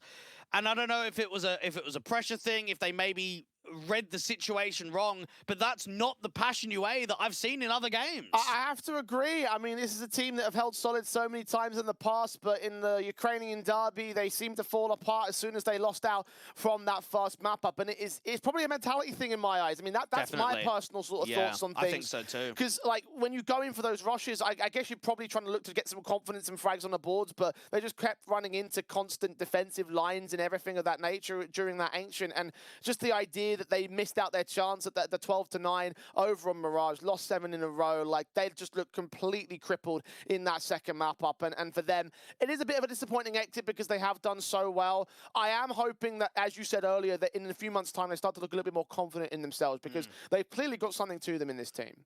And they've got some really good players, and there is no surprise that we see this ceiling getting reached.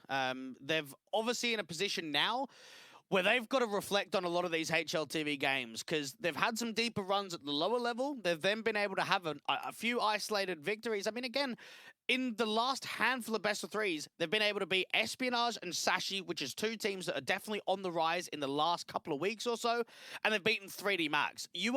They've at least beaten high-end teams in Tier 2.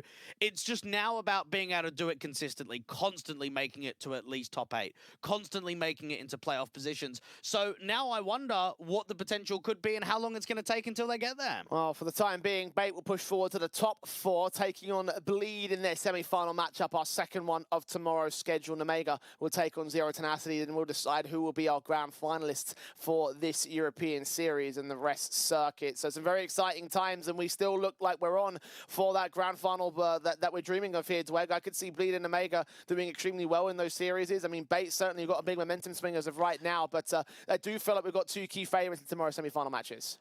I would say for Bait, it's a winnable game, but they're never going to be the favourites, are they? The Bleed form looks too strong, and Omega's form looks really good too. So what I will say is sometimes when it's too obvious what the final's going to be, it's often cases not that sort of matchup. It's oftentimes at least one of the games is going to get an upset. Well, last rest series, we did get our dream grand final in Fnatic and Bleed, so I'm hoping that it will be the same case right here and now, and some consistency can be put on the board for our top contenders in terms of the circuit as of today. So I'm looking forward to tomorrow's proceedings. We're going to be on that stream, Dwayne. It starts at the slightly later time of 2 p.m. CEST, so make sure you get that marked in your calendars to join us for it, because it will be a very fun time. We're only a couple of days away from closing out the second of 6 European circuit circuit tournaments rather. So I'm excited, Dwayne. There's a lot more action to come here.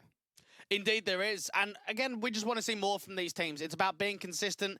Bleed have now shown that they were able to get the grand final last time around. They're etching for another grand final. They may very well be our #1 favourite team to qualify to the LAN. Well, certainly at this point, they look like they're going to be on a bit of a roll. So let's find out how far that rolls on in tomorrow's semi-finals. For today, the quarterfinals have concluded. We're going to bid you adieu for the night. But again, make sure you're joining us back here tomorrow afternoon as we get with the semi-finals of the Rest European Series.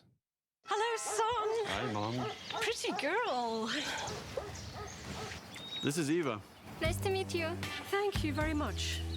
Your dad's just making his favourite dinner. It's duck. Come on inside. They're all probably too gruesome to tell you while you're eating at the table. How's your food? Is everything okay? Good, good.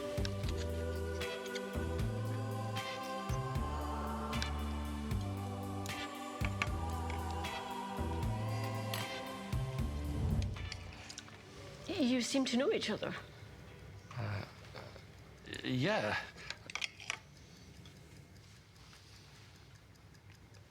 This is the new ambassador for 1xBet. Oh, I see.